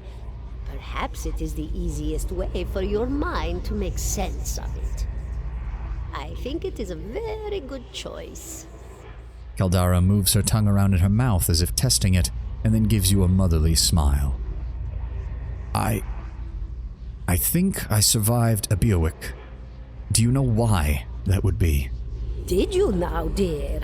My, that would be something, wouldn't it? Could be luck, could certainly be. A storm can be a careless thing. Caldara appraises you with a scholarly interest for a moment before resuming her cheerful demeanor. Or maybe it got its hands around your soul but couldn't pick it up. A soul can be heavy if it stayed in one piece through its time. Strong souls, we call them in the trade. Cold, I mean. Called them.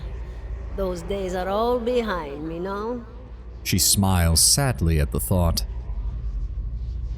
Well, still, nonetheless, I need to understand something that's happened to me. Can you speak? Can you tell me more? She nods, a look of pity on her face as though she was consoling a child. The world looks a little different than it used to, is that it? Feels like you're noticing things for the first time that have always been there. She nods as she speaks. You have seen past the shroud. It only takes an instant. Your soul remembers, yes? Remembers how it sees when it leaves the body, like being reminded of a dream you had forgotten. You are a watcher now, and a watcher you will stay. A watcher? There was a vision when the Beowulf hit. Then there was something else when I looked upon you the first time I walked into town. What is a watcher? What indeed? Long hours have many animancers spent studying such things. Not I, though. Not I. I'll tell you what I know, though, since fair is fair, and here we are visiting, you and I, and it reminds me of better times. See, I think that's actually kind of the point. Maybe we'll see it with other souls, Tenwin, but at least with her, she's already been an animancer, and it wouldn't surprise me as well if, in the state of death, you don't really feel any negative emotions either, so while it might be disconcerting for some, for her, this is just, oh, so some of our theories were right. Ah, well, this is kind of fun. Souls pass on. Some say through Audra stones, which are the blood veins of the world. They leave the world for a time and are reborn into it, sometimes more than they were before, but usually less and seldom the same. For all souls there is a time where they do not live, yet have not passed on. And those souls roam the world, same as you or I, either living or lost. But no one sees them because they have forgotten how. Agreed, Center. This is a very good voice actress who's doing those lines. So far, all the voice acting has been pretty solid. Pretty solid so far in the game. A watcher sees, though, knows what to look for. And sometimes they know a person just by looking at them. Know where they've been in ages past when their bodies were other bodies. See memories even their owner can't recall. A wonder to behold when all goes well. A wonder. What do you mean when all goes well? Are you saying that there's other problems with this kind of ability? Oh, nothing to be afraid of, I'm sure. It's just much to take in for some. Sometimes there's trouble sleeping or other difficulties. She smiles at you reassuringly, fanning out a tuft of long whiskers that sprouts from one of her cheeks. You should see old Merwald. He could tell you much more than I. A watcher just like you. Helped many in his day. Took up in an old keep no one would claim. Not far, not far. Kadnua, beyond the Black Meadow. He will welcome the company. You said it was possible for souls to break apart over time through the rebirthing process. Oh, yes. Entropy. Rimagan's work. We know little of why or how. We lose pieces of ourselves when we die and pick up pieces of others when we are born again, but less than what we lost. We tried to stop it with the animantic sciences, but with little success. No. That would seem to imply to me that this world has a set time limit then, if souls are slowly but surely being diminished over the course of millennia. You've essentially got a built-in Ragnarok that's going to happen at some point when the souls simply can't be revived or can't be brought back. A very small few resist Rimergan's influence and stay together through some force of defiance, at least for a time. But they all succumb eventually, I think. She clicks her tongue. Can we speak of you? Who are you? Me? I'll bore you to tears, though. She shakes her head in protest. That assumes that souls aren't created. True. But specifically, she didn't say anything about that. So I don't know. It's possible that that's how it's being handled. But how does new souls get created if old souls are being constantly reborn?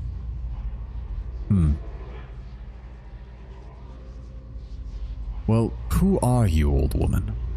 And here I thought you'd come to visit me in particular. Caldara de Baranzi of the Valian Royal Academy of Animantic Sciences. Not the greatest of their number, but I came here all the same because this was where help was needed. She breathes a mild sigh, sending a small beetle skittering from inside her cheek, before turning her arms out stiffly in what might be considered a curtsy. He gives that vibe. It does. I think it leaves it open to enough interpretation for you to wonder how badly this entropic effect might be affecting this world. And I have a feeling that given that she even mentioned it here, that it's got to have some kind of, the whole nature of the soul and parts of it splintering off and reforming is going to have a part to play in everything that's been going on here. What happened to you? Thank you, Tenwin. But yes, let me speculate though. Just don't give me any confirmation unless I explicitly ask, like I need a yes or no on a game mechanic or something like that. She laughs. A rasping, choked cackle escapes from between rows of buttery yellow teeth, causing her body to bob up and down with each spasm. Seeing your blank expression, she catches herself. Oh, come now. Such a question. As though the answer were plain as a rope tied for strangling. Allow an old dwarf her last bit of cheer. Well, I came where I was needed, didn't I? Offered my services to Lord Radric for a pittance. A humble pittance. I was to examine the Lord's wife, see why the gods have seen fit to poison her womb. Studied her for months, looked high and low for impurities, tested her valence, the permeability of her essence. Do you know what I found? Tell me. Was it something related to her soul? Was it something related to the animantic sciences? Perhaps some kind of corruptive force? Nothing at all. A healthy woman, head to toe, blessed with a beautiful soul. Such a sweet woman, too. Meek, but warm-hearted. A few months' time, and the lord of the house demanded answers. For a time, I told him what he wanted to hear. Oh, yes, my lord. She is riddled with imbalances. I must have time to cure her. As the birth drew near, he grew impatient, as lords do. And this is where I've ended up. British king that had to me, why? Oh, you're thinking of Henry VIII. Henry VIII and his various wives, because he couldn't get a son out of any of them. I don't know. I'm not getting that vibe. I'm getting much more a man at the end of his rope kind of feel. Henry did that because he needed an heir, which has its own psychological implications given he's a nobility. But this guy seems much more, especially given the fact that this curse has apparently been going on for a while, it seems much more a case of a man who knows that he needs an heir, knows that he needs his wife to produce an heir, but is living in a place that has a curse or something on it that is quite literally a danger to everyone who gives birth, which, yeah, I could see that weighing heavily on such a guy and very quickly driving him from being somebody who is relatively normal to someone who is far, far more paranoid about everything around him. Although I gotta say, Miss Caldara, you really shouldn't have lied, because from the sound of it, that might have been why he ended up doing what he was doing. You might have been better off saying that you didn't know and you wanted to keep doing experiments to desperately try and find out why. At least then you might have played into him, you know, wanting to find a solution. But by lying to him about the imbalances and then not having an answer, I'm honestly not surprised the guy went a bit crazy and decided that this was the next logical step. Not saying he should have done it by any stretch of the imagination, just saying that you didn't do yourself any favors by actively lying to the guy while he's being so paranoid. Not a good idea, gotta say, not the best idea. What exactly are the animatic sciences and animancers in particular? I know a little of soul magic, but not the formal arts. A student of the soul. Something so basic, yet so poorly understood. But so many breakthroughs have been made in my lifetime. Had been made. Had been. To hear the locals tell it, we're a gang of soul manglers that preys upon the weak-minded. And the worst of us are. But the best of us? The best? Inspirations. Miracle workers. My parents were soul twins. Miserable before they met, empty inside. It was an animancer who helped one find the other, turned their lives around. You wouldn't believe the stories. Amnesiacs helped to remember their lives. The suicidal brought back from the brink of oblivion. The elderly afforded extra moments to say their goodbyes. How soon we forget when we're afraid. It's a fascinating science. A fascinating time to be alive in a place like Deerwood that does not control the research, no? I love the Valian Republics for many things, but their recent caution will leave them behind, I fear. I do like how it's kind of implying that at least some aspects of animancy are almost like magical psychology. Like the idea of, where was it? People being able to find their literal soulmates, people who felt empty and were able to, you know, find purpose in their lives, people who are talked down from suicide, people who are able to find memories that they had lost. It very much kind of sounds like, let's take the idea of psychology and some of the things that psychology has been able to do even when it hasn't been fully reproducible and apply that to a magical art in a fantasy setting. And that's actually a very interesting idea because I can't really think of many others that go that deep into that without just making it, oh, it's mental magic and it just magically fixes things. Whereas this is like, no, we're using an actual process combined with magical art of the soul to actually produce the result that we want. Well, of course, dear. I suppose that's everything. Farewell. Goodbye, my dear. It was lovely visiting. Caldera closes her eyes. Her head slumps forward once more over the noose, and your surroundings seem to bleed back into your vision. from some unknown place of waiting. Ooh. Aloth looks at you through narrowed eyes. Are you alright? You seemed lost just now. Jung science. I mean, yeah, it does kind of give that feel of like the 1800s when mid to late 1800s when you had so many philosophers and psychologists just delving into the art of human psychology. And a profession that is plagued by grand failure, making others wary, combined with charlatans abusing hopes and faith, resulting in people mistrusting it. Yes, it does feel very much like that. Combined with the Renaissance, early colonial period style of the history period we're in, which had its own issues with medical technology around the same time and medical practices around the same time. It's a perfect storm of that, for it's like, this could change the world. And it could also be abused horribly and ruin the lives of millions. I'm a watcher. His arched eyebrows recede into his hood. Don't you mean behind his fancy hat?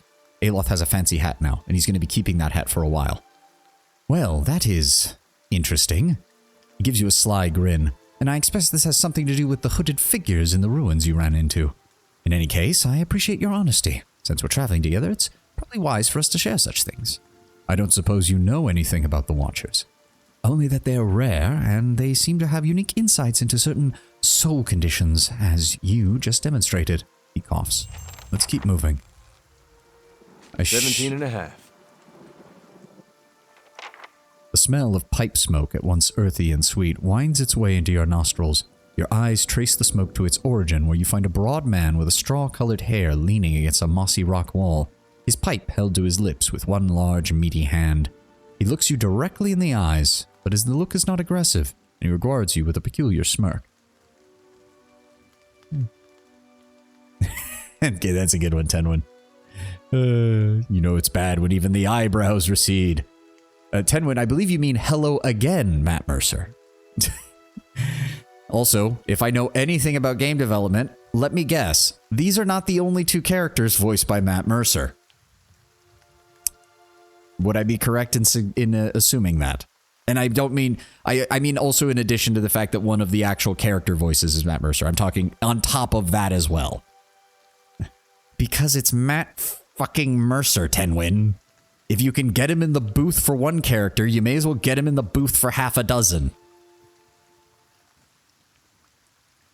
17 and a half. Well, could be 18, depending on how you count the dwarf woman. I'm sorry? The dwarf woman. You were trying to figure out whether to count her as a full person. I think you oughta. On the one hand, I'm kind of disturbed that that's Ed Air's first thought in regards to me looking at a person hanging from a tree. I think this was actually before he exploded I mean, I think it is, but he was still a fairly prolific voice actor. It's just that he wasn't as instantly recognizable. I remember, if I recall correctly, the first game I played with a Matt Mercer voice that I recognized was when he was playing as Chrom in Fire Emblem's Awakening. That was another big role of his because Fire Emblem Awakening pretty much saved the franchise. So he got a lot of props on that because he was one of the most prolific of the character voices that was used. What are you talking about? The people hanging from the tree. 18 of them. Well, last I counted anyway. Aloth frowns. Is that what you people do for fun around here? Name's Adair. Though to the people around here, might as well be 19. Don't think I'd put you much higher than 22. 23 tops. You look like the sort that likes to get involved. He looks you up and down and grimaces before extending his hand. When I mentioned a thing about Adair's character, I'm not sure if it would be a character spoiler or not. For companion characters, I'm going to say no, because if it's skirting the edge of spoiler territory, it's probably a bit too much. I vaguely remember that his first couple conversations are all about explaining how he used to be an Aothian worshiper or whatever, and that kind of feeds into the backstory regarding the religious war that happened before we showed up. So unless it's something that's directly like, again, I guess the best way to put it, will it answer a yes or no question? I guess is because usually if it's something that can be summed up in a single word, it's not very spoilery. But if it's something you have to explain, It's more of a character deal on the side you don't notice straight up, but is brought up in the sequel. You know what? If that's the case, I'm still going to say no. Just because if it's something that gets brought up later, I'll see it when we get to it. If it's not something that they wanted, if it's not something that they emphasized in the writing here, we'll get to it when we get to it. Just for once, I'm gonna veto on that one. We'll get to it as we get to it. I want to see Eder, and I want to explore his character as we would with the game, and just let the game's writing speak for itself. Explain for it. Something that is only explained if you play an Orlan in the sequel. Okay. Then I guess maybe. Because I'm not playing an Orlan, and I'm certainly not playing an Orlan in the sequel. Because if you have the ability to import my character, I'm definitely going to do that. So we have an excuse to play Orlan. I will admit, they're a better... I like how they kind of did halflings in this as more of a wild folk kind of thing. Eder's kind of racist. I mean, I'm not surprised. Again, it's this kind of setting. I'm not surprised in the least. And to be fair, from the sound of it, it must be very specific to them, because he even makes a comment in here where he's just like, the dwarf woman, you were trying to figure out if your counter is a full person. I think you oughta. So it's like, obviously it's not everything. Plus, if I remember correctly, don't the Orlan make up a large number of the Glenfathan peoples? So his family has probably been dealing with fighting the Glenfathans for a while. So I have to imagine he's been dealing with fighting regular humans and Orlans a lot in regards to their to having to eke out a living on this continent. And what makes you think I was interested in the dwarf woman? He looks at you a moment, his brow arched, his smirk broadens. He doesn't mean poorly, he means, well, he just carries internalized racism towards Orlans specifically. Orlans are a big part of... Yeah, I'm part of the Glenfath, that's what I figured. He admits in the sequel that he shouldn't feel like it, he knows it's wrong, but he can't help but to... And it feels weird about them. Yeah, no, I get that. That's an interesting character point. So I'm assuming that if you play an Orlan in here, it's not as noticeable, and then they decided to add a little bit of extra emphasis in the sequel just to help flesh out the character a little bit. Dark Sun. Yes, I remember Dark Sun's halflings. They're cannibals. To be fair, that's Dark Sun. Half the frickin' population of that planet are cannibals. By necessity is the worst part. Personally, I think my favorite interpretation of the halflings is the barbarian druid halflings from Eberron who go across like the open plains and occasionally have like velociraptor mounts and things like that. Like, they're actually really freaking cool. They tame dinosaurs and they like live in bands that cross like the open savannas. Pretty badass. Was in an Eberron campaign where we had a halfling druid and she routinely transformed into a raptor and turned into what we called living blender mode. I was smoking over here, saw you staring at her. Twice I refilled my pipe. You never so much as blinked. Your mouth was so slack I took you for a Radric at first. I don't suppose you know what a watcher is, then. Careful, friend. Best not use that word round here. Could be any number of Radric bootlickers within earshot. Ciphers, animancers, watchers. Same thing in the eyes of folks around here, Radric especially. They come through these parts all the time with their cures, preying on the desperate. None of them are who they claim to be. See, again, this is why Cypher was at the top of my choice, because I distinctly remember this early portion of the game, it gets mentioned a lot that they're kind of linked, so I felt it was thematically appropriate that if we're going to be a watcher, being a Cypher makes sense. Argument only appears if you play a female Orlan in the sequel, when you can just straight up ask if he has any feelings. Oh, okay, so it's part of the romance. Oh, okay. The person should like you because everything about you as a person fits him, but you're an Orlan and he just can't feel romantically for you. Note that no matter which species you play, he will not get into romance with you. It's just... Okay, that makes sense. To be fair, he's also come across as the very paladin religious type, so I'm kind of surprised they let you go that far to try and romance him in the first place. But it's a specific reason that's brought up if you're female Orlan. Ah, interesting. Interesting character moment, then. To be fair, that also screams of somebody who, like... It screams of someone, as you said, who's lived his whole life in a colonial society, whose main adversary has largely been made up of those people, and has probably seen friends and family either injured or killed by them. That's not something people just get over. It doesn't matter how many good experiences they have with someone of that race. That's never going to be something that their brain doesn't have a shortcut mentally of, this person could hurt me. And indeed, people who are like them have hurt me in the past. I mean, it happens in real life. I mean, what's the best example? I mean, it's a little condescending, the example I'm about to use, but it's often the simplest way of putting it. It's, why do some dogs cringe or strike against a new owner, even though that new owner's done nothing to them? Because if the new owner does something that reminds the dog of something that a previous abusive owner did, the dog's going to respond to it. It's an ingrained mental shortcut in our brains to try and defend ourselves. It's a leftover part of our evolutionary psychology of, this thing has hurt me in the past, I shouldn't let this thing get close to me. It's unfortunate. It's part of the most animalistic parts of our brain, but it's there and we have to deal with it. You don't get to try to romance him, it's just that when you reach max positive reputation, that you can skip if you want, is to ask about special feelings, and he will always turn you down. Okay.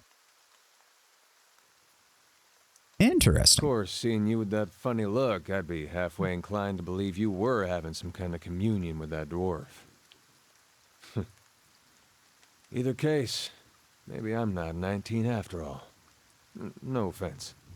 What exactly is that supposed to mean, dear friend? Don't blame me. I don't have a say. You can take my word for that. The town's had it in for me for a long time now. Only fellow who ever stuck up for me, well, he's number 18 up there. My headman on the farm. Used to be my captain during the war. Oh. Saints War. Only one in my lifetime. Fellas decide he's the living incarnation of Aothus. He overthrows Redceres. He marches on Deerwood. So we gave him a Deerwooden hello. Do I even want to know what's a Deerwooden hello? Blew him up. I remember this line. I remember how simple it was, and I remember laughing at the first time I heard this one too. He smiles at this, but it's the smile of one recounting a joke for effect rather than enjoyment. Who is Aothus? He's the god of rebirth and redemption. Formerly, anyhow. I guess they might call him something different where you're from. I have other questions. Why was your headman hanged? Why was he number 18, as you put it? He got involved.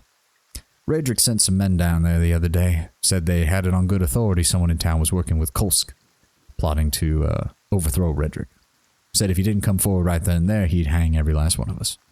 No one came forward, so Swithin, that's my headman, he steps up and says it's him. They took him at his word.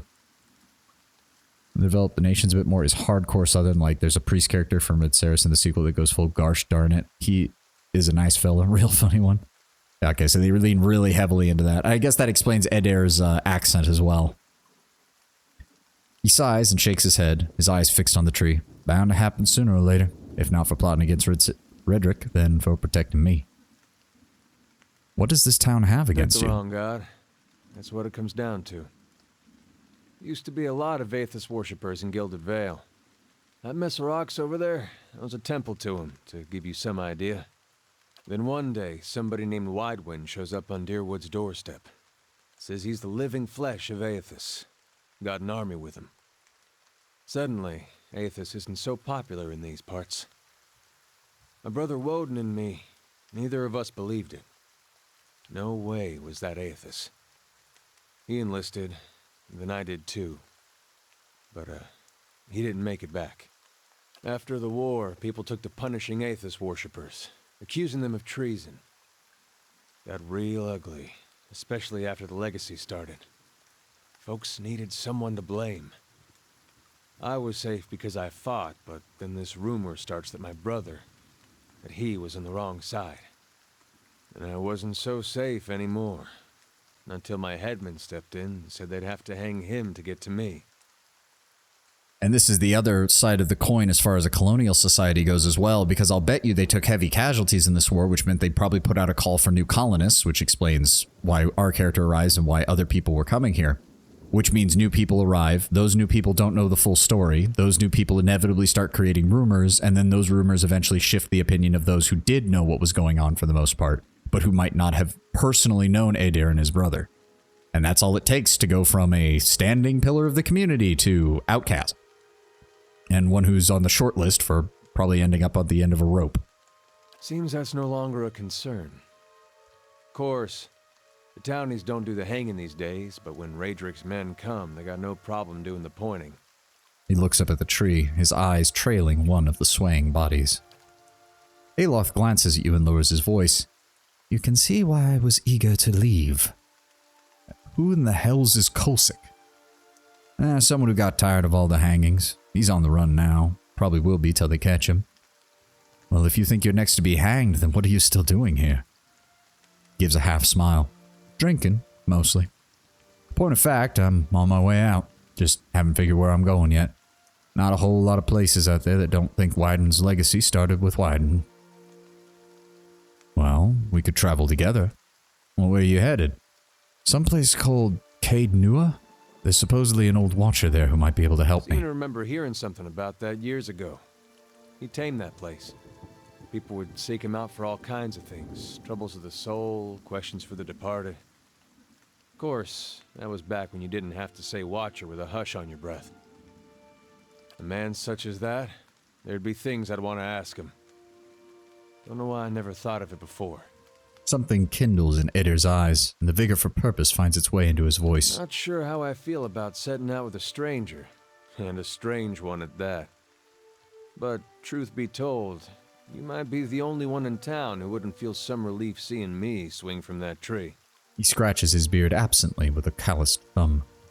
This game doesn't get quite sad. I do remember distinctly one review that I read of this game when it was talking about the art style, and it's like, if Depression was a video game with an art style, this game would be a great example of it.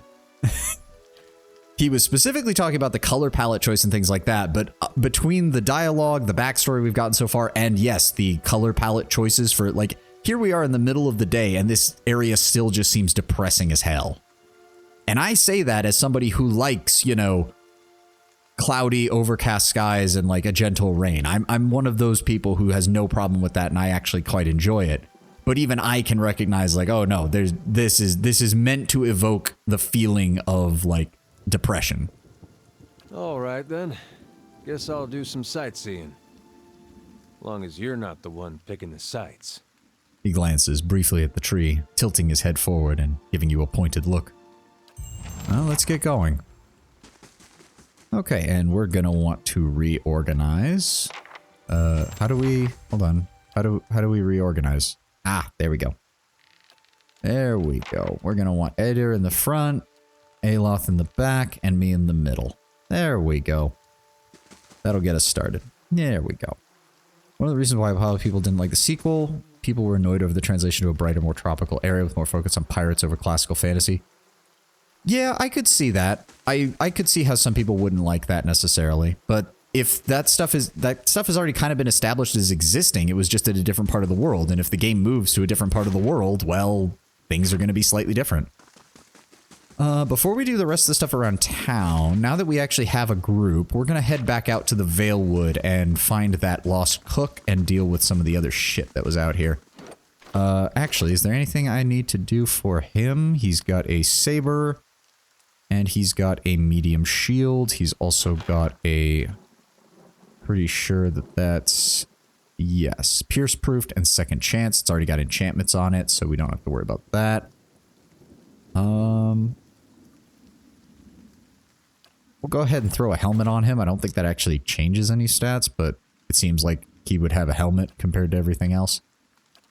And do we want to give him... Would the battle axe be better? It's got lower slash damage, but has bonus crit, where his sword has sharp, so no, the sword's probably better. He also has a heater round shield, so that's fine. And he has a bow as a backup weapon. So then... accuracy. He's got a plus 20% damage on it. Okay. Doesn't the helmet say something about crit protection? From the humble padded cap to fully enclosed steel, great helms, different cultures tend towards different styles of helmet, but outside of regimented armies, the type of helmet an individual wears comes down to personal... No, it doesn't say anything. You could set up the second slot with a hammer or something to do crush or pierce. Yeah, I guess since he... So, do we end up actually unlocking these third and fourth weapon slots later in the game? Or is that something for, like, specific classes or something like that? Because if we do that later, then yeah, I've got no problem with him having that ability to have another melee weapon. slash and crush damage for that. So his would we'd probably want him to have the pole arm. Because I don't have a mace. Should have probably kept the mace now that I think about it. But oh well. Yeah, he's got the scepter and the grimoire. He's got a rapier as a backup. If we do have to give him the rapier, we'll go ahead and equip the small shield to him just in case. 3rd and 4th slot are talents and rarely worth it. Fair enough. Okay. Yeah, we'll just keep that for now, just in case we need a ranged weapon. We don't need anything else. I'd rather have the padded, so we're going to go ahead and put this in our stash. And we'll go ahead and give Adair a backup, although we'll keep the bow on him just in case we need it for ranged. Yeah, so he's got an option there. Very nice, very nice. Wielding a single weapon without shield or offhand increases accuracy and therefore crits. Oh, okay. So wait, if I do... does it not show up in his stats? Because it's not showing anything over here. It's not even showing anything on the accuracy. Yeah, that doesn't seem to be doing anything. Maybe because it's a small shield?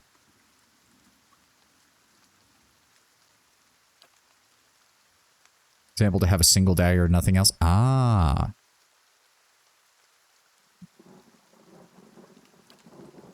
Yeah, because if I... Yeah, see, so you can see that with his shield. If I take this off, his accuracy goes up to 44. Yeah, it even says accuracy -4 on the heater shield. So hold on, 8. So if I gave him this, it does reduce his accuracy. So it also depends on, it probably also depends on the weapon as well as your own stats. So for right now, we'll give him the better shield because Adair is meant to be the tank character. And we give him the small shield. Oh, that's what I didn't have it selected. So his accuracy is usually 42 and it goes down to 30 with that. Okay, okay, okay. That's what it was. Okay, so if that's the case, we're going to drop the buckler off. There's no real point to that. Yeah, his accuracy goes up to 32 if he's got that. It's still strange that... Weird. So his normal accuracy is 44.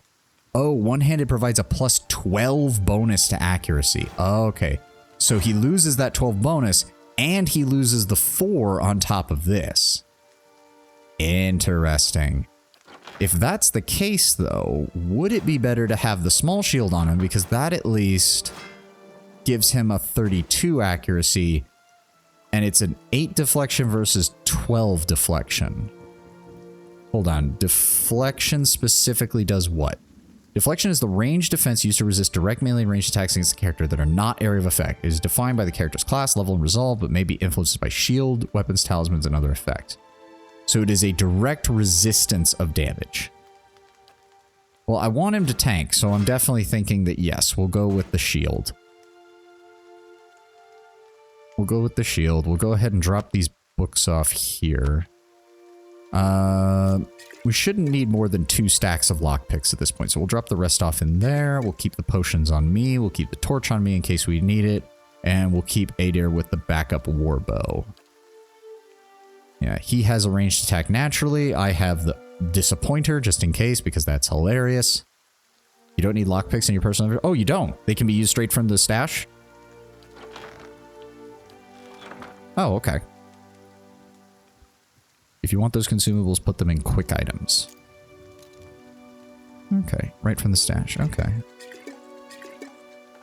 Same thing with the hammer and chisel. So like if we run into an event that requires that, it will use it from the stash and we don't have to keep it in the inventory. Potion of minor regeneration is endurance.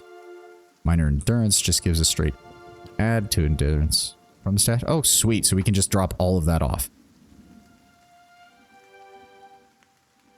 Potion of minor regeneration, potion of spirit shield. We're gonna actually give that one to Adair in case we need him to tank a lot of shit at the front, and then we'll keep the regeneration on me for right now. Keep the torch just in case we need it, and keep the bow just in case we need it. Okay. Let's head back out towards the Valewood. Okay, that makes sense, Tenwin. Thank you for the heads up. Now, where was that bandit. So I've got a feeling we should deal with him first. Go ahead and turn off fast mode. I want to walk carefully. Ah, there we go. Outlaw. Okay. And then I'm going to come out here. We're going to go ahead and cast Eye Strike on him immediately. There we go. Get in there. Let's go. There we go. Nice and simple. Open helm. That doesn't have any additional stuff either. Hello? Wait, what? Okay, whatever. Grab the coin. Ooh, more drugs. Poor guy mogged by 3 dudes away. I mean, he's a bandit. He attacked us first. We could have just walked by, but he chose to attack us. Remove Svef Crash. 15% attack speed, move speed, and -4 resolve. Free patch to the provisioners of the Valiant Republics, where the markets for the plant in question enjoy a rapidly rising demand. Most commonly chewed or inhaled, Svef is infamous for its near catatonic state in which it often places its adherents. Those who use it claim the drug gives them a sense of urgency and meaning, lost when the effects fade. More colorful accounts claim the drug allows one to look within themselves and witness the sight of their own soul. Oh, great, so it's cocaine. Well, let's go ahead and grab that. That... No, that's not better than that. There's no point equipping him with that either. Small shield, don't need. Sword. His saber is still better than that. Actually... Yeah, wait, why is it comparing it to a pike? I want it to compare it to Ader's equipment, not mine. Oh, whatever. It's probably not as good. Okay. Now, if I... Let's quick save. I highly doubt that was the only bandit. He was probably a lookout of some kind. Oh, nope, there's a wolf down here. Yeah. Oh dear, there we go. Ooh. Oh, I completely forgot to level up anybody after all of that. Okay, hold on. Go ahead and Whispers of Treason, the young wolf. There we go. And then we're going to slip around here and attack. There we go. And then we're going to Eye Strike him. There we go. Blind him. There we go. And then this guy's going to try and run around. We've got this handled. Go ahead and attack. Thank you. Sweet. Okay, that's working a lot better. White leaf is the equivalent of weed. Commonly found, locals dry and smoke the plant, which grants them a feeling of calm and pleasant lethargy. Well, it does not grow in Dreadfire. The influx of foreign travelers, colonists, and explorers have made it widely available. All right, let's go ahead and loot all that. Okay, let's level up. I completely forgot to do that. Yeah, see, so we did that. And then we'll need a point in survival. And I guess we'll grab a point in athletics just to have at least one across the board. Since we... Well, it does say unused points. So, you know what? We're going to hold on to that one. And we're just going to focus on mechanics and survival for this character. I think that's fair. Oh, okay. So... Oh, we have access to level 2 powers. I need to pull up the guide again. Where is my guide for ciphers? Powers level 2... The first one it suggests is Psycho-Vampiric Shield, the first of your 3 self-buff spells. This drains your opponent's resolve and gives you plus 25 deflection, and this is huge. Allows you to walk around the battlefield like a tank, which is why you're better than a rogue.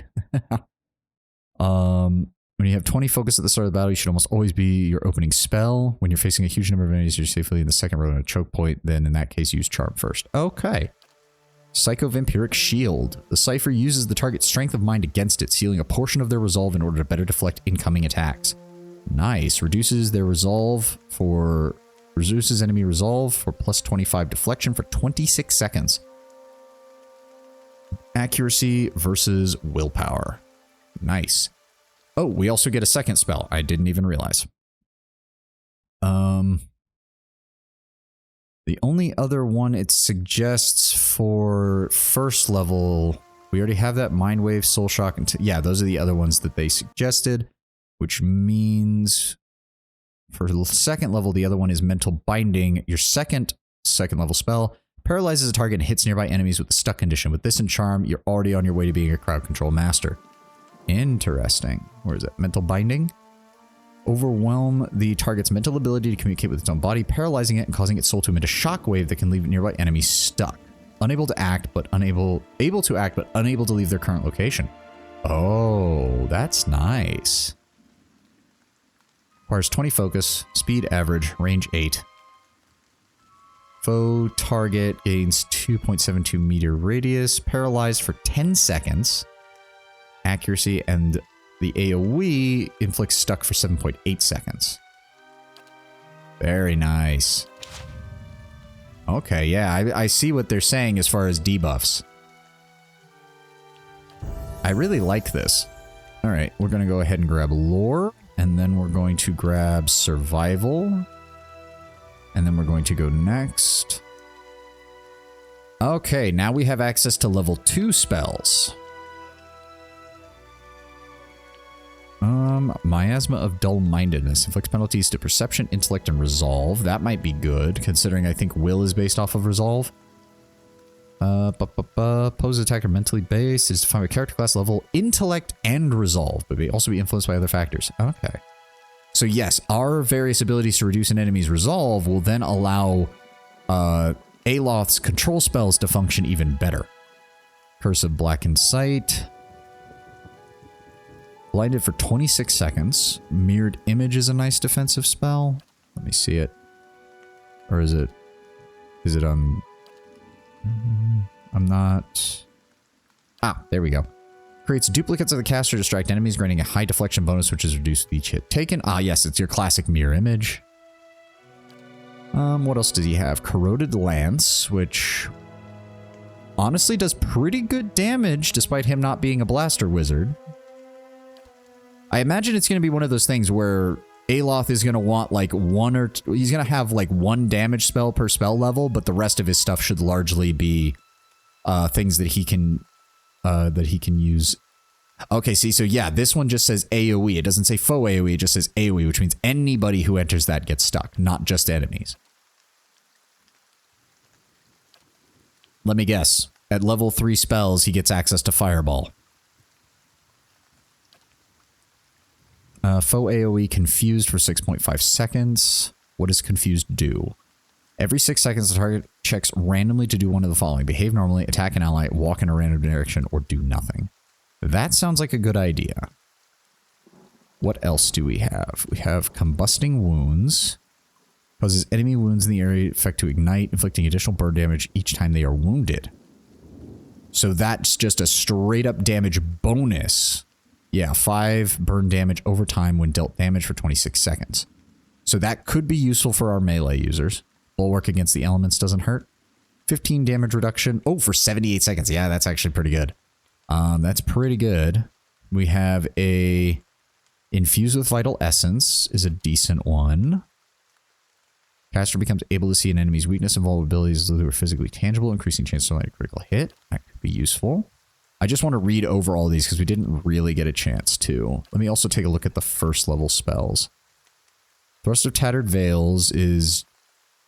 That was the other one that I wanted to get at some point because it having a high chance to disrupt enemy spellcasters, but we haven't really encountered any of those, and so that's not really as big of a vital thing. Plus, I imagine that like level 1 spells are going to be among the easiest to find in other grimoires. One of the melee spells, Merciless Gaze, equip that and a dagger rapier to become a nasty critter. No, yeah. Well, to be fair, it works against it works for everyone, doesn't it? Oh no, the caster becomes I thought it was a debuff you place on an enemy. No, it's a buff you place on yourself. Torhalt's Parasitic Staff. Well, I'm assuming that gives them it gives you a quarterstaff that allows you to strike. That's if I want to turn Aloth into a fighting wizard, but as you said, his low might kind of precludes him from doing direct damage, so I'd rather focus on his debuff abilities, as long as those debuffs don't overlap with my own, because Cypher seems to be built heavily on doing that. Oh, it's just fine. I mean, that's fine. It's just not how I'm imagining Aloth as a character, really, and I do try to at least roleplay a little bit when it comes to this. It's why in Wrath of the Righteous, I look up some character builds for the NPCs, but most of the time I can't because a lot of the character builds for the companions in Wrath of the Righteous are insane. There's stuff like there's a paladin companion you get at the beginning of Wrath of the Righteous, and people's main suggestions for her, like as a even just partially min-max character, not like a fully optimized character, but just like a more useful than how she's built, is to go like, oh, you want to take like 2 levels in Paladin, 4 levels in Bard, 3 levels in another type of thing that is similar to a Bard. I think it's a Skald or something. And then you want to give her 5 levels in Fighter or something. It's like, no, that is insane. That is insane. I don't want to do that for an NPC. It doesn't make any sense that they would do that. I hate how the hat makes him bald. Does it? I guess we'd have to put the hood back on him and see how it looks. I guess you're right. Oh, yeah, it does. The back of his head. Yeah, that's pretty bad. Just imagine him trying to stuff all of his hair underneath that hat. That's kind of funny. Slicken. I imagine that's another one that's probably useful. Flicks a knockdown effect, but we don't have enough range to take full advantage of that, so we probably wouldn't. And the rest of these weren't quite as good. So yes, for right now, we'll go with the defensive spells. Mirrored Image and, where was it? Bulwark against the elements. We'll focus on that, get some more debuffs, get some more buffs for ourselves. I think that's perfectly fine. Also, I'm assuming that much like D&D, we don't get any boosts to our attributes until the 4th level, I'm guessing.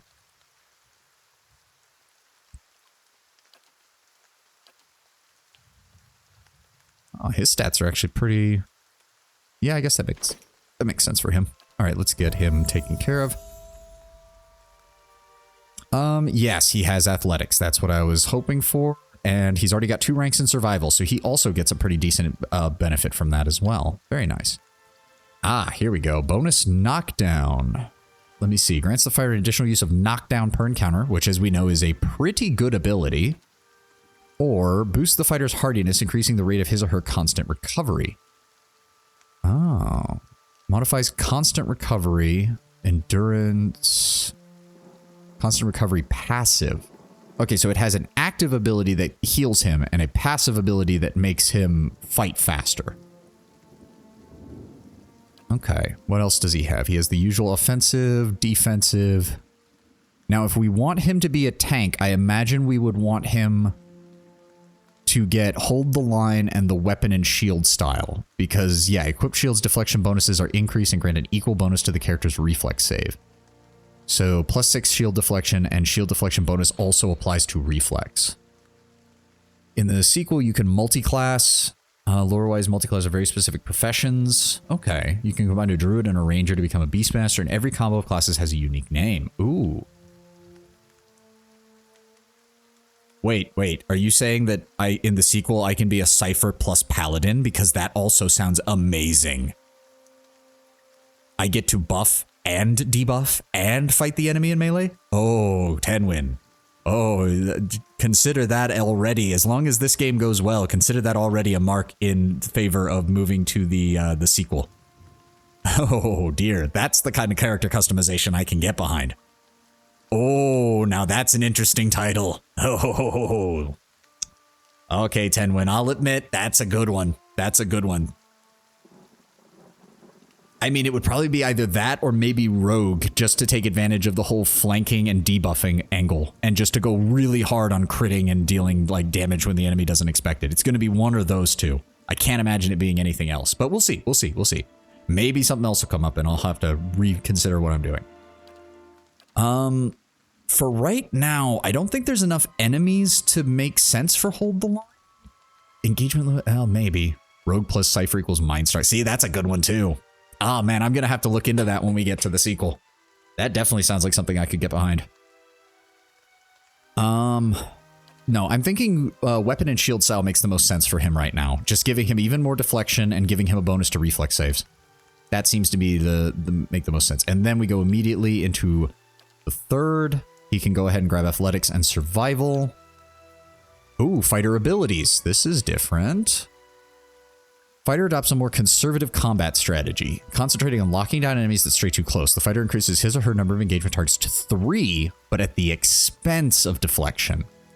So it's a good thing I did pick the sword and border thing, because if I'd picked the engagement one, he would have a maximum of 4, but he would also not have something to complement or to compensate for that loss of deflection.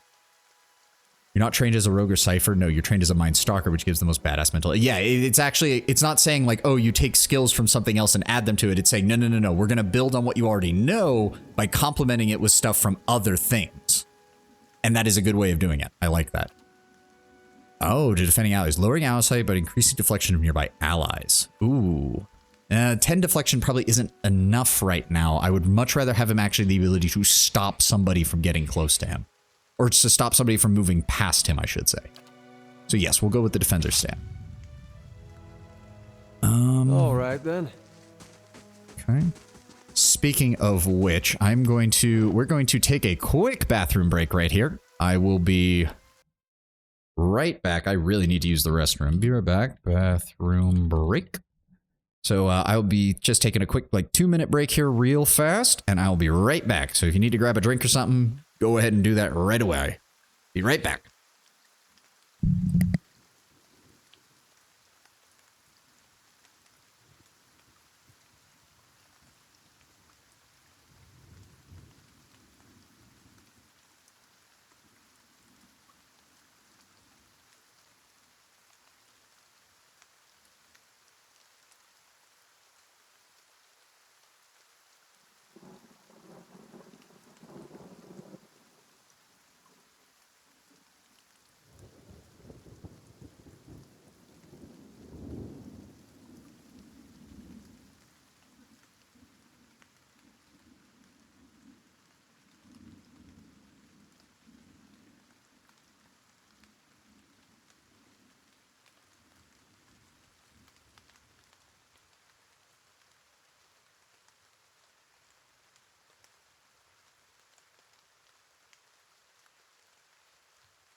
All right, I'm back. Okay. Let's go ahead and close that. Where were we? Right. What is this? These aged walls appear to have once encircled this entire glade. Only a small fragment remains, and the stair leading to the top of the structure has crumbled away. Examine the wall closely. The heavy bricks are slick with moss, presenting a hindrance to climbing, but the stones themselves seem sturdy enough. Given the right tools, one could reach the top. Let's try to scale the wall. The crumbling wall is of considerable height even now, and an uneven surface promises a difficult climb. Who will scale it? We're going to send Adair. He's got the highest athletics. Adair finds a handhold upon one of the large stones and starts to climb. Despite a few loose rocks and some awkward angles, Adair makes its swift progress and arrives quickly at the top of the wall. Once there, Adair helps you and Alof up and over the side. Nice. Ooh. That can go to the stash. That can... Camping supplies are maxed out, apparently. Oh. I do not think you will ever see this, but you were right, Fulvano. We should have journeyed south together and been safer for it. I would tolerate all the gloating in the world if I might live to hear it. I have put myself out of reach of the beast circling below, but I am done for all the same. I do not think I will rise again. Whoever finds this, pray for me. Perhaps in the next life, I shall be a trapper of wolves. I don't know who we should bring that to, but surely there's somebody. And I just can't... I don't like that I can't take it at all. Like, I wish you could take it, it would transform into, like, money instead, just so it's not a waste and it's not just sitting out here. That's kind of aggravating. Dexterity +2. Oh. Though never as famed as he would claim, the Valian explorer Fulvano was known as an eccentric who wished to see the world. Wherever possible, he traveled by foot to gain a local's appreciations of the sights, sounds, and smells of the land he passed through. In practice, however, Fulvano often claimed that his explorations proved only that the world outside of the Valian republics was a foul, smelly place that paled in comparison to his homeland. These gloves are said to have belonged to Fulvano, who often found himself in need of some protection as he climbed harsh terrain or maneuvered through forests. While thick enough to provide some warmth, they are meant first and foremost to be flexible enough not to hinder delicate tasks. That'll probably be good on me, because having more speed is going to work out best for me. And I guess we just can't take the camping supplies, which is kind of aggravating. Sequel, all the companions actually have 3 classes when they join you. Like your first companion can be a fighter, a rogue, or a swashbuckler. Okay, allowing the maximum amount of flexibility to make sure that even if you play a tank class, you'll have a DPS companion. If you're a support or DPS, you can have a tank companion. Very nice. Right. If I recall correctly as well, there are specializations that unlock later in the game for your characters as well. Oh, gotta go back up here to grab that. There we go. Oh, and I guess I should, yes. Let's do dexterity, because dexterity, yeah, it's one of our major stats. It increases action speed and reflex save. Gonna want that. And that gives me 24% action speed and 16 reflex. Nice. Yeah, you can kind of gain the iconic ability of the other class if you want. Oh, nice. Yep, climb down. Thank you. Found something. Oh, wait, what? Oh. Scroll of Tanglefoot. We'll give that to him. Amethyst. That can go in the stash. Same with the agate. Ring of Overseeing. Plus 10% ability area of effect. Ooh. I don't think Cypher has many area of effect skills, because a lot of my stuff is targeted debuffs, but that should go great on Aloth, since he's got some AoE spells as well. We're gonna, nope. We're gonna go ahead and give that to him. Then we're gonna open up his grimoire. Huh. Right click for details. Scroll of Tanglefoot. So, is there a way to... Yeah, I figured they have some. But I've noticed when I was reading the build, the one that I pulled up on Steam, the melee Cypher doesn't use them as often.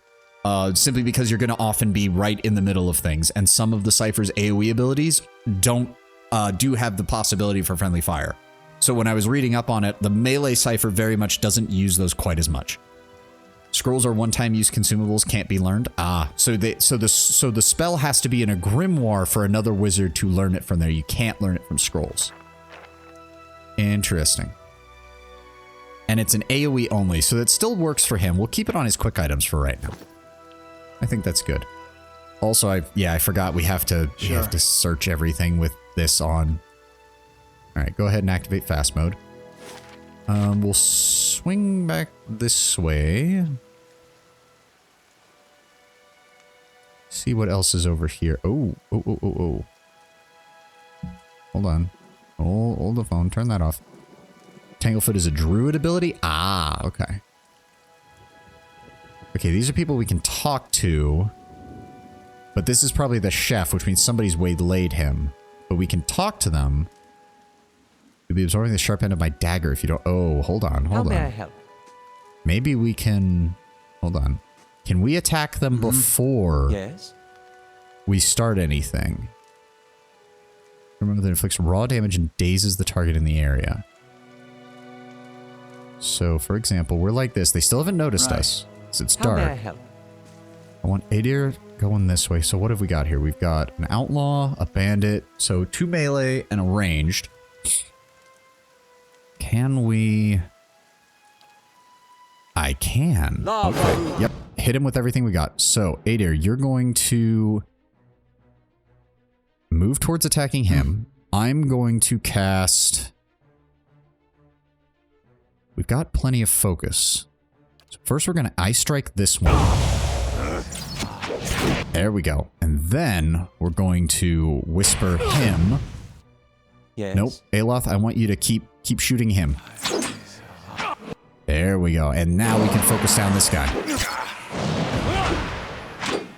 Ooh, he's recovering health. Come on, hit him, hit him.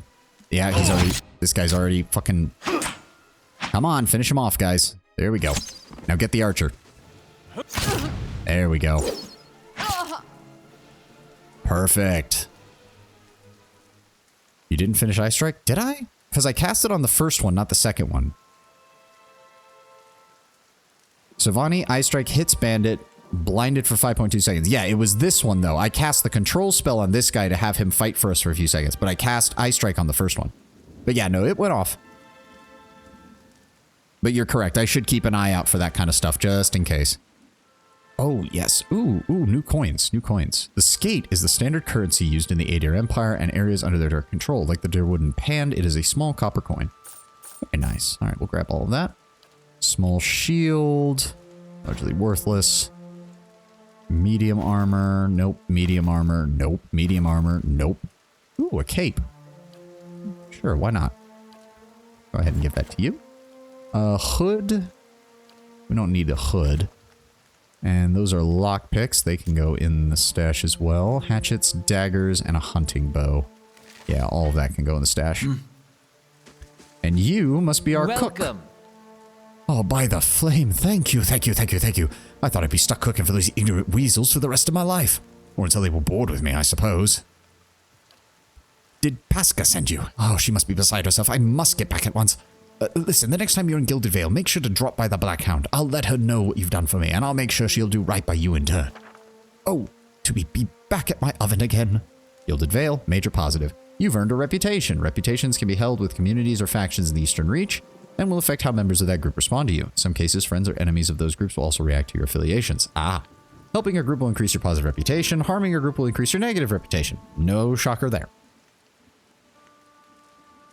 It is possible to have a mix of positive and negative reputation with a group if you help and harm them in equal measure. Alright, let's see what other supplies these guys have. We've got some fruit. Oh, hold on. Everybody crouch, because you never know. Tent is empty, but for a pair of stained cots and the stink of unwashed bodies. Meat, poultry, amethyst, copper. Okay, grab all of that. And some vegetables. Alright, let's go ahead and speed up. Doesn't look like there's anything else here. See, like, yeah, it should stop being highlightable once you've emptied it out. It doesn't really make sense that there's still shit in there. I guess we didn't explore that part up here. Hold on. Alright, go ahead and go faster. I find that Diesel is interesting with the Aura, with the exception of the Orlans. Does most of the faction of the game seem more interested in which nation and faction they belong to rather than race? So there isn't much focus on the nation of dwarves and more that there are dwarves around mixed in with the others. Yeah, I've noticed that. To be fair, I think that actually kind of makes it a little more interesting and helps you avoid the whole, what's the trope called? Planet of Hats. Where it's like, oh, all dwarves are X, all elves are X, all humans are X. You know, in being able to actually be like, no, people from this nation act in this way, people from this culture act in a different way. It gives you a little more leeway with that. Plus, it makes sure that the player themselves doesn't feel pigeonholed for picking a specific race. Okay, so that's everything on this side of the river, and we already went past this area in stealth, so we shouldn't have to worry too much about that. Oh, is that a hunter? Hello? Gods keep you. The man appears to be hurriedly dismantling his camp in a quick, jerky movement. He looks up as you approach, his expression tense and drawn. Greetings! Greetings, on your south, is it? He wipes his brow, turning to face you. The sooner you clear these woods, trust me, the better, I think.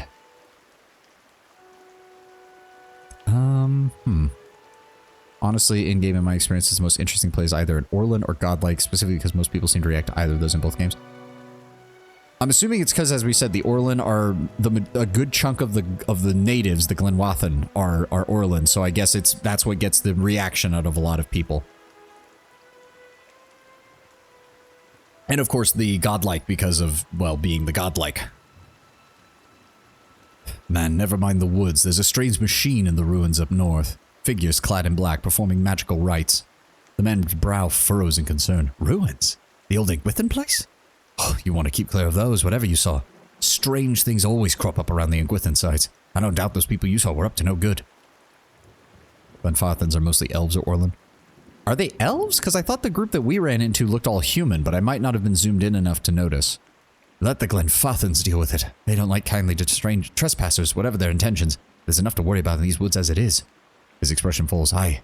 We came across a bear in the caves to the north. Got the better of a friend of mine. I only just made it out with my life. In any case, this forest already cost me a friend. I'm heading home before it takes anyone else.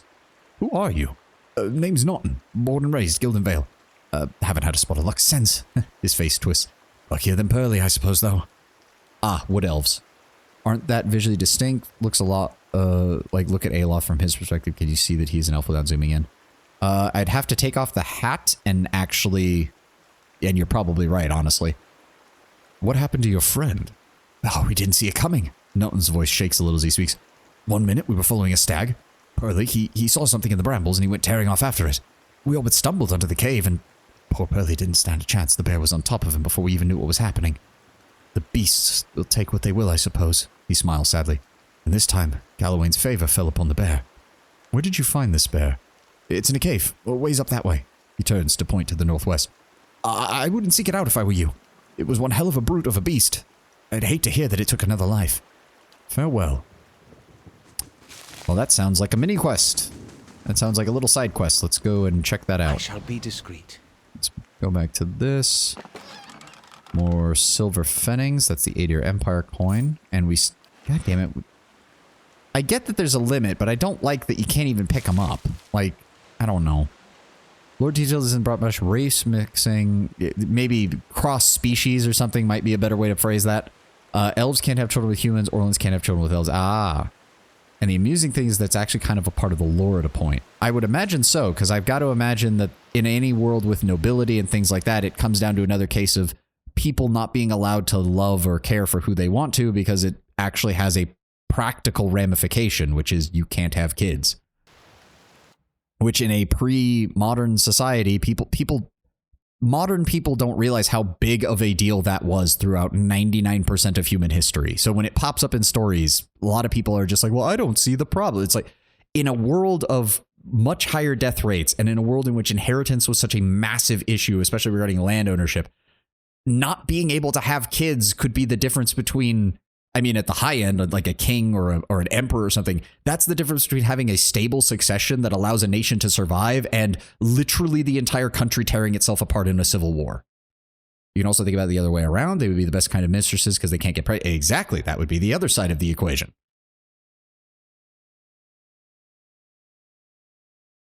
Like, yeah, people don't think of it that way because human beings, being the only sentient species on our planet and not having that, doesn't have to actually think about that in our actual lives. The second we run into aliens, we're probably going to have to. So, you know, that'll be something to deal with much later down the line. Yeah. Swing me out a little to the flank. Do I actually have the range? I can create the antipathic field. Beam, user... Yeah, see, that's the only problem with the antipathic field is I think it also does friendly fire, but it's also not as useful as some of my crowd control abilities right now.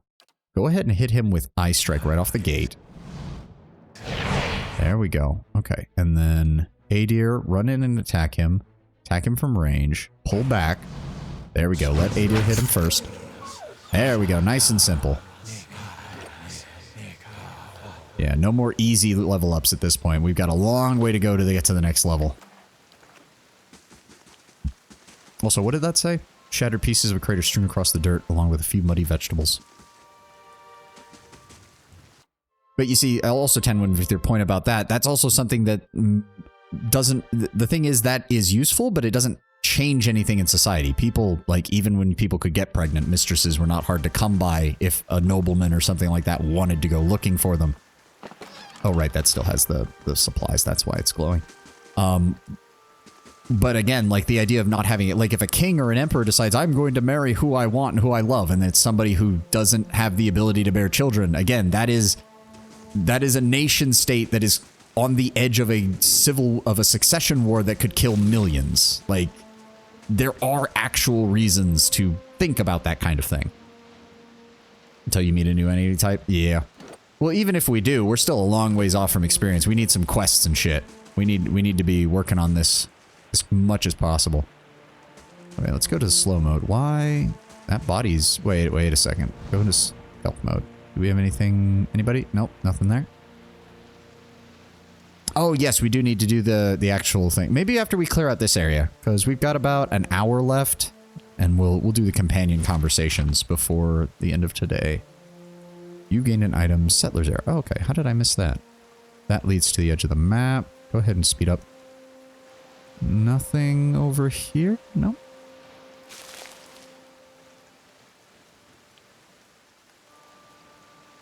Nope, nothing. So that means the cave should be up here. Yep, okay.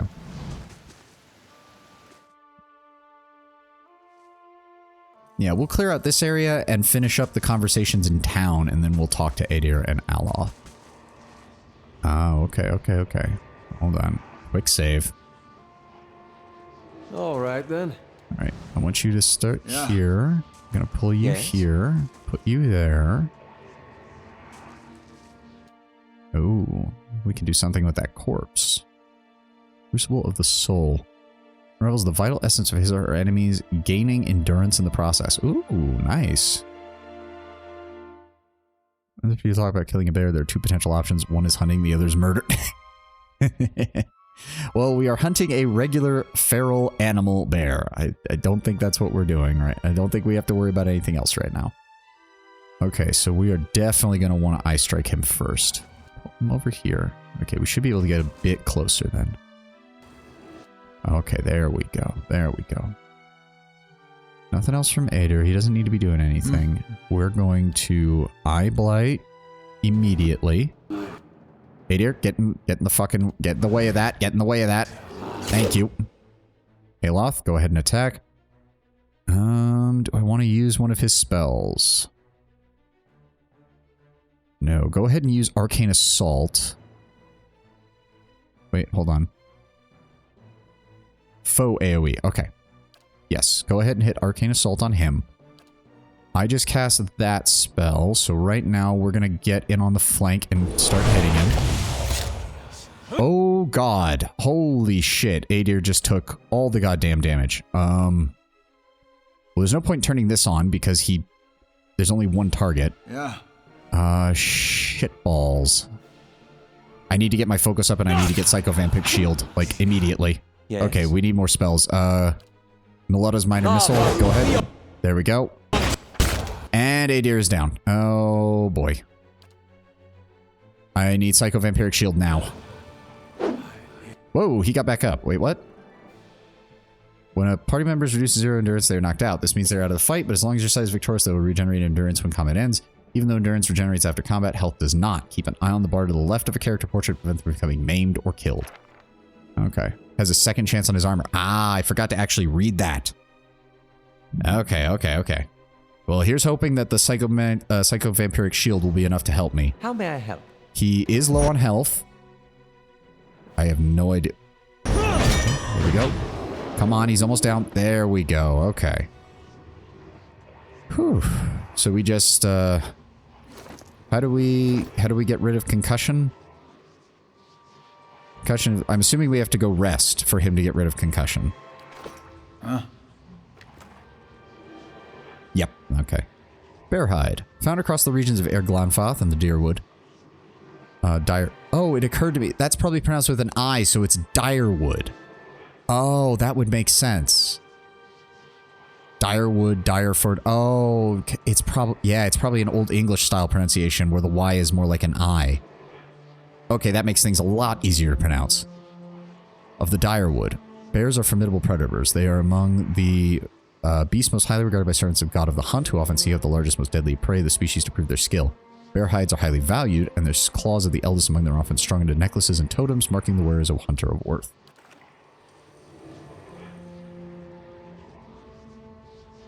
It is Dyrwood? Like, it's pronounced like an E almost? Okay. There's a talent that gives you an ability that lets you remove injuries. Ah. Right. Oh, let's grab those mushrooms. Strange for a bear to have a chest. And it's a pike with exactly the same stats as the one I have, so worthless.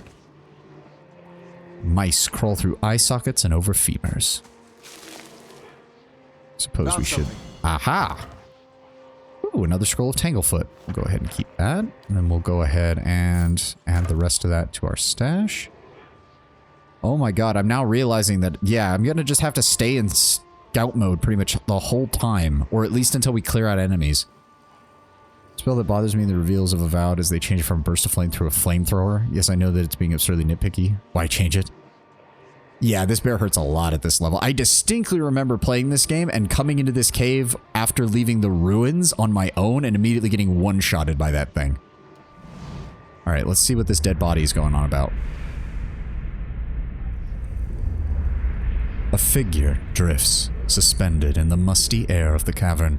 Its form, its features blur and twist in cascading ripples of incandescence. You feel its energy eddying about your limbs, filling them with a heavy chill. Reach out. You reach out a hand to the spirit, and in the moment of contact, you feel as if you've been struck a blow, head reeling as you tumble helplessly into the waiting darkness. Oh yeah, it's meant to obviously look like a grizzly bear. But then again, I would point out that that's probably more of a North American developer bias, because in the US, grizzlies are among the most common aside from black bears, but most people know that grizzlies are way more dangerous than black bears. People kind of forget that there are other bears out there in the world. Especially in the US, most people just think about grizzlies and polar bears, and that's about it. Light blooms at the edge of your vision. You feel the sun at your back and the weight of the bow in your hand. You know, suddenly, that you've come a long way from the Vale hunting deer. Now you're standing before a cavern, and the darkness extends far into its depths. Even so, your friend strides out before you, his red cloak flapping at his heels. You follow, heart hammering in your chest as he leads you deeper into the cave. There's a roar like thunder. Echoing around you, fear seizes your heart, casts you stumbling back towards the entrance, towards light, and escape. You see a glint of steel, and there is a sudden, terrible flash of agony behind your knee. You scream, stumble, and fall. Your thoughts are chaos, lanced with pain, but in a moment of terrible clarity, you see your friend look back from the mouth of the cavern, his dagger daubed in crimson to match his cloak. And then there is a great, dark shape above you, and there is far more pain. The vision recedes, and you are thrown back into yourself with seemingly resentful force. The corpse lies at your feet. The specter lingers. In the span of energy between you both, you feel a sense of questioning, of confusion, of anger. Oh, interesting. So if you start with the clergyman one, you get... Okay, interesting. I met him on the road. Your friend.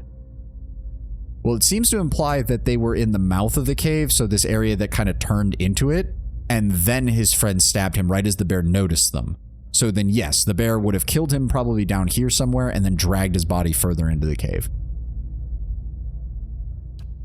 A sudden, lashing anger emanates from the spirit. Rage and grief seem to pour from the gleaming figure like smoke. I will find him, and I will see that he answers for what he's done. For a moment, the spirit seems to burn bright. Your head fills with a sickly triumph.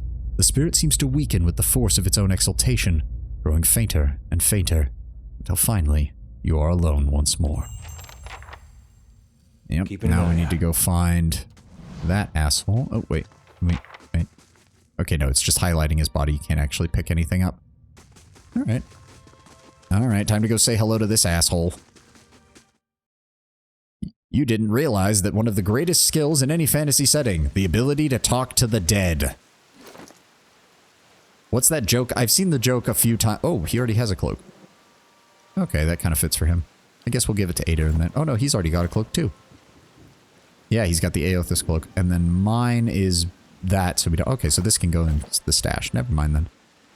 We'll go ahead and give him another scroll. Why not?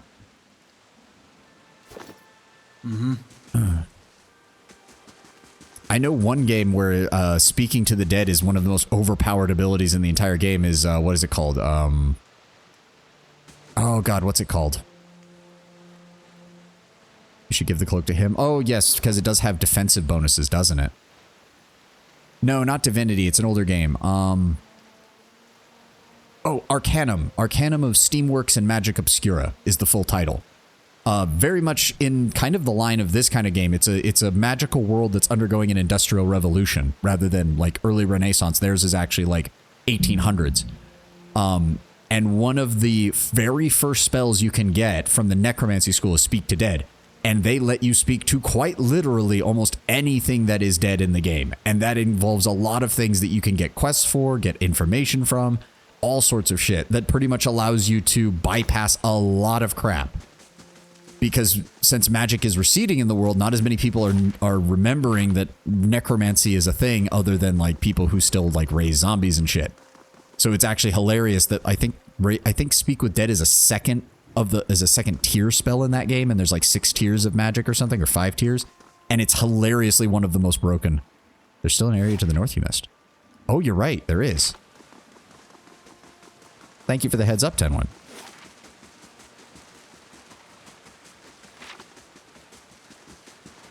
Oh, I see. Wait. Oh, yeah, there we go. Oh, it's a kobold. It's a Zarnip, right? A Zarrip. Okay. Okay, hold on. Adir. Oh. Go ahead. I think there's only one? That would seem weird. Oh, nope, there's two. Okay, hold on. Go ahead and charm that one. Yes? Go ahead and attack that one. Oh, we need to activate that. There we go. Now attack him. There we go. And then he comes back, and then we all attack him. There we go. Oh, we're learning more about the Zarep, too. I was doing a hardcore pillars trip. I could literally list every quest in both games from start to finish. I could play the entire path from start to end without fault.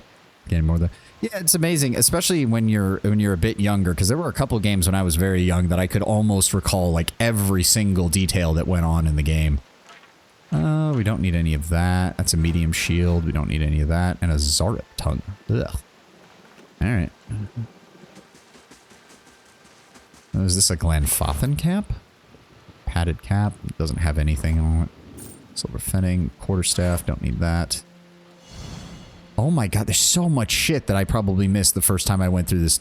You could dual wield spears. Not with a pike. I mean, I could dual wield spears, but I can't dual wield a pike.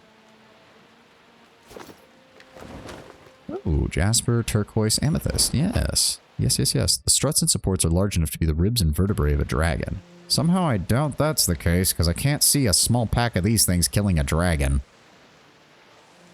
Go full Mad Max guy.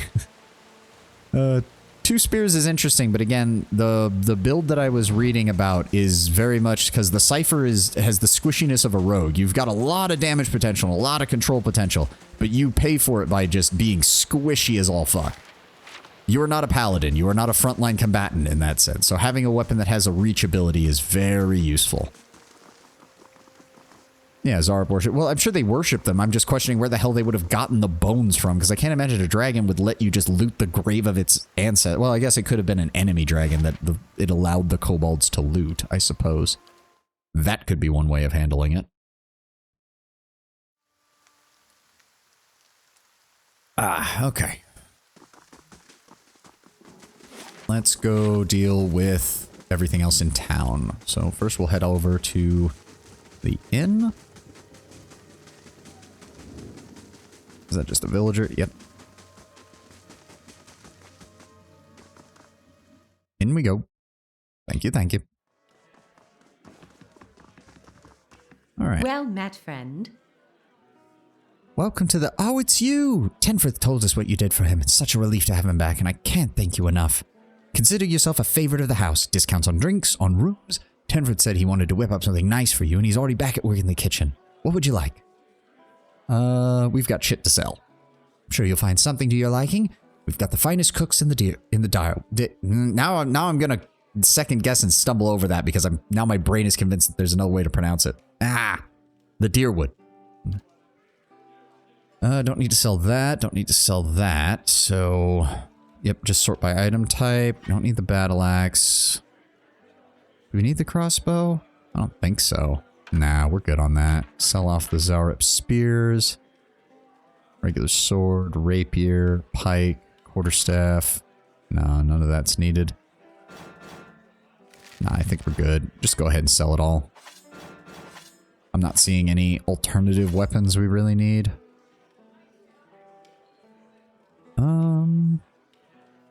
Light armor. No. Keep the clothing just in case. Well, I guess, hold on. No, why is it doing that? Just put that in the, oh, whatever. Fine. We'll keep one of each of those armors just to see if it'll, we've got one of those. Don't need one of those. Well, he's the, well, Hader's the only one who can really take advantage of medium armor right now, so I guess if these others are medium armor, then there's no point in keeping them. So we'll keep the scale... No, we don't need to keep the scale mail either, because his armor's already better than that. We'll keep the clothing, though, because I still like the idea of maybe turning the clothing into a lightweight set for something later on. Shift-click sends them to stash? Ah, it does. Okay, thank you. I don't think any of these do anything. They're all just for looks right now. Yeah. So we don't need... Oh, hold on. Nah, I like the helmet he's already got. Tricorn hat doesn't have any effect. The capes don't have any... Well, we'll keep the regular cape because I can always have the other one handed over to Ader. We'll keep all of that. We'll keep the books just so I know which ones I've already read. And we'll sell the bear hide and the wolf's hide. Keep the journal. Keep all of that. We don't want to risk selling anything that we could potentially use. And I think that's it. Yeah, that's all just the stuff that we sold her, and then she's got some better food. Constitution, perception, and max health. 10 endurance, 1 constitution, perception. Nice, nice. Yeah, I do see that. She's got some pearlwood chicken. Endurance and constitution for 300 seconds. And a pie with max endurance and dexterity for 300 seconds. Nice. Ah, she also has potions now. And more camping supplies. And we have a discount on most of this stuff. Very nice, very nice. Well, for right now, we're just going to sell that. Get a good chunk of change. What does she sell? Oh, yeah, that took like 30 copper pieces off of each of the available rooms. Very nice. And that... Very nice. Give us a couple 100 points of experience. Where's what's his... Oh, nope, that's stealing. We don't want to do that. They've been very nice to us. We don't want to do that to them. Ah, it's you, my savior. He makes a sweeping gesture to indicate the kitchen around you. It's good to be back. Do not think I will let this go unrewarded. I've decided that you have earned the right to learn one of my most closely guarded secrets. My dearest recipe. After this, you will eat nothing else. A savory pie to keep you hale and hearty, and may it serve you well in your travels. So I'm assuming that gave us a recipe that we can use when we cook things. By the way, go and talk to the dog. Okay. Laying low. Oh, no. We already did that, so we don't have to worry. Is that guy still in here? He is, so we can't take anything from that. Not unless we have like a super high stealth score, but nobody has a super high stealth score right now. Where's the doggo? There's the doggo. The hound stares intently at the covered window, head cocked as if waiting. Oh, I could use a dog. Come here, girl. The dog ears perk up and it trots over to you and barks happily. You have gained Black Hound added to inventory. Yee. Aww. Small dog has a glossy black coat and an affable disposition. She trots along at your heels, gazing up devoutly whenever you come to a stop. Oh, that is adorable. Oh, we have a pot slot for pets. Oh, that's great. Yes.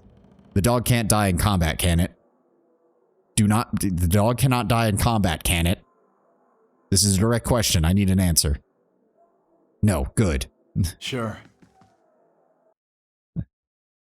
I was not going to have the dog out if it led to the dog dying. That was not an acceptable option. That would not be allowed. Okay, now we can start checking out some of the locations. So there is Alfra's house up here. Nice. Oh, I guess we should do the scouting thing again. Yeah, it's so weird having perception linked to being in scouting mode because it just all it does is encourages you to do this and waste time, which is kind of aggravating. Nice and quiet. Oh, those are both backer characters. Never mind. Alright, so there's nothing over here. Quick save. Enter the door. Oh, it's a kitty cat. That's stealing. That's stealing. I'll see what I can find. Anything in here? Nope. Alright, what's this? The worn, dog-eared book is titled Travels Upon the Keldless Sea. There's an etched illustration of a vast, finned leviathan. You can see things without perception, but it's way lower. There's a bunch of pets throughout the game. Ah. Are they all just cosmetic, or do some of them have like stat bonuses that they give you by having them like in your party? A deer wooden... See, a dire wood... Deer wood... that's gonna bug me because now my brain is trying to pronounce it both ways. A dear wooden woman is standing in front of the fireplace, humming a quiet tune to herself, or perhaps to her unborn child, for she is clearly quite pregnant. She turns her head slightly as you enter. In this game, they're cosmetic. In the sequel, they have stats. Ah. Hello. Well, finally, I was starting to think... The woman makes a startled noise once she turns around and sees you. Sorry, I was expecting someone else. She gives you a cautious smile. Can I help you? Let's be super social. We could be super socially awkward. Just be like, nice cat. I came into your house because I heard kitten. I've just arrived in Gilded Vale. I thought I'd get to know the locals. Oh, were you with one of the caravans? Master Odema's by any chance? I was, yes. I'm afraid the rest of the caravan was killed. Alfra covers her mouth with a hand, eyes widening in horror, and for a few moments she can manage nothing but a strangled, voiceless gasping as her eyes brim with tears. I knew. I told her it was a dangerous path to take. Callisto was always so certain she could take on any danger. Alfra sniffs. Oh, my sister. I'm sorry, stranger. I can't believe she's gone. If only I hadn't called her here. If I hadn't written to her, she might still be alive somewhere. Alfra's face crumples and a solitary tear slides down her cheek. Your sister did mention that she thought you needed help.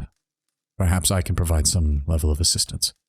Alfra looks at you with some surprise before dabbing at her nose with her sleeve. That is kind of you to offer, but I don't know if I could impose this on you. It's not a small favor. To be fair to Callisto, she had a 1 in a million chance occurrence. Yep. And it just kind of sucks. Welcome to a fantasy universe where everything can just kind of kill you. I mean, to be fair, running into a windstorm that quite literally rips the soul from your body is not exactly something that most people would want in any universe, let alone a fantasy one where you have to take cover from it. Alfra wipes at her eyes. I'm worried about my baby, about the legacy, and I told Callisto as much as I could, but all I know is that for a long time now, every child born in the Vale has been soulless, empty, and it's happened to so many mothers, and even to Lord Radric's own family. He exiled all of them, calling it a sign of the gods' disfavor. She sniffs. And with my Hathort gone, I don't know how I'd manage if I lost my home. Oh, okay. So those are the paladin orders, I'm imagining. I hoped Callisto could help. They say Ranga, the old midwife, knows a way to prevent the child being Hollowborn, but she moved south to Anslog's Compass nearly 2 seasons ago, and that journey's far too lengthy for me. I can't make it as I am. I don't have anyone else now with Callisto gone. More tears have begun to run down her face. Please, can you help me? I'll see what I can do about finding Ranga for you. We should be heading in that direction. Alfra blinks, eyes wide. You will? Gods bless you. Here. I'll give you coin to pay her with. You needn't trouble yourself with that. I think it's a drink she fashions out of... Honestly, I'm not even sure, but it shouldn't be too much of a burden to carry back. Anslog's Compass is what we call the lagoon to the south. You'll have to cross the wilds to get there. That's what keeps me from trying it myself. She clasps her hands together. Thank you. Thank you again, truly. You'll be saving us both. She sets a hand on her stomach, smiling through tears. Can we get some more information about her? Any chance you could tell me a few things about Gilded Vale before I leave? I can certainly try. What would you like to know? Tell me of the village, the people here. Well, it's farmers mostly, but there's always been work and opportunity for people coming up from elsewhere. In the olden days, at least. The Blackhammer Smithy's been here for a long time. There's Tautanu's place as well, south of the mill. Then there's the Blackhound, just south of here. I have to admit, I don't go out much anymore, with the horrible tree out there. Things aren't like they used to be, but some of us don't have anywhere else to go. Whose lands are these? The Radric family has held title over these lands for generations. Their keep's just northeast of here, past the Estern Wood. She holds up a hand. I wouldn't go near Mind. He doesn't see visitors or petitioners, not these days. Some people say that, well, there are some bad seeds in that line, a weaker soul. Maybe that's why She hesitates. Never mind. I'm sure Radric has his reasons. No more questions. I'll be going now. Cat? Can we talk to Cat? No. We cannot talk to Cat. Cat just looks at us. Fair enough. Kind wayfarers, saints, pure, benevolent, diplomatic, save everyone, help everyone, gold pack knights, hardcore, mercs, rational, diplomatic, does anything for money and contracts. Ah. So neutral good and like quasi-lawful neutral, or lawful good and lawful neutral, basically. Nothing there. Nice. Let's go ahead and gonna walk over this way. See if there's anything hidden. Sneaking around because the game requires it. No choice but to do it, even though it's a dumb mechanic. Oh, pick that up, Springberry. Thank you. Oh, right. We need to rest at some point. I completely forgot about that with Aedirn. Grab the Springberries. Is that another backer character? It is. Both of them are. No. Stay there. Doesn't look like there's anything over here. Let's keep moving. No. Now, see, I like the art style overall. Even if the color palette is a bit muted, a bit depressing, even though that very much seems to be the vibe they're going for. So it's an intentional choice, not just something that the art department fucked up. Which unfortunately can happen all too often, in my opinion. What is that? Ingrid's house? Is that the... So Ingrid's house, Blacksmith Road South, Road East, and the Windmill. No, nothing there. That guy? No, it's just a villager. Oh, ale and beer. Ale gives +2 damage reduction. Beer gives +1 damage reduction. Okay. We're going to be carrying around a frickin' brewery at this rate. Not in an Ingrid. Yeah, that's the guy. Oh, Deerwood Part 2, The Broken Stone War. In 2626 AI. Huh. When did it say that the first arrival was? Like 22 or 24? So that's still a good couple of centuries of colonization before they had a major war, I guess. Group of farmers, while clearing farmland for planting, accidentally knocked down one of the ancient Adra menhirs of the land. This innocent act drew the ire of the native population and started what would become known as the Broken Stone War. When it was finally over, several thousand colonists had been killed as well as hundreds of Glenfathans. Even though the war was technically over, the Glenfathans escalated their attacks on the settlers over the next 2 years, using vicious tactics that left many colonists, several military figures, an earl, and 6 thanes dead. Unable to stop the Glenfathan attacks, the earls elected Earl Hedrig Hadret, Edring Hadret to the position of Gref. Grief? We'll go with Gref.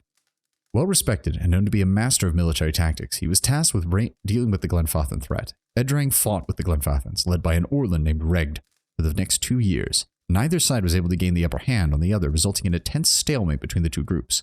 Due to this stalemate, the hostilities slowly began to die off, and in 2631, the Deerwooden people signed a treaty with the Glenfathans. Regd would step down, the Glenfathans would cease their attacks altogether, and the Deerwooden people would leave the ruins alone. This treaty angered the nobility back in Aedir, as it brought an end to the supply of artifacts. But Edrang also tried to get the practice of slavery outlawed, but this was not successful. Because of this, the peace between Deerwood and Irglanfan is uneasy and tumultuous. Small patches of rural violence still crop up, but were easily dealt with as neither side wished to resume the war. Interesting. But yeah, that makes me... Hold on, where's the books?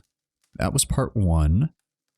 Okay, no, it was 2602. Okay, so no. It wasn't anywhere near as long as I thought. This was literally about a generation into the colonization. I thought it was 100 plus years or so. I thought the timeline was longer there for some reason. That's wrong for me. What else have we got over here? Bottle of Sonrid is half empty. Steady does it. There we go. The men and woman appear to be deep in conversation, working at closing 2 bulging satchels. They move to embrace until the woman notices your approach and pauses, her smile faltering a little. And well met. Can we help you? She looks to her companion, brows furrowing with confusion. Do you know this man, Naunton? Naunton coughs. Yes, we met in the Valewood. I warned him about the bear. He inclines his head. Good to see you made it. Was there something else you needed? You two seem to be in good spirits for someone who just lost a friend. That is unkind of you to say, stranger. I grieve for my husband in my own fashion. I'm only sorry I could not convince him to leave Gilded Vale before this happened. I'm relieved to be rid of this terrible place. That's all. It cost me the greater part of my life, and now my husband, and I am glad to be free of it. Elves in Pillars of Eternity leave 200 to 300 years roughly. Oh, okay. So we're going with long-lived but not semi-immortal. Sort of like how half-elves are in most other settings, where they usually live to 2-3 centuries and then they finally... I also imagine that they age quite a bit more gracefully than most other races. So they're probably... An older elf is still functional physically compared to a much older human, give or take. Ah. You two seem to be in quite a hurry. I imagine so, Ingrid laughs. We're packing for a trip, actually. I've been meaning to visit Defiance Bay, and she looks at Naunton. In truth, I think I've had my fill of this town. Naunton reaches to take her hand. I think it's time for both of us to get some new scenery, he says. Naunton, I know what really happened in that bear cave. The color drains from Naunton's face. I don't know what you mean. I told you the truth of it. Are you accusing him of something? Ingrid looks to Naunton, touching his arm. If this is about the accident, we both grieve for Pearlie's loss, but that was a wild animal. Resolve 14 require... Wait, what? I thought I had... No, intellect, dexterity... I thought resolve was my third stat that I had above... that I had at 16. I must be wrong. Naunton shakes his head minutely. You see a tremble in his hand. What would you make you suggest such a thing? Yeah, I could have sworn resolve was my third intellect was 16. Oh, okay, you're right. For some reason, my brain completely forgot that intellect was even... No, wait. Intellect, resolve... intellect, dexterity, then what is my third stat? Do I have might as my third stat? I thought I... Oh my god, I'm blanking on it. I think I do have might. I have to have, because it's a melee character and I'm mainly doing... Ugh, my brain. Why did you do it? He was your friend. Naunton hesitates, but then his expression darkens. My friend. He was a cruel enough man to his friends, and you don't know him. You wouldn't defend him if you did. His hand moves to his sword belt. Alma live 70 to 100, dwarves 100 to 200, Orlin live 50 to 80, elves 2 to 300, and humans are humans, and godlike live the age of their parent race. Ah, so because we picked human, yeah, it's the same kind of age. Okay. I'm guessing the Alma have such a wide range, partly because of their lifestyle and everything, with how they're implied to be very, kind of not quite orcs in the way, but they tend to be, it seems like their society tends to pride itself on a lot of like direct confrontation and things like that. So it wouldn't surprise me if part of the reason they have such a wide range for a race that lives similarly to humans is that they have some of those issues with that. And of course the Orlins are halfling equivalents, so of course they don't live quite as long. Naunton, wait. Ingrid raises a hand. I do not know what you saw in the cave, but this isn't what you think it. Pearlie, my husband, he was as much a beast as that bear. I tried to leave the first time I suffered his temper, but he wouldn't have it. She looks away, expression pain. Naunton, we met, and I knew I'd found someone special. Someone kind who cared for me. We just want to leave this place, to start somewhere else. She looks down at the satchels. We have some coin saved up. You could have it. Just let us go.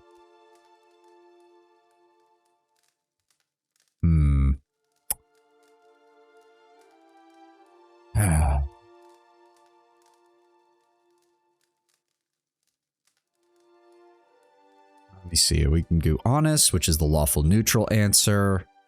We can do aggressive, which is just, quite frankly, the neutral evil answer. Or we can do benevolent, which is the neutral good answer.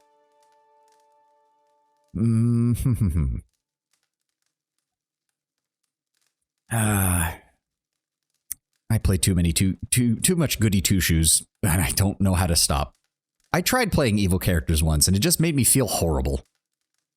Like, I'm not one of those people who does it because, oh, it's a cathartic release. No, I do it, and then I'm just like, my character's an ass. Why would I want to play this person? Just keep the money. Use it to start your new life. And think on the fact that what you did was to take a person's life in doing so. That is not a choice that should be made easily for anyone. Ingrid blinks in surprise. Thank you. I'm glad you understand, but here, take this, and I hope it brings you luck. She looks to Naunton, smiling. We've got a long journey ahead of us. Well, I have to imagine that she doesn't give us she might not give us the ring if we are not being explicitly benevolent. I wish you well in your own travels, stranger. We won't forget this. Hey. Well, we resolved all that, and we got a deflection +5 ring. That's going on Adir right away. Speaking of which, go ahead and swap out the cloak, because that also has fortitude, reflex, and will on him. Actually, do we want the green cloak? Would that look good on us? It's got the Aothan symbol on it, so probably not. We'll stick with the red. Go ahead and drop that in this there. So now he's got... Oh yeah, look at that. That completely compensates for his defender bonus. Very nice. And his fortitude, reflex, and will saves are solid now. Very good for fortitude and will. Items in this game don't stack stats. Well, I don't think it... +5 deflection. Yeah, there's nothing that seems to be getting in the way of that. And he doesn't have any other defensive abilities, I don't think. Second chance on unconscious, once per rest, piercing damage, increase. Yeah, there's nothing that interferes with that, but thank you for the update. I mean, I'm assuming it's D&D rules. 2 of the same bonuses don't stack unless, like, the item explicitly says this will stack with other things. But, like, oh god. Don't know why my voice did that for a second. But yeah, like the +5 deflection is still going to work even though he has a shield because it's not plus deflection on the shield. It's just that's deflection bonus. You have 2 sources of deflection. The largest will count. I mean, I figured that would make sense. Well, to be fair, there's nothing... Well, no. Medium shield +18 and then the minor ring of deflection +5. So yeah, it's still counting it. And if I take it off, yeah, he goes down to 50. So yeah. Yeah, no, those are still stacking together. But yeah, if we had a second minor ring of deflection, then yeah, it wouldn't matter because it's not gonna give him anything. Yeah, you mean bonus stat? Yeah. I get what you're saying. Found something. Aha! They did have more stuff. Ooh, we don't need any of that. Is that a new coin? It is. The most common Valian coin found in the Dyrwood is the silver lusk or fish, so named for its resemblance to the scales of a fish. Oh. There is a rope and grappling hook. Used to anchor a rope to a location and be used to hard to reach. Oh, I imagine we could have used that on the broken wall if we didn't have anybody with the athletic skill to get up. If you find a helmet with +6 deflection, the ring wouldn't do anything. Yes. So it's operating under D&D logic. Again, unless an item explicitly says, like, this will stack, then assume that if it's 2 items, both of them give bonuses, but those bonuses are the same, they're not going to stack. A usefulness of rope is limited only by the imagination of the adventurer carrying it. That is very true, which is why we keep that on our person if need be. Keep that in the stash. Keep that in the stash. Yep, +1 constitution for 300 seconds. Yep, okay, it did grab it. Good. And over here, we have a battle axe and some copper. Very nice. Oh my god, there's so many hidden things. So many hidden things. It's actually kind of driving me insane now because it's like, I remember playing through this town. Well, I don't remember playing through this town, but I vaguely remember going through it before I stopped playing the game. And I don't remember finding any of this shit. Uh-oh. We know there's more grain in there, Trumbull. We won't settle for scraps while you go fat on our own crops. A muffled shouting emerges from within the mill. The first of you drunkards comes through the door, gets a shot between the eyes, God so help me, Swainer, I'll put you down like a dog. Come away for now, lads. We'll be back, Trumbull, and we'll have fair prices, or by the flame there'll be a reckoning. Are you gonna walk away? Yep.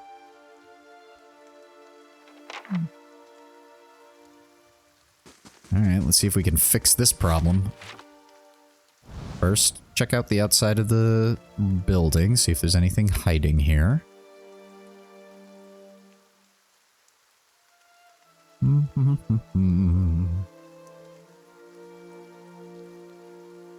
Well, actually, we've only got about 20 minutes left, so we're going to go ahead and do the conversation. Classic D&D fun. We are the solution to everyone's problem, pretty much. So if I go here... Wait, how do I... Thought there was a way to talk to... Oh, there we go. Talk to Aloth. There we go. Aloth looks at you with a quiet attentiveness. How may I be of service? What can you tell me about Adir? Oh, I've been gone for more than a year now, but I suspect that I'll always think of the forests and fields of Adir as home. We've had thousands of years of history and tradition behind us, and there's a sense of dignity and responsibility that comes with that. He frowns. Of course, there's baggage as well. Our imperial past is still fresh in the minds of many, as you've probably noticed here. Has it been difficult to adjust to life in the Deerwood? Oh, people here are informal, hot-blooded. His mouth twists into a wry smirk. More attentive to insult than to duty. But as long as one avoids provocation, it's easy enough to get along. He steeples his fingers. I've gotten accustomed enough to keeping my thoughts to myself, anyway. How long have you been here in Gilded Vale? He shrugs, fidgeting with the hem of his sleeve. Oh, not much longer than you. As you saw, it was hardly the haven that had been advertised. Any thoughts on where we should go next? Oh, well, you're in charge here. As far as I'm concerned, any place is better than Gilded Vale. His eyes dart to Ader. No offense. Oh, for some reason I thought there was more dialogue from him, but maybe I'm wrong. What about you, Eder? Hope that old Watcher's still there. Been years since I heard anything about him. You unlock more dialogue with them later? Ah, okay. What is it that you want to ask the Watcher in Caed Nua, Eder? Oh, just some things about the past. About the war.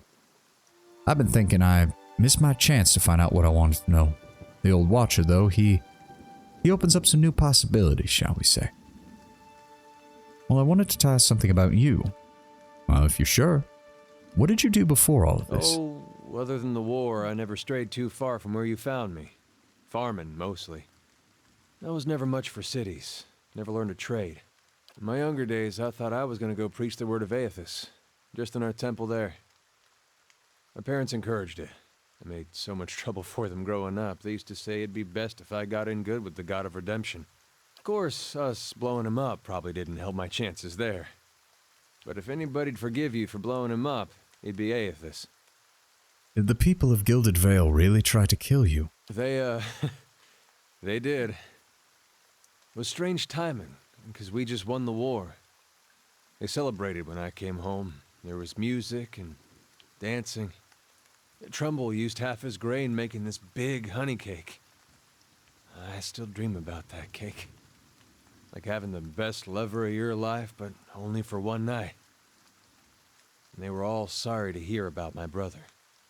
Yeah, the vibe I get from him is that despite his class being fighter, if his god was still active, Ader would probably be closer to a paladin, because it actually seems like he would have actually sought out to fight for his god. It's just that, well, when said god's either fake or real champion came to the doorstep, he was like, nah, you're an asshole. I'm not going to fight for that. I'm going to fight for the people I actually, you know, have family amongst here and all that stuff for. So it's not so much a fallen paladin as it is almost a paladin who refused the call to that kind of status because he felt that that was no longer what his path was. It's an interesting touch. Interesting touch. Took a while for word of the purges to reach us. Aethasians being murdered in the streets. Cold Morn and the like. No way would they let something like that happen in Gilded Vale. That's what they all said. Paladins belong to knightly orders. They're inherently religious. Okay, so D&D style paladin then, or a war priest might be a better example for the cleric, so a cleric of battle or something like that. Like it would seem to me that he would have been like a protector of the faith kind of thing if it hadn't been for the rebellion by I can't even remember the guy. The guy's name begins with a W, who claimed to be Aethys in the flesh. But the weeks went by and the purges spread. Pretty soon they weren't so sure my brother fought for Deerwood. And they weren't so sure I did. Widewin, yes, that's him. Caught me by surprise after all the celebrating. Should have seen it coming after the tailor said he was going to fit me for some new clothes, but then all he wanted was my neck measurement. And it's an interesting touch, the way, because I'm sure we'll find out more about the Widewin Rebellion and all that eventually. But it is very strange for a universe like this with the standard D&D style, polytheistic style religion with actual proof of God's existence, that you have a guy come down who claims to be a god in the flesh, who seems to be gathering his followers, and then he loses, dies, but then that god also stops responding to people. It's like, that is... I don't know, awkward is not a strong enough word to describe how that probably went down with the people who believed, both casually, in the case of probably many of the people here, as well as people who believed not fanatically, but seriously, like Ader and his family. He really asked you that. Not that last part. But you had to think about it. Says a lot about the place I've been calling home all these years. Then why did you stay for so long in a town that had grown to hate you? I'm sure my parents are still wondering the same thing. The Eothasian purges were like this madness had come over the town, like a disease. Seems like when you see something like that, your instinct is to wait for it to pass, even when you know it probably won't. The family whose farm I worked on, they had a little Hollowborn girl. And they heard the Animancers had this cure, the Salvation it was called. They went running. This Salvation, they were putting animal souls in children. You might have heard about it. Giving them enough personality to care for themselves. You can guess how that turned out. Matter of time, the children broke down. Became wild things. Monsters. Yeah, it is sad, but it also feeds into what we were talking about earlier with the Animancers. They have the potential to have a magical source that is just, by having it be linked to the soul, it's inherently a potential for great, great power, and is also ripe for abuse in something like this. Especially since you call it something called the Salvation. That's just pulling on people's emotional heartstrings, especially for something like this, where it's dealing with children.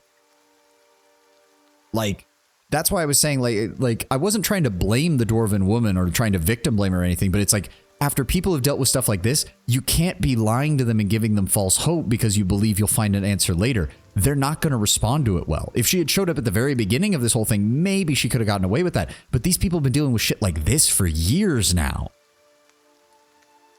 Yeah.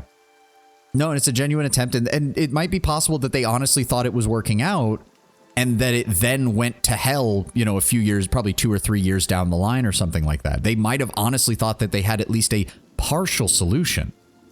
But that also feeds into what I was saying earlier about the Dwarven woman. Like, again, I'm not trying to victim blame her as far as that goes, but if she learned about stuff like this, she should have been very careful with how she chose to speak to the Duke, because giving him any kind of feeling like this is, of course, just going to lead to him wanting her dead the second that she doesn't deliver on some kind of promised answer. Would have been far better if she had just bitten the bullet and said, look, I can't help. I wish I could, but I can't. Most tragic thing, no spoilers, please, Tenwin, no spoilers. But yes, if it's not related to the story, go right ahead.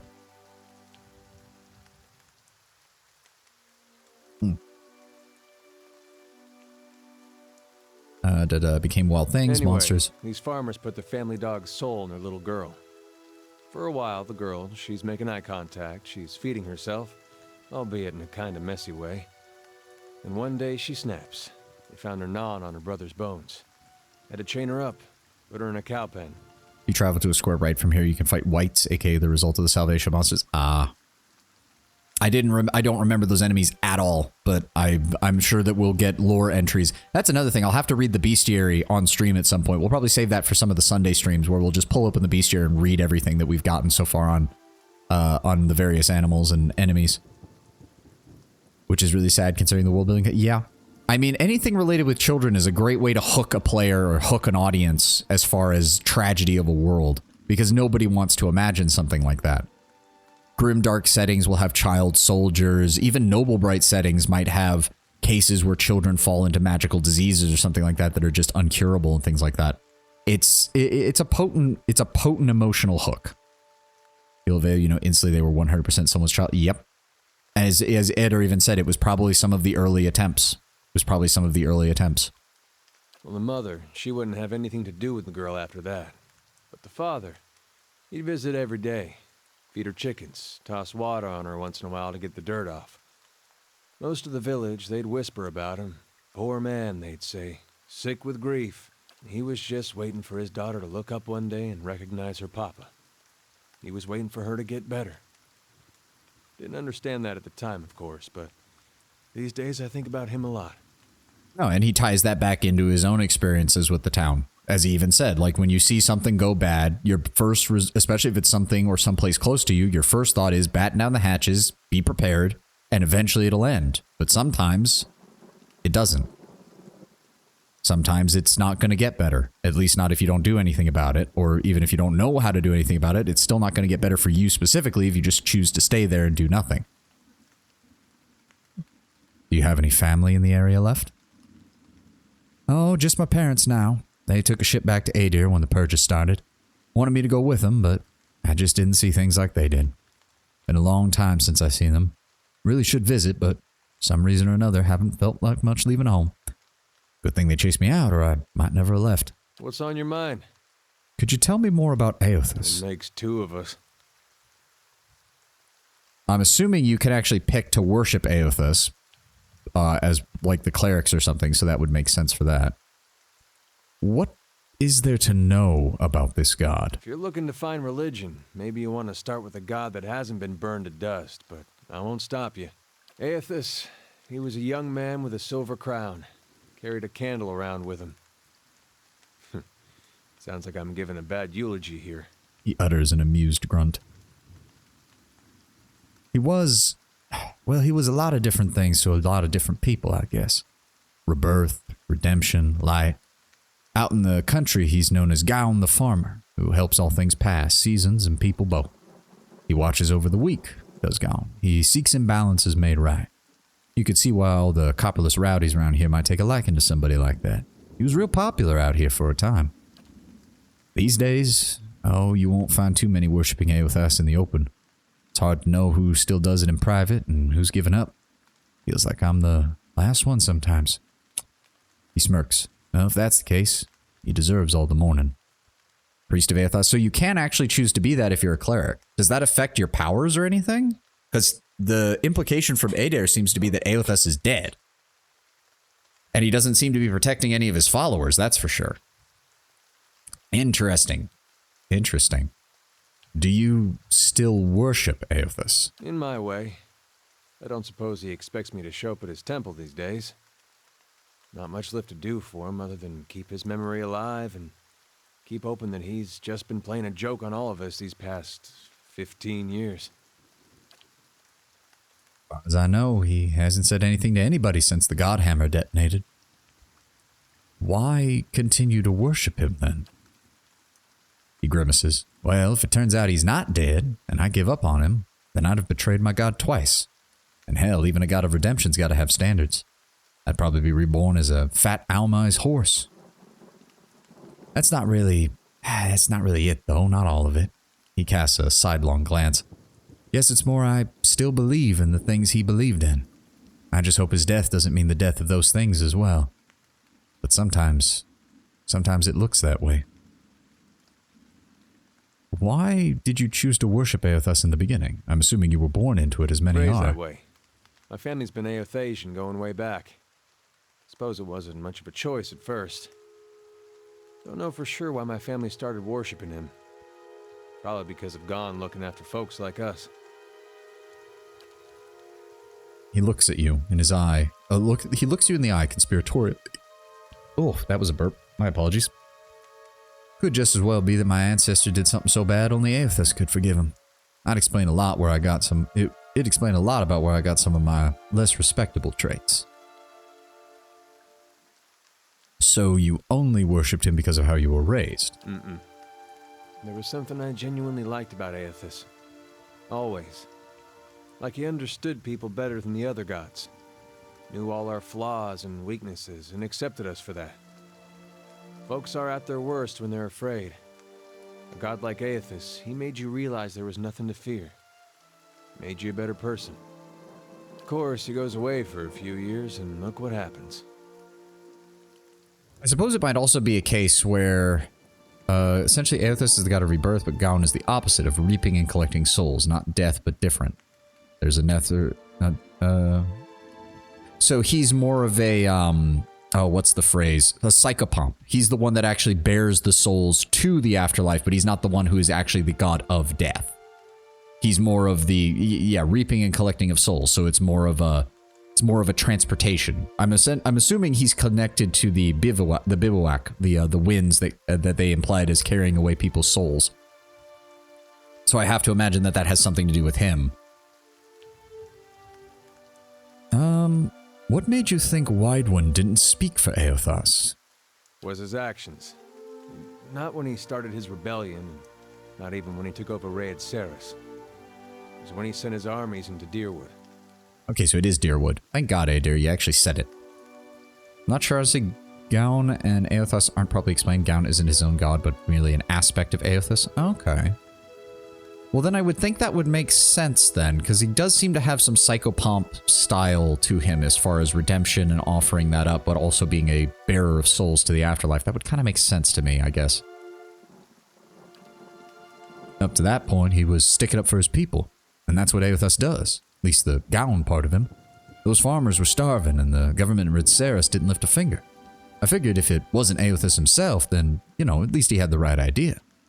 But then he sent his armies over the border. Even crossed it himself in the end. Word was he was chasing refugees that escaped his rebellion. He wanted to punish them, and punish us for allowing them to live here. And that just didn't fit. Those are the deeds of a vengeful god, of Skane or Wodika maybe. Also has their own psychopomp. Berta was the usher, taking the shape of an old dwarf. Huh. Yeah, then I'm not sure. Psychopomp, P-O-M-P, not P-U-M-P. Psychopomp, like pompadour kind of thing. But yeah, no, that's interesting. It could be that maybe that as aspects of them, they have their own psychopomps related just to themselves. We'll have to find out more. But thank you for the clarification. Or just a man who lost his sense. And I still have trouble believing it, but there's no one left to ask if it's true. Can you tell me more about the purges in the aftermath? Sure you don't want to talk about something more pleasant? Like the War of Black Trees or the Legacy or something? Adair looks at you as though he's looking directly into the sun. Lesser known aspect of the god, Gaun represents the cyclic nature of life and seasons, and is often portrayed as a farmer wielding a scythe. He enjoys popularity among rural followers of Aothas, who are drawn to his varying ideals as provider, shepherd of the dead, and defender against injustice. See, yes, shepherd of the dead would imply he at least has an aspect as a psychopomp. But he is not death itself. He is not the thing that actually kills you, nor the thing that represents death. He is merely someone who provides a passage for the soul into death. Which again would kind of tie in with what we've seen of the winds, and it might explain why the winds even happen. I wonder if that has something to do with Aothas supposedly dying and Gaun being the only part of him that's left. Which also might explain why you can still play a priest of Aothas, because if that's still existent, then maybe at least some of his followers are still able to call upon his divine power. We'll see. We'll see. It's eye-opening, seeing just how naked you are when you've got no god to protect you. The Saints swore it was a hard time to be a Deerwooden. People thought it was the end times. They talked big about how they were going to defeat a god, but I don't think there was a single man from here to the White March that didn't think he was going to die. Where a character is focused on God? Ah, okay. So we'll see more later. Okay. It does something to you, thinking that you're going to die at somebody else's hands. There's a rage that comes, an indignation. Now just imagine that a whole country felt that. Might have been Coldmorn that started. It was a town near the border. They let Widewind march right on through. The rest of Deerwood cursed their names to the end of the war.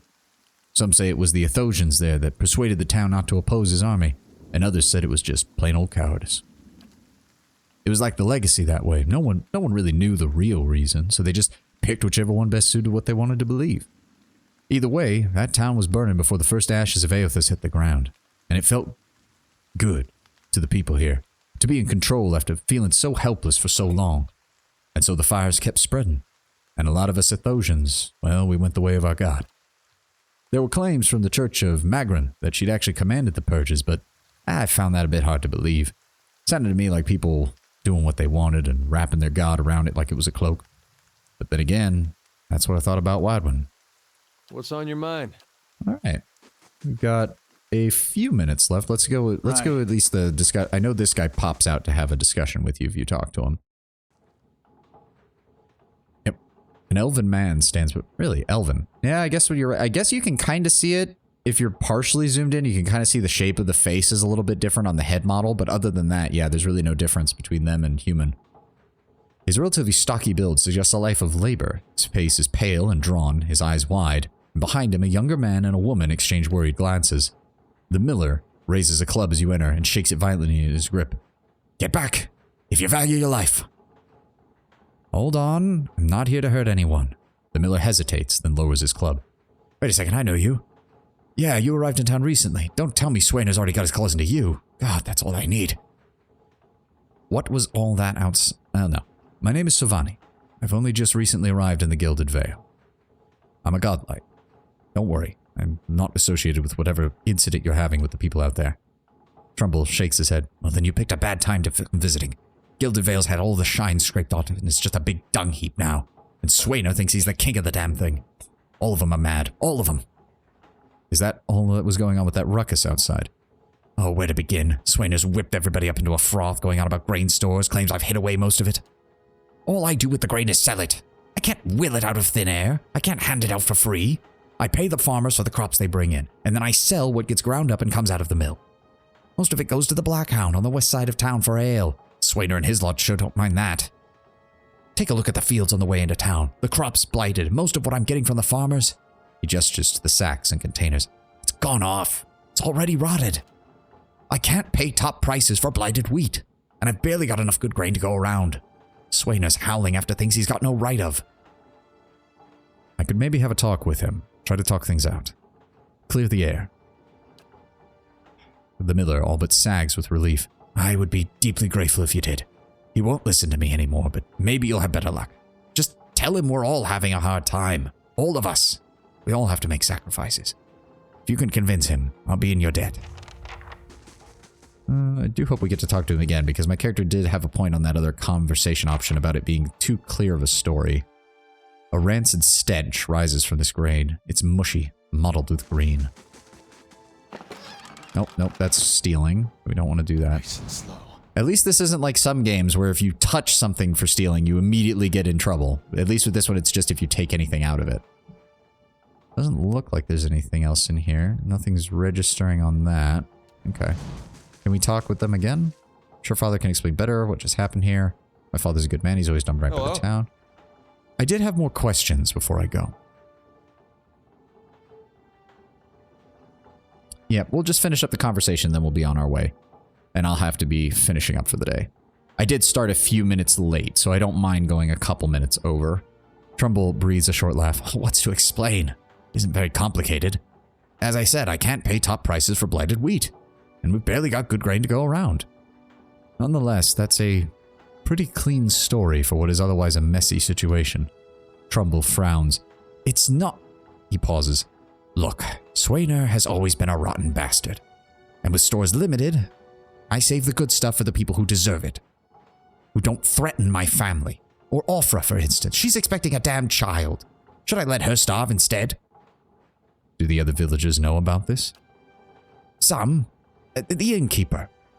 It's better not to worry everyone. I'd be trading for supplies soon enough. If we could just keep things calm until then, we'll be in the clear. The innkeeper. I wouldn't drink the ale. That's all I'm saying. All right, no more questions. Ale and well night. You enjoyed? Yes, it has been smoother. I'm just kind of taking it at its own pace. I'm absorbing more.